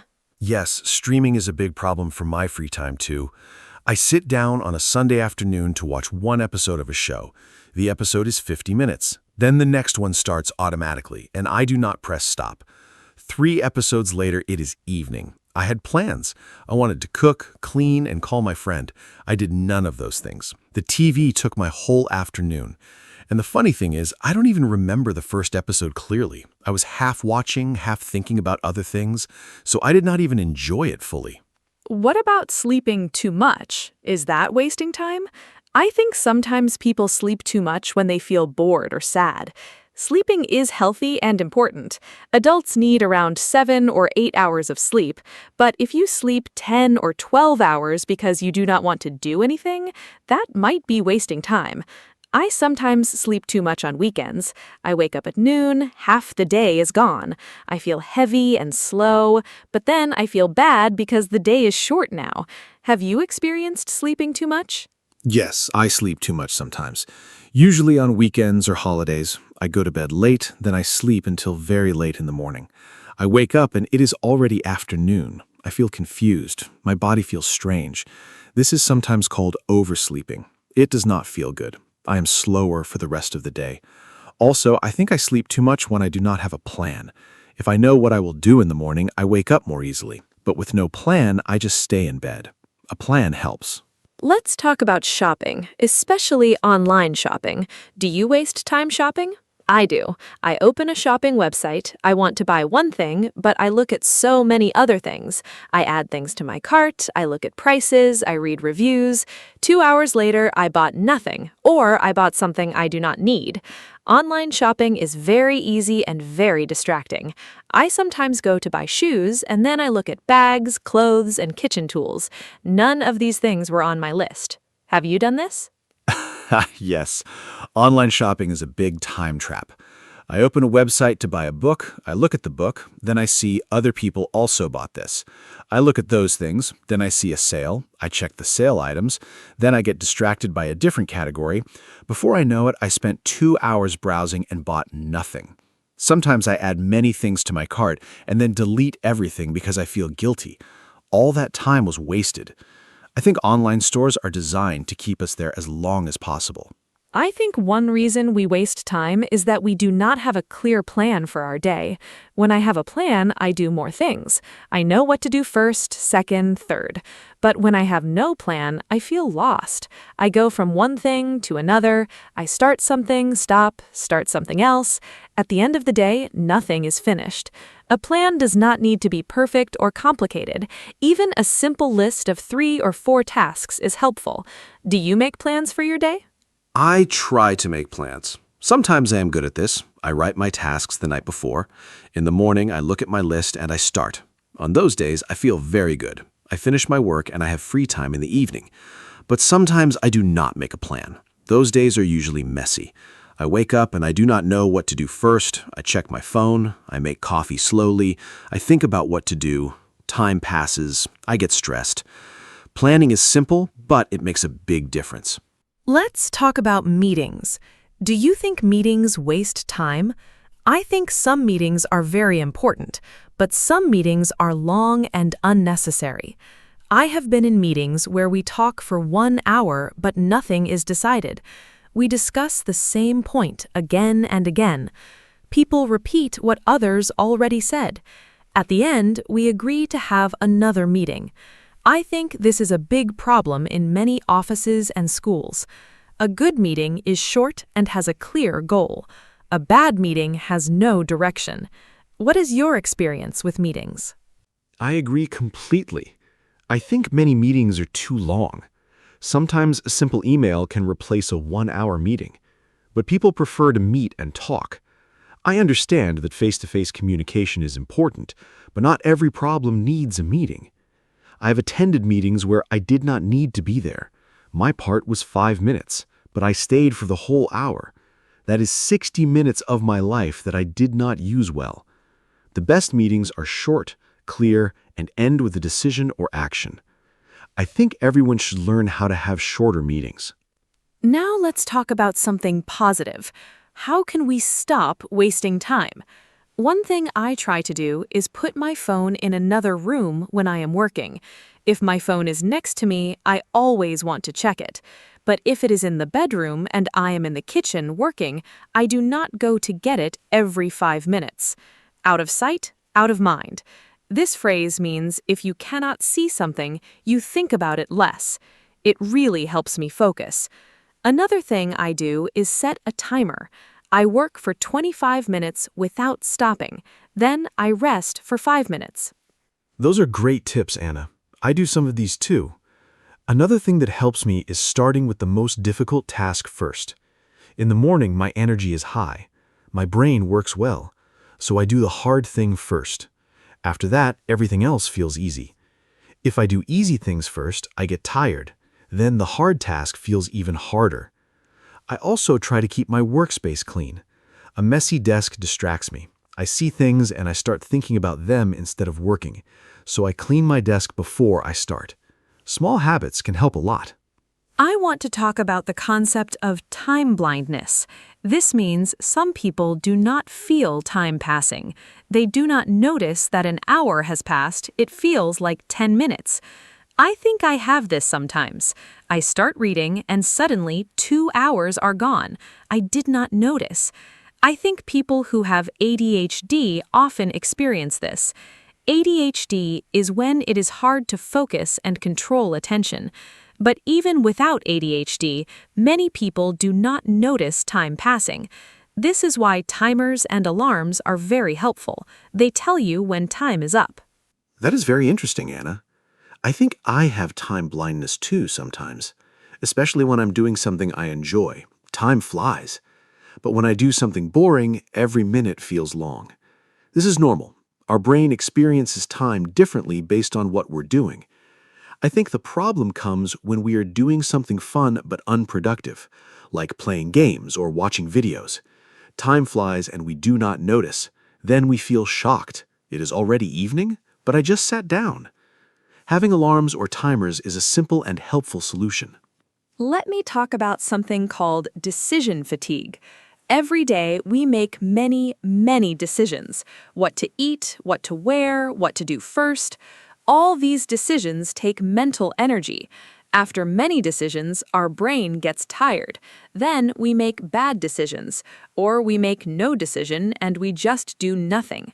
I think this is one reason why people waste time in the afternoon or evening.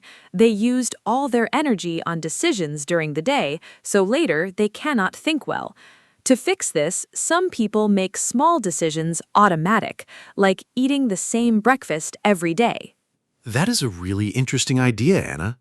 I think decision fatigue is real. I notice it on busy days. In the morning, I'm sharp and focused, but after lunch, I feel slow. Small things feel hard.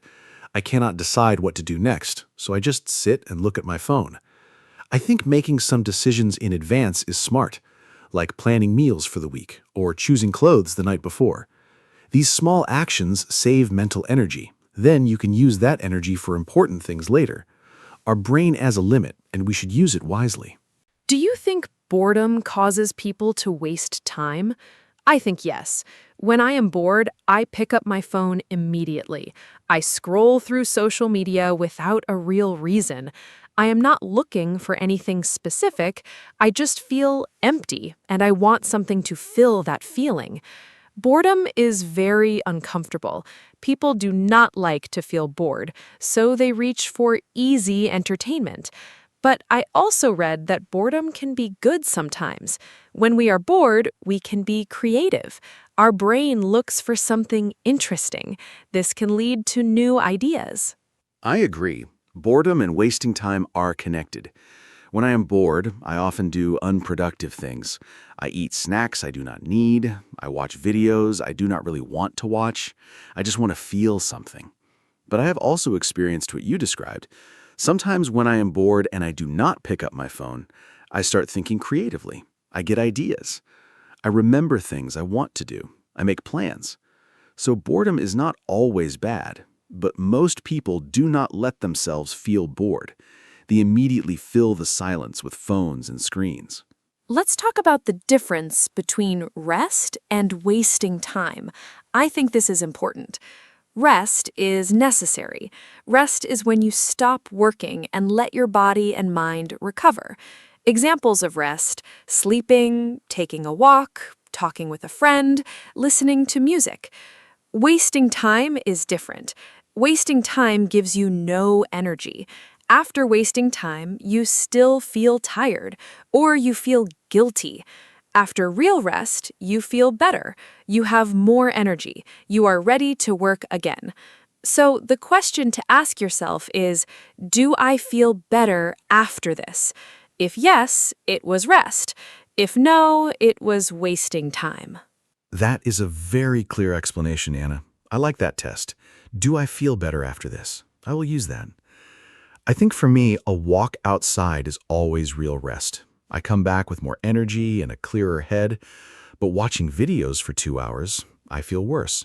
My eyes are tired, I feel slow and a little sad, and I have less time for things I care about. So the videos were wasting time. I also think the intention matters. If I decide to rest and I watch one movie, that is planned rest. But if I watch 4 movies and miss my plans, that is wasting time. What do you think about video games? Are they wasting time? I know many people love video games. Some people play for fun and relaxation. That is fine, I think. But some people play for 6, 8, 10 hours a day. They skip meals, they do not sleep enough, they ignore their friends and family. That seems like a problem, but I don't want to judge. I think the question is balance. Can you play games and still do your important tasks? If yes, great. If games are taking over your life, that is a problem. What do you think, Mark? I think video games are like any other activity. The amount of time is the key. I play games sometimes. I enjoy them. Games can be creative and fun. Some games teach problem solving and strategy. But like you said, when gaming takes too much time, it becomes a problem. I have friends who play until 3 or 4 in the morning. They are tired the next day. They miss work or school. They argue with family about this. That is not healthy. I think 2 hours of gaming is fine for most people. More than that can become too much depending on the person.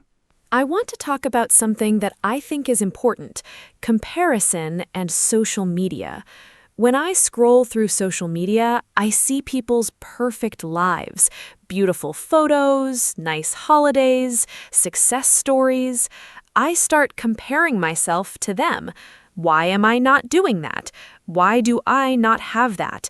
And I feel bad about my own life. This makes me want to scroll more, looking for something to feel better. But the feeling doesn't get better. It gets worse. So I am wasting time and feeling bad. It's a double problem. Do you compare yourself to others online? Yes, I do sometimes. It's very natural. We see what other people share, and we forget that people only share the best moments. Nobody posts a picture when they feel sad or lazy. Nobody shows their failures online. So social media gives us a false picture of life. Everyone looks successful and happy, and we compare our real life to their highlights. That's not fair to ourselves. I think it is good to take breaks from social media. Sometimes I delete the apps for 1 week. I feel much better. I have more time, and I stop comparing myself to others. Let's talk about the morning. How you start your day can decide how you use your time. Some people wake up and immediately look at their phone. This can cause stress right away. You read bad news, you see emails, you start worrying before you even get up. This is not a good way to start the day. Other people wake up and do something calm first. Drink water, stretch, walk outside, eat breakfast slowly. This helps the brain start well. I am trying to not look at my phone for the first 30 minutes after waking up. It is difficult, but helpful. I think the morning is very important. I used to check my phone immediately. My first thought of the day was someone else's message or some news story. It put me in a reactive mood. I was responding to others before I even thought about my own day. Now I try to have a morning routine without my phone. I drink water, I do some light exercise, I eat breakfast. I look at my plan for the day. After that, I check my phone. This small change helped me a lot. I feel more in control of my day. I waste less time because I start with intention. What do successful people say about time? I have read some things about this. Many successful people protect their time very carefully. They say no to things that are not important. They do not go to every meeting. They do not answer every email immediately. They choose what to spend time on. I think saying no is a very important skill. Many people feel bad saying no. They say yes to everything, and then they have no time for their own goals. Learning to say no politely is a big part of managing your time well. I am still learning this. Yes, saying no is very hard. I find it difficult too. I want to be helpful to everyone. So when someone asks me for something, I usually say yes. But then I have too many things to do, and I do not do any of them well. I rush, I make mistakes, I feel stressed. I have heard that saying no is a form of respect for yourself and for the other person. If you say yes but cannot do it well, that is also bad. It is better to say no clearly than to say yes and disappoint someone. I am practicing this. Let's talk about clutter. Physical clutter, like a messy room or desk. Does a messy environment make you waste time? I think yes. When my room is messy, I cannot focus. I look at the mess and I feel overwhelmed. I cannot start working. I think I should clean first. But then cleaning takes 1 hour, and after cleaning, I am tired, and my work is still not done. Also, I waste time looking for things in a messy space. Where is my charger? Where is my notebook? These small searches add up. A clean space helps me work faster and better. I completely agree. A clean space is very important for me too. When my desk is clean, I feel clear. My brain is calm. I can focus. But when there are papers and cups and other things everywhere, my brain feels the same way, messy. I read that our environment affects our mood and concentration. This makes sense to me. I now spend 10 minutes every evening cleaning my desk. It takes very little time, but the next morning I start in a good place. This small habit saves me time and energy every day. The environment around us matters. Let's talk about how smartphones changed our relationship with time. Before smartphones, people had to wait in lines or on trains with nothing to do. They looked out the window, they thought, they talked to strangers, they were bored. Now, everyone has a phone. The moment there's a free second, we look at our phones. We never need to be bored or empty. But I wonder if we are missing something. Time to think, time to be creative, time to notice the world around us. Our phones filled all our empty time. Maybe some empty time was good for us. That is a beautiful and interesting thought, Anna. I agree. We are never truly bored now. And I think this is actually a problem. Ideas often come when we are resting or doing nothing. Scientists, writers, and artists often talk about this. Their best ideas came in the shower, on a walk, or before sleeping. These moments of doing nothing are actually important for the brain. But now we fill every quiet moment with a phone, so we have fewer moments of real thinking. I think we should protect some empty time every day. Just sit and think. Do nothing digital. I want to share a concept called time affluence. This means feeling like you have enough time. People who feel rich in time are happier. They are less stressed. They enjoy their activities more. But many people feel time poor. They always feel busy and rushed. Interesting research shows that helping other people can make you feel like you have more time. It sounds strange, but when you give your time to others, you feel more in control of your time. I think this is because helping others makes us feel effective, and effectiveness makes us feel less rushed. That is fascinating. I have not heard that before. I usually think helping others takes time away from me, but you say it actually makes us feel richer in time? I want to try that. Maybe volunteering or helping a friend with a problem. I think it also connects to purpose. When we feel our time has meaning, it feels well spent. If I help someone and it makes a difference, I do not feel like I wasted those hours. Compare that to watching videos for hours. I have nothing to show for that time. Purpose and meaning make time feel valuable. Let me talk about a practical technique. It is called the 2-minute rule. The idea is simple. If a task takes less than 2 minutes, do it immediately. Do not put it on your to-do list, just do it now. For example, reply to a short message. Put a cup in the dishwasher. Write one sentence in your notebook. These tiny tasks seem small, but if you delay them, they pile up. Then your to-do list is full of tiny tasks and it feels heavy. The 2-minute rule keeps small things from becoming big problems. I use this and it really helps. I love this rule. It is so simple but effective. I have started doing this too. If I see something that needs a quick action, I do it right away. Before, I used to think, I will do that later. But later never came. The small tasks grew into a big pile. Then I felt overwhelmed. Now, if I can do something in 2 minutes, I just do it. My life is neater, my to-do list has fewer things, and I feel more in control. I think simple strategies like this are the best. They don't require big changes, just small adjustments every day. Let's talk about what we truly value. I think we waste time on things we don't really care about, but we say we are too busy for things we love. This is a contradiction. I say I have no time to read, but I spend 2 hours on social media.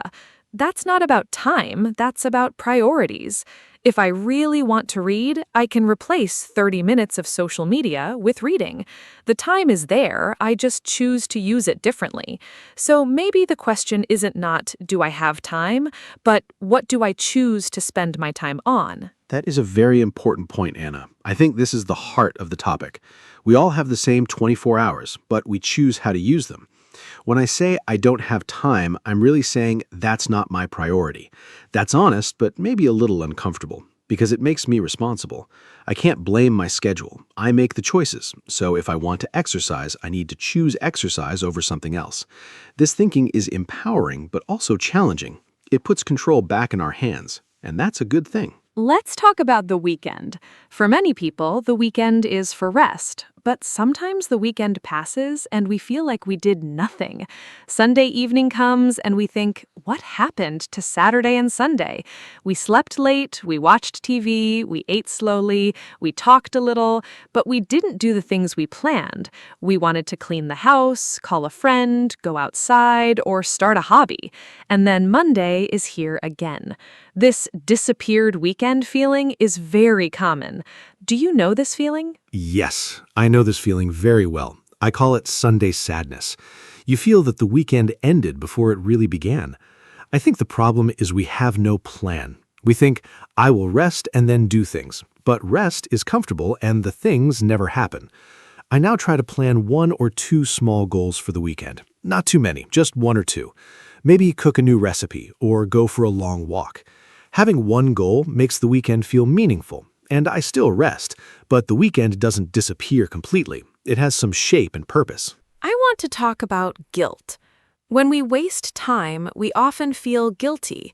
We know we should be doing something else, and that guilty feeling is not nice. But here is something interesting. Feeling guilty does not help us stop wasting time. It actually makes things worse sometimes. When I feel guilty, I feel bad. And when I feel bad, I want to feel better. So I watch more videos or scroll more. The guilt creates more wasting.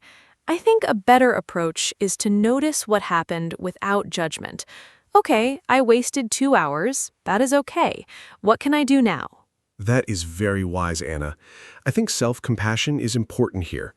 If you are always angry at yourself for wasting time, you create stress. Stress makes focus harder, and then you waste more time. It's a cycle. I try to be kind to myself when I waste time. I say, everyone does this, I can start fresh. This is much more helpful than I'm so lazy, I wasted the whole day. Negative self-talk does not motivate us. It just makes us feel bad. Kindness to yourself is not weakness. It is a strategy for doing better next time. Let's talk about the role of sleep in wasting time. When I do not sleep enough, I waste a lot of time the next day. I cannot focus, I move slowly, I make mistakes. I need to read things 3 times to understand. A task that takes 30 minutes when I'm rested takes 1 hour when I'm tired. So poor sleep actually creates wasted time. And then I feel bad in the evening and I stay up late. And then I am tired again the next day. It's a bad cycle. Good sleep is one of the best ways to protect your time. It sounds simple, but it is true. That is so true. Sleep is foundational. Everything depends on it. When I sleep well, I am fast, clear, and energetic. I finish things quickly. I have time left over. But after a bad night, I am slow and distracted. I drink too much coffee. I sit at my desk, but nothing gets done. I look at my phone more. I eat more sugar to feel energy. All of this is wasting time and also hurting my health. I now try to go to sleep at the same time every night. This consistency helps my body know when to rest. A good sleep schedule is a real time saver. Let me share a reflection. We talked about many ways people waste time: social media, procrastination, screens, no plans, messy spaces, bad sleep, meetings. But I think the biggest reason is disconnection from our own values. When we know what we truly want in life, it is easier to say no to distractions. When I feel lost or empty, I waste more time. When I have a goal I care about, I waste less time. So maybe the deepest solution is not a time management trick. It's asking yourself, what do I really want? What matters to me? And then living in that direction. That is beautifully said, Anna. I agree deeply. Time management systems and apps can help. Timers and to-do lists can help. But without knowing your why, you will still get lost. You will still scroll and procrastinate. But if you have a clear reason to use your time well, everything changes. You wake up with intention. You make choices on purpose. You protect your time like something precious, because it is. Time is the one thing we cannot get back. Every minute spent is gone forever. So we should use it in ways that reflect what we truly love and value. We are getting close to the end of our podcast today. I want to say thank you to everyone who listened. I hope this conversation was helpful and easy to understand. We talked in simple English, I hope. We covered many topics about wasting time, from social media to procrastination, from sleep to values. I learned things from this conversation too. Talking with Mark always helps me think better. I hope you feel the same. Remember, you do not need to be perfect with your time. Small improvements are good enough. Even using your time a little better each day makes a big difference. Thank you, Anna, and thank you to all our listeners. I really enjoyed today's conversation. It made me think about my own habits. I know I waste time too, but I also know I can do better. And hearing Anna's thoughts helped me understand new ideas. I hope you, our listeners, also found something useful. Maybe one tip that you can use starting today. Remember, time is precious. It's the same for everyone. Rich or poor, young or old, we all have 24 hours. How we use them is up to us. Thank you for spending some of your time with us today. See you next time. Hello, everyone. Welcome to our podcast. My name is Anna, and I am very happy to be here with you today. This podcast is for beginners, so we will speak slowly and use simple English. Today, our topic is morning habits. Morning habits are the things we do after we wake up. These small actions can change how we feel during the day. For example, some people drink water, some people exercise, and some people check their phone. I think morning habits are very important because they help us start the day well.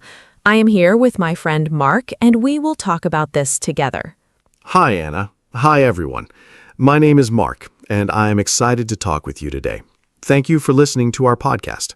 Like Anna said, today we will talk about morning habits. Everyone has a different morning routine. Some people wake up early, and some wake up late. Some people like a quiet morning, and some like music. I think morning habits can affect our mood and energy. A good start can make the whole day better. We will share our habits and ideas in a simple way so you can understand and learn easily. Thank you, Mark. I agree with you. Morning habits are small, but they are very powerful. In this podcast, we will talk about simple things you can do in the morning. We will use easy words so you can learn English and understand the topic at the same time. Do not worry if you do not understand everything. You can listen again and practice. I hope you feel relaxed and enjoy this conversation. You can also think about your own morning habits while you listen. Yes, Anna, that is a great idea. Learning English with daily topics is very helpful. Morning habits are part of everyone's life, so it is easy to follow. We will talk like friends so you can feel comfortable. If you want, you can repeat after us. This is a good way to practice speaking. I think it is also a good time to think about how we start our day and how we can make it better. That's right, Mark. I like that we can learn English and also improve our daily life. Morning habits can be simple, like brushing your teeth, washing your face, or eating breakfast. But these small things can make a big difference. In this podcast, we will share our own routines and ask each other questions. This will help you hear natural English and learn how to talk about your habits. I think that will be very useful, Anna. Talking about habits is important in daily conversation. You can use simple sentences like, I wake up at 7, or I drink coffee in the morning. These are easy but useful expressions. We will keep everything clear and simple so you can follow us. Do not worry about mistakes. Learning takes time, and that is okay. Yes, learning step by step is very important. I also think mornings are special because they are the start of a new day. A good morning can make us feel happy and ready. In this podcast, we will talk about what we do, what we like, and what helps us feel good in the morning. I hope you will find some ideas that you can try in your own life. That is a nice idea, Anna. I also think mornings can be calm and peaceful. It's a good time to think and prepare for the day. Some people like to plan their day in the morning. Others just take it easy. There's no right or wrong way. We will share different ideas so you can choose what you like. I like that, Mark. Everyone is different, and that's okay. In this podcast, we will not say what is right or wrong. We will just share simple ideas. You can try them and see what works for you. Also, we will speak slowly so you can understand better. You can pause and repeat if you want. Yes, that is very helpful for beginners. Repeating is a great way to improve your English. You can also try to answer our questions in your mind. This can help you practice thinking in English. Morning habits are easy to talk about, so it's a good topic for learning. Thank you, Mark. Before we start, I want to remind our listeners to relax. This is not a test. Just listen and enjoy. You will improve little by little. Morning habits are simple, so you can follow our conversation easily. I hope you feel like you are talking with us. That's a great message, Anna. We are happy to have you here with us. Thank you for listening to our podcast. Now we are ready for part 1, where we will talk about our own morning habits and simple routines. In part 1, I want to talk about my morning habits. I usually wake up at 7 in the morning. When I wake up, I do not check my phone first. I try to sit quietly for a minute and take a deep breath. Then I go to the bathroom and wash my face and brush my teeth. After that, I drink a glass of water because it helps my body wake up. Sometimes I do light stretching for 5 minutes. It is very simple, but it makes me feel fresh. Then I prepare a small breakfast, like bread and fruit, and I eat slowly. That sounds like a very nice routine, Anna. My morning habits are a little different. I usually wake up at 7:30, so a bit later than you. The first thing I do is turn off my alarm, and sometimes I check my phone, but I try not to spend too much time on it. Then I go to the bathroom, brush my teeth, and wash my face. After that, I like to drink a cup of coffee because it gives me energy. I do not always stretch, but I sometimes open the window to get fresh air. I like that you open the window, Mark. Fresh air is very nice in the morning. I also think it helps us feel more awake. After breakfast, I like to plan my day. I write a short list of things I need to do. It is not long, just simple tasks. This helps me feel organized and calm. If I know what I need to do, I do not feel stressed. Sometimes I also listen to soft music while I get ready. It makes my morning feel more peaceful and enjoyable. That is a great idea, Anna. I do not always plan my day, but I think I should try it.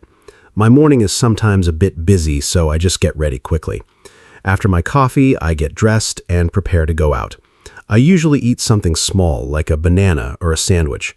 I do not have a big breakfast because I don't feel very hungry in the morning.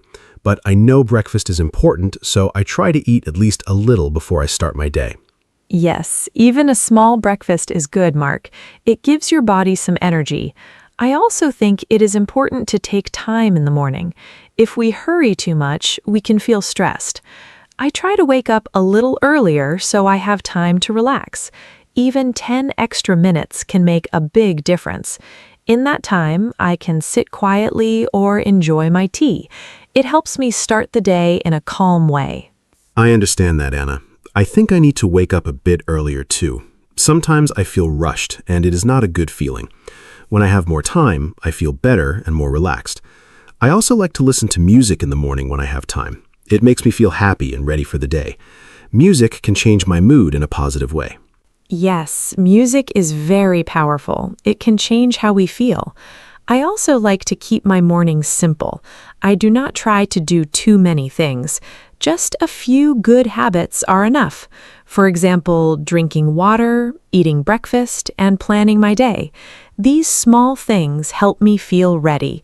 I think it is better to have a simple routine that we can follow every day. I agree, Anna. Simple routines are easier to keep. If a routine is too long, we may stop doing it. I try to keep my morning easy and quick, but I also want to add some good habits like stretching or planning my day. I think small changes can make a big difference over time. Yes, small changes are very important. We do not need to change everything at once. Just one new habit can help. For example, drinking water in the morning is very easy, but it is good for our body. Over time, these small habits become part of our life. Then we do them without thinking. That is true, Anna. Habits become natural when we repeat them. I'd also think it is important to enjoy our morning. If we like our routine, we will continue it. If we do not enjoy it, it will be hard to keep. So it is good to choose habits that we like. I completely agree, Mark. Enjoying the routine is very important. In part 1, we talked about our own morning habits. We shared simple things like waking up, drinking water, eating breakfast, and listening to music. These are easy ideas that anyone can try. Yes, Anna, we shared simple and useful habits. Everyone can choose what works best for them. There is no perfect routine. The best routine is the one you can follow every day. Now we are ready to move to part 2, where we will talk about why morning habits are important. In part 2, let's talk about why morning habits are important. I think a good morning routine helps us start the day in a positive way. When I follow my routine, I feel calm and ready. If I wake up late and hurry, I feel stressed. Morning habits can change our mood. For example, drinking water, stretching, or eating breakfast can give us energy. It is like a signal to our body that the day is starting. When we have a routine, we do not need to think too much. Everything feels easier and more natural. Yes, Anna, I agree with you.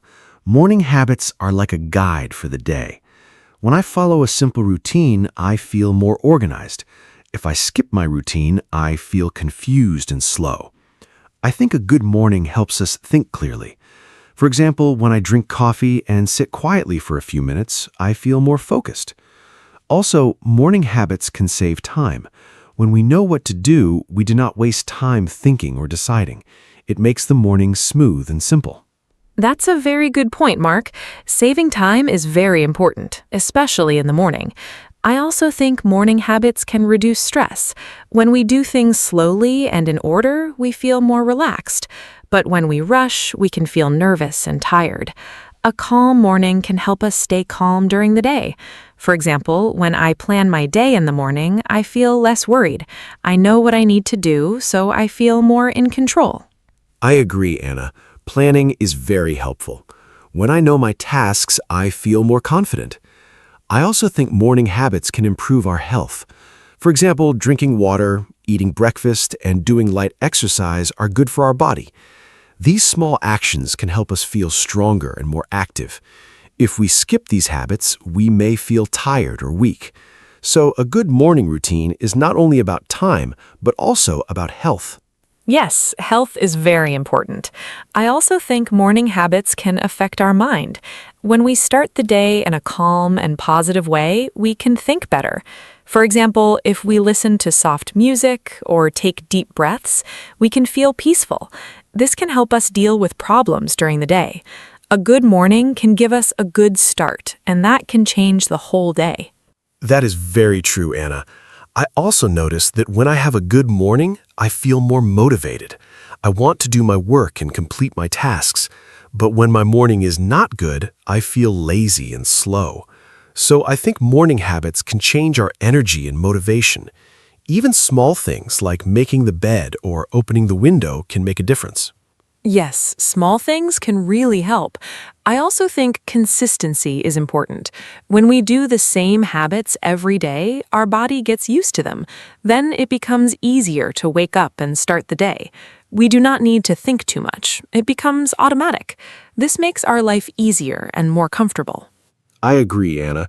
Doing the same routine every day can build strong habits. It may feel difficult at first, but after some time it becomes natural. I also think morning habits can help us feel more confident. When we complete small tasks in the morning, we feel good. It gives us a positive feeling to start the day. That's a great point, Mark. Completing small tasks can give us a sense of success. It may be something simple, like drinking water or eating breakfast, but it still feels good. I also think morning habits can give us time for ourselves. Before the day becomes busy, we can have a quiet moment. This is very important for our mind. Yes, having time for ourselves is very important. In the morning, everything is usually quiet, so it is a good time to relax and think. I think many people forget this and start their day too quickly. But taking even a few minutes can make a big difference. It can help us feel more balanced. I agree, Mark. In part 2, we talked about why morning habits are important. They help us feel calm, save time, reduce stress, and improve our health. They also help our mind and give us a good start to the day. I think these are very good reasons to build a simple morning routine. Yes, Anna, we shared many reasons why morning habits are useful. They're simple, but they can change our day in a positive way. I hope our listeners can understand their importance. Now, we are ready to move to part 3, where we will share some easy tips for building good morning habits. In part 3, let's share some simple tips for building good morning habits. My first tip is to start small. You do not need many habits at once. Just choose 1 or 2 easy things, like drinking water or making your bed. My second tip is to wake up at the same time every day. This helps your body get used to a routine. My third tip is to prepare the night before. For example, you can choose your clothes or plan your breakfast. This makes your morning easier and faster. Those are great tips, Anna. I want to add some more. First, try not to use your phone right after you wake up. It can make your mind busy too early. Instead, take a few minutes to wake up slowly.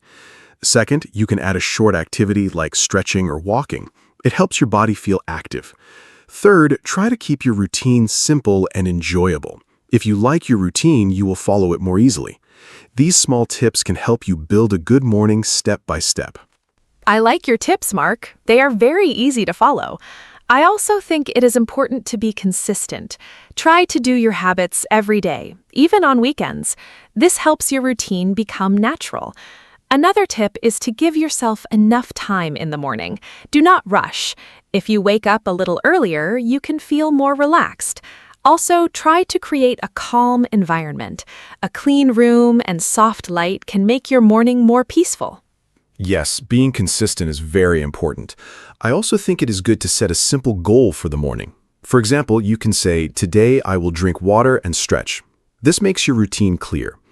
Another tip is to enjoy your breakfast. Do not eat too fast.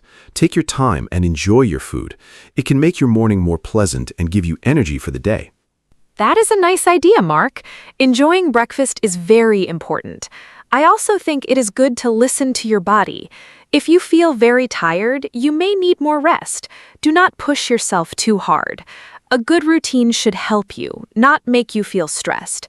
Also, you can try different habits and see what works best for you. Everyone is different, so your routine can be unique. I agree, Anna. Everyone is different, and that's okay. I also think it is good to stay positive. If you miss your routine one day, do not feel bad. Just try again the next day. Building habits takes time. Another tip is to keep your routine short. 10 to 20 minutes is enough for many people. This makes it easier to follow every day. Yes, keeping it short is a very good idea. I also think it is helpful to make your routine enjoyable. For example, you can listen to your favorite music or drink your favorite tea. These small things can make your morning special. When you enjoy your routine, you will want to continue it. That's true, Anna. Enjoyment is very important. I also think it is good to track your habits. You can use a notebook or a simple list. When you see your progress, you feel happy and motivated. This can help you continue your routine. I like that idea, Mark. Tracking can help us stay motivated. I also think it is important to be patient.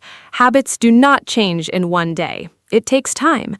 But if you keep trying, you will see results. Step by step, your morning will become better. Yes, Anna, patience is key. Small steps can lead to big changes. In part 3, we shared many simple tips like starting small, being consistent, and keeping the routine enjoyable. These tips are easy and practical for daily life. Thank you, Mark. I think these tips can really help beginners. They are simple and easy to try. In part 3, we focused on how to build good morning habits step by step. I hope our listeners feel ready to try their own routine. I agree, Anna. We shared many useful ideas. Now we are ready to move to the ending where we will share our final thoughts and say goodbye. Thank you, everyone, for listening to our podcast today. We talked about morning habits and shared many simple ideas. I hope you learned some new words and useful tips for your daily life. Remember, you do not need a perfect routine. Just start with 1 or 2 small habits, like drinking water or waking up at the same time. Over time, these habits can make your morning better. You can listen again and repeat our sentences to practice English. Thank you for spending your time with us. I hope you feel ready to try a new morning routine tomorrow. Thank you, Anna, and thank you to all our listeners. It was great to talk about morning habits together. A good morning can change your whole day. I hope you can try some of the simple tips we shared. Do not worry if it is not perfect. Just keep trying and find what works for you. Learning English and building habits both take time, so be patient. Practice every day, even a little. Thank you again for listening, and we hope you enjoyed this episode. Before we say goodbye, I want to remind you to practice your English every day. You can listen to this podcast again and repeat after us.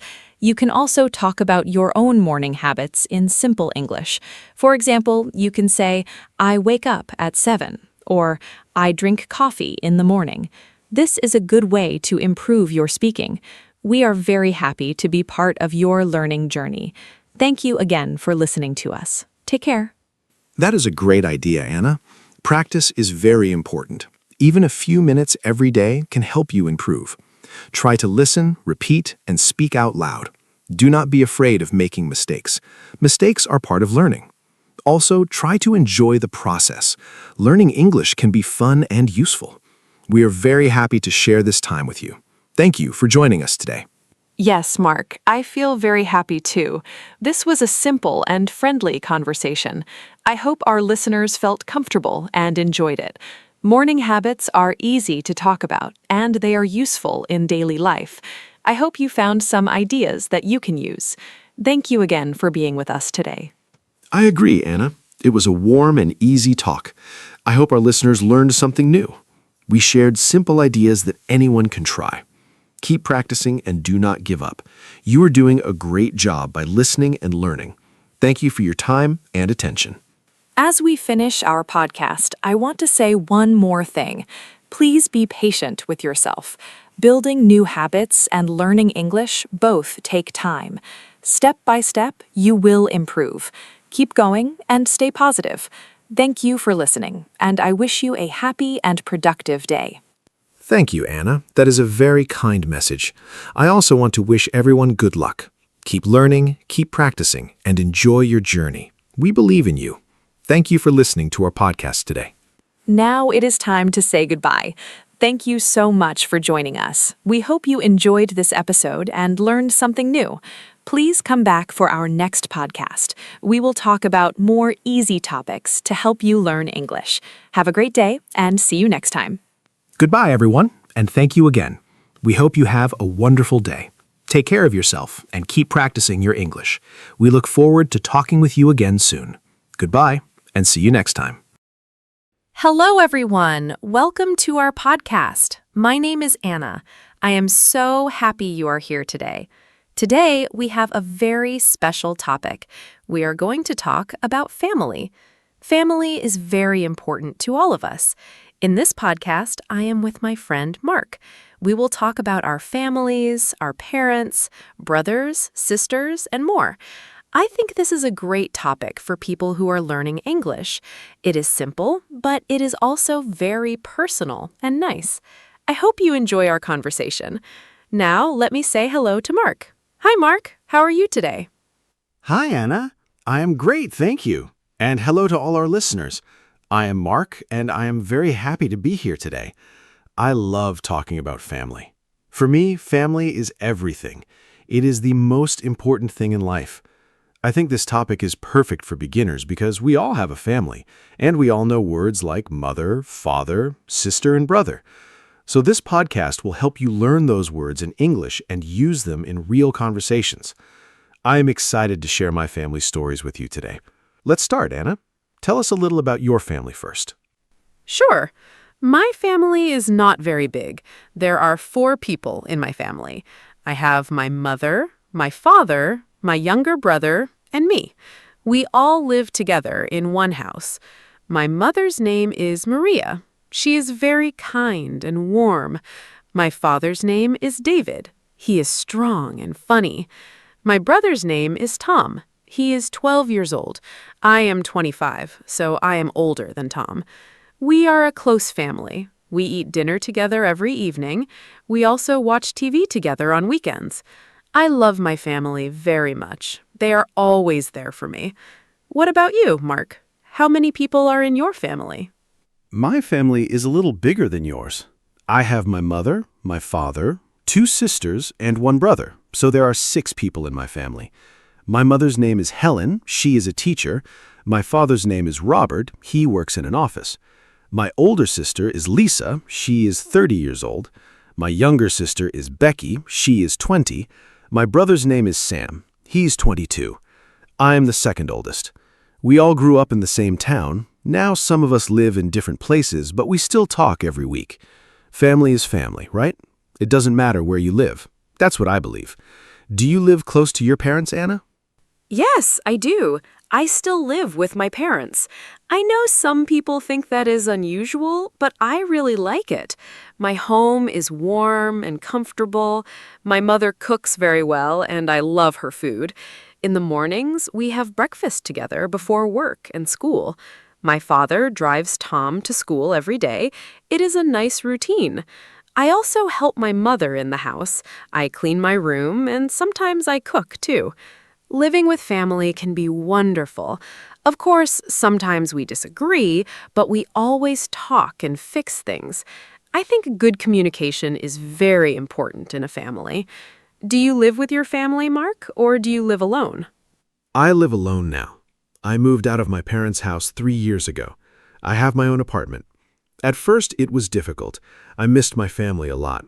I missed my mother's cooking the most. Her pasta is amazing. Now I cook for myself, but it is not the same. I visit my parents every Sunday. We have lunch together and we talk for a long time. It's my favorite day of the week. I also call my brother Sam almost every day. We are very close. Having your own place is good for independence, but family time is still very special to me.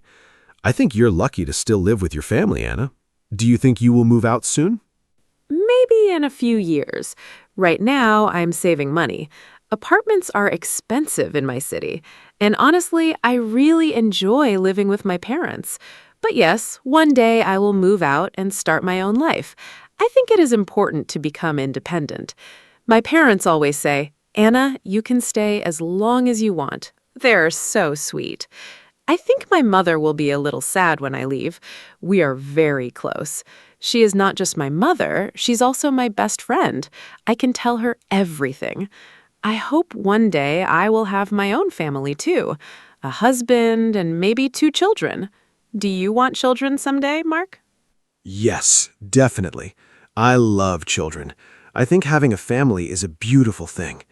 I want 2 or 3 children someday. Right now, I am not married, but I hope to get married in the future. I think being a good father is one of the most important things a man can do. My own father is a great example for me. He was always there when I needed him. He helped me with school, with problems, with everything. I want to be like him. I also want my future children to know my parents, their grandparents. Grandparents are very special. They have so much love and wisdom. Do you have grandparents, Anna? Are they still alive? Yes, I do. I have 2 grandparents on my mother's side.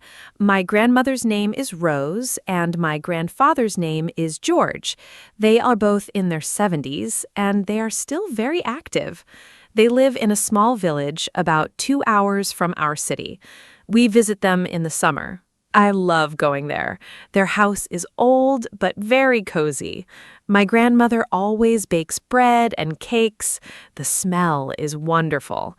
My grandfather tells amazing stories about the past. I can listen to him for hours. Unfortunately, my father's parents passed away before I was born, so I never met them. That makes me a little sad. But I feel very lucky to have Rose and George. Do you have grandparents too?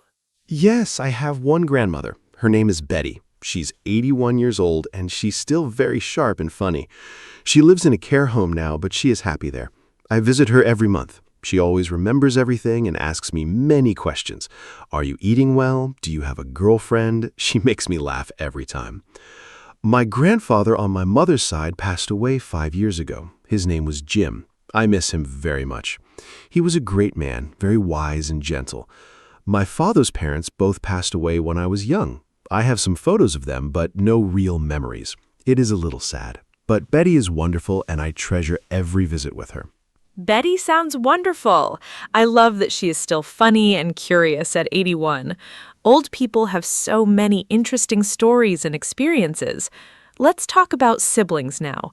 You said you have 2 sisters and a brother. Are you close to all of them? I only have one sibling, my brother Tom. He is still young, only 12, so sometimes we don't have much to talk about. He likes video games and cartoons. I prefer books and music, but I love him very much. I help him with his homework sometimes.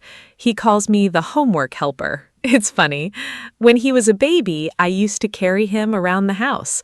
Now he is almost as tall as me, growing up so fast. Do you get along with your siblings well? Yes, mostly. I am very close to Sam, my brother. We talk almost every day. We like the same sports and the same music. It is very easy to be friends with him. With my sisters, it is a little different. Lisa, my older sister, is very serious. She works a lot and is always busy. We love each other, but we don't talk as often as I would like. Becky, my younger sister, is very cheerful and funny. She always makes the family laugh. When we are all together, it is a lot of fun.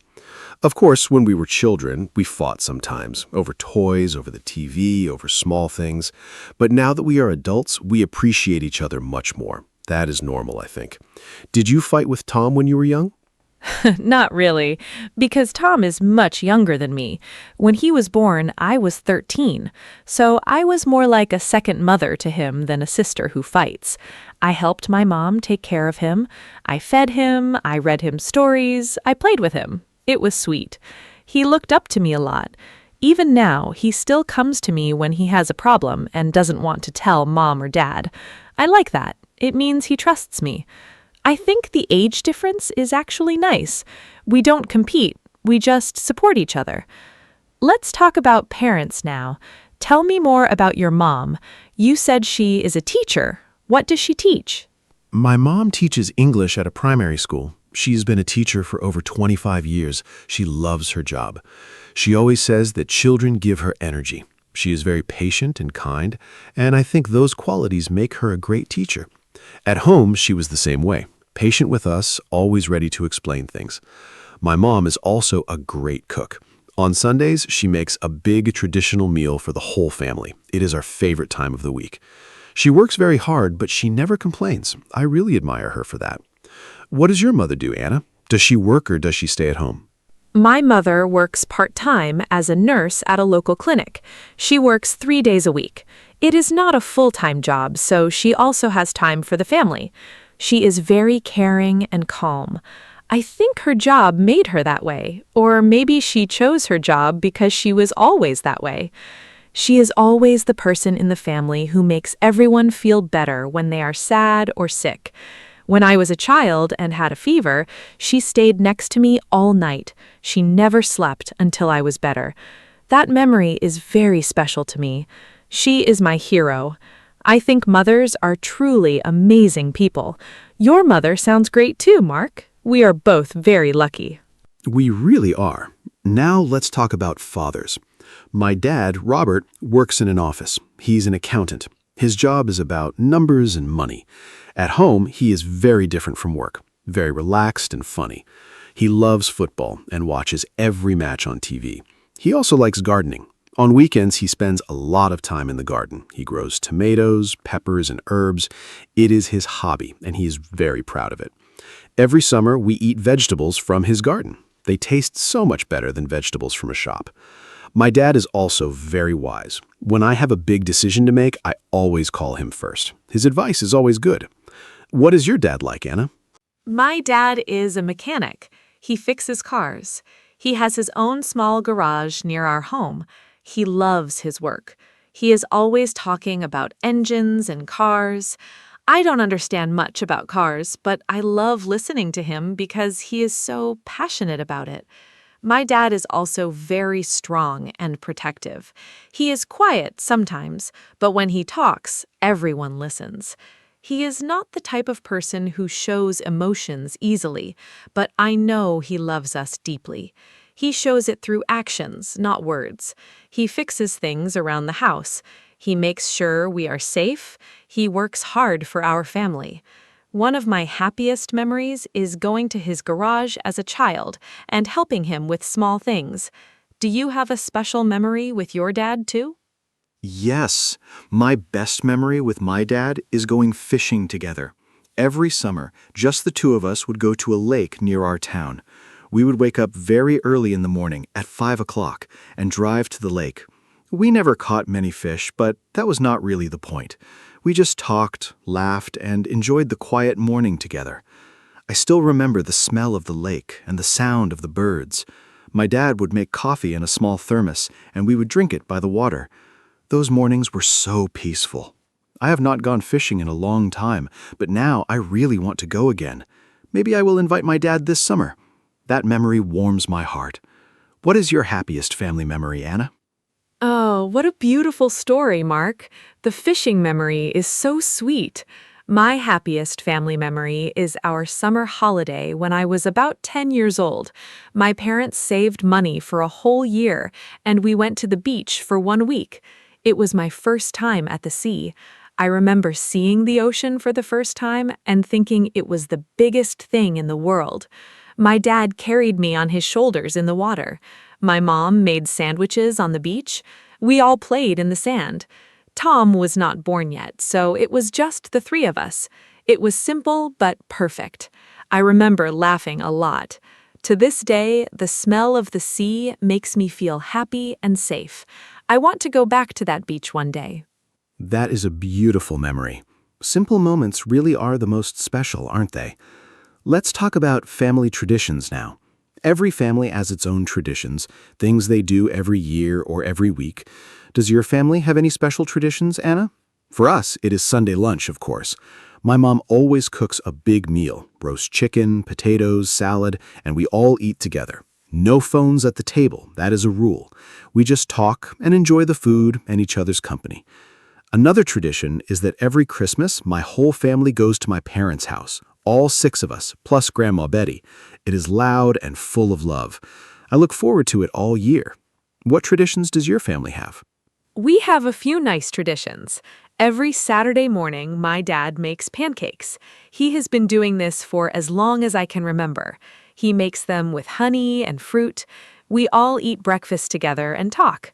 It's a very relaxed, happy morning. Another tradition is that on New Year's Eve, we go to my grandparents' village. We spend 2 or 3 days there. My grandmother cooks a huge dinner on New Year's Day. We play card games and watch old movies. It's very cozy. I also love our birthday traditions. In our family, on your birthday, you choose the dinner menu. The birthday person is king or queen for the day. It sounds simple, but it makes everyone feel very special. These little traditions bring us together. I love the birthday tradition. Choosing your own dinner menu is a great idea. In our family, the birthday person also gets breakfast in bed. My mom always brings a tray with eggs, toast, and orange juice to your room in the morning. It feels so special. Now, let me ask you something different, Anna. Do you think the idea of family is changing in the world today? For example, some families have 1 parent, or 2 mothers, or 2 fathers. Some people live very far from their families. Technology changes how we stay connected. What do you think about the modern family? Is it different from the family you grew up with? That's a great question, Mark. Yes, I think family is changing. In the past, a family usually meant a mother, a father, and children, all in one house. Today, families look different. Some children grow up with just one parent. Some have step-parents. Some are raised by grandparents. I think what matters most is love and support, not the shape of the family. I have friends from single-parent families who are very happy and loved. I also think technology helps modern families stay close even when they are far apart. Video calls, messages, and photos make distance smaller. My family uses a group chat every day. It's a nice way to share small moments. Family is love, not a fixed structure. I completely agree with you. Family is love, not a fixed structure. I think what children need most is to feel safe, loved, and supported. That can happen in many different types of families. I also think technology is very helpful. My sister Lisa lives in another country now. She moved abroad for work 2 years ago. We use video calls to see her face, which makes a huge difference. It's not the same as being in the same room, of course, but it's much better than nothing. In the past, if someone moved to another country, you might only see them once a year. Now we can talk every week. Do you have any family members who live far away, Anna? Yes, I have an uncle who lives in Canada. His name is Peter. He is my father's brother. He moved there about 15 years ago. He has a wife and 3 children there. We do not see them often, maybe once every 3 or 4 years. But we send messages and have video calls on special occasions, like birthdays and Christmas. His children, my cousins, speak English and a little bit of their local language there. I have never met them in person, only on screen. Isn't that strange? But I still feel connected to them. I hope to visit Canada one day. It would be amazing to finally hug my cousins. Do you have relatives who live abroad, Mark? Yes, Lisa lives in Germany now. She moved there for her job in engineering. She's doing very well there. I think she is happy, but she misses home sometimes.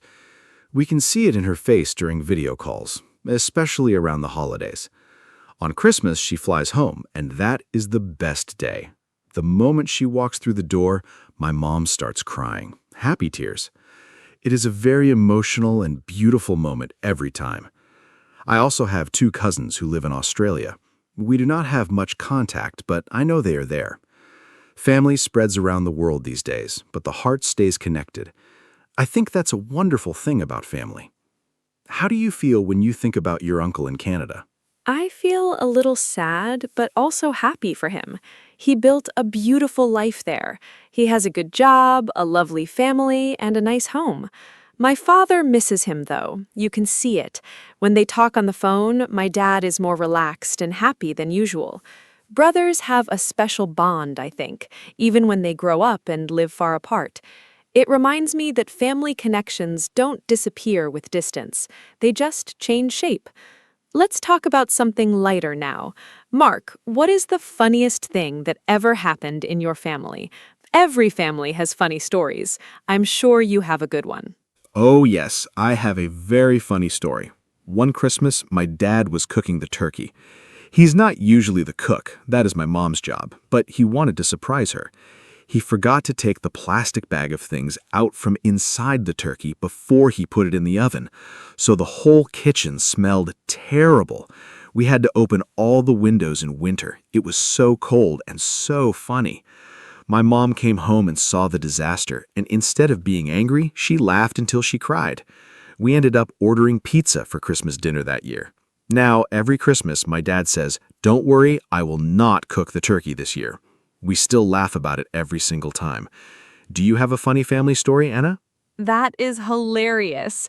Pizza for Christmas dinner? That is a story to tell for life. My funny story is about my brother, Tom. Last year, he wanted to make breakfast for my mom on Mother's Day. He was 11 at the time. He decided to make toast with jam. Simple, right? But he put 4 pieces of bread in the toaster at the same time and then forgot about them. He went to watch TV. The toast got black and smoke filled the kitchen. The fire alarm went off. We all ran downstairs thinking there was a real emergency. My mom came in her pajamas, very worried. Then she saw Tom standing by the toaster looking very guilty. We all laughed so much. Mom still got her breakfast, slightly burnt, toast with lots of jam. Ha! Burnt toast for Mother's Day. Tom meant well. That is the sweetest part. The effort is what matters. It's funny how these small disasters become the best family memories. Now, Anna, I want to ask you about pets. Some people consider pets as part of the family too. Do you have a pet at home? In my family, we had a dog when I was a child. His name was Bruno. He was a big brown dog, very friendly and loyal. We had him for 12 years. When he died, the whole family cried. He was really part of our family. After Bruno, my parents did not want another dog because the goodbye was too painful. I understand that completely. Do you have pets? Yes, we have a cat. Her name is Mia. She is 4 years old and she is gray and white. She is a very calm and lazy cat. She sleeps most of the day, but she loves sitting on our laps in the evening. Tom absolutely loves Mia. He always tries to dress her up in small clothes, and she tolerates it for about 2 seconds before running away. It is very funny to watch. My dad, who pretended he didn't want a cat at first, is now secretly her biggest fan. Every morning he gives her a small piece of his breakfast. He thinks we don't notice, but we all see it. Mia is definitely part of our family. Pets bring so much joy and warmth to a home. Did you ever want another dog after Bruno? Yes, sometimes I think about getting a dog for my apartment, but I'm not sure I have enough time for one right now. Dogs need a lot of attention, walks, and company. I work long hours sometimes. I don't want to get a dog and then not give it the care it deserves. Maybe in the future, when I have a more settled life. For now, I'm happy to visit my friend's dog on weekends. His dog is very funny and energetic. I love playing with him. Mia sounds adorable. I love the image of your dad secretly giving her breakfast. That is so typical of people who say they don't like cats and then fall completely in love with them. Okay, Anna, let's talk about something important. How do you show love in your family? That is a beautiful question. In our family, we show love in many ways. My mom says I love you a lot, out loud, directly. She is very expressive. My dad shows love through actions. He fixes things, he provides for us, he shows up. He does not say I love you as often, but when he does, it means the world. My brother gives very enthusiastic hugs. He just runs at you and hugs you with his whole body. It is very sweet. I show love by being present and by listening. When someone in my family has a problem, I sit down and really listen without interrupting. I think listening is one of the best ways to show someone you care. How does your family show love, Mark? In my family, food is definitely love. My mom shows love by cooking. If she makes your favorite meal, she is saying, "I love you" in her own language. My dad shows love by teaching. He always wants to help us learn something new and be ready for life. My grandmother Betty shows love by remembering small details. She always asks about specific things I mentioned last time. It shows she really listened and cared. Becky, my funny sister, shows love through jokes and laughter. She makes sure no one feels sad or alone. Sam shows love by always being available. You can call him anytime and he answers. Each person in a family has their own love language. I think recognizing those different ways is very important. It helps you feel more connected. I love the idea of different love languages in a family. It is so true.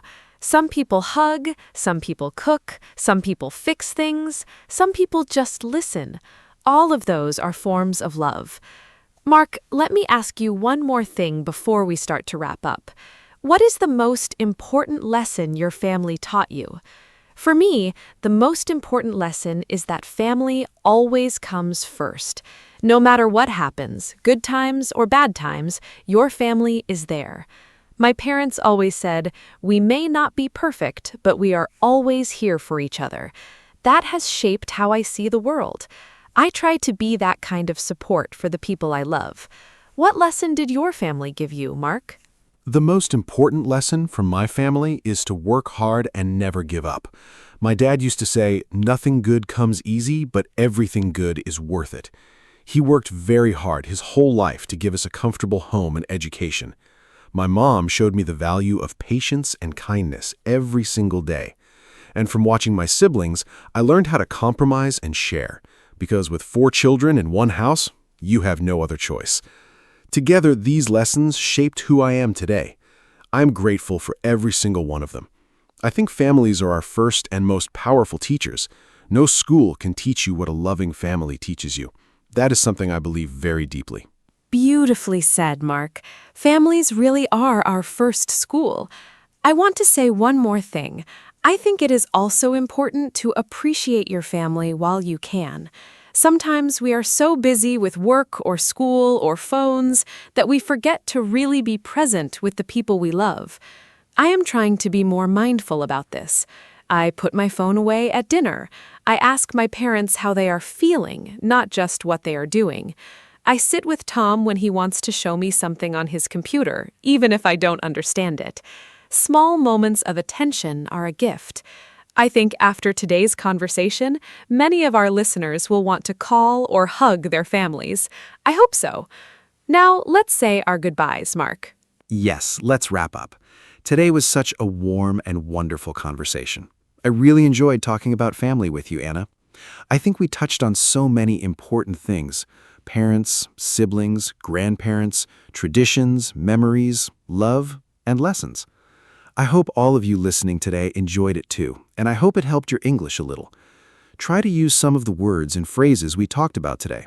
Words like siblings, tradition, memory, show love, and come first.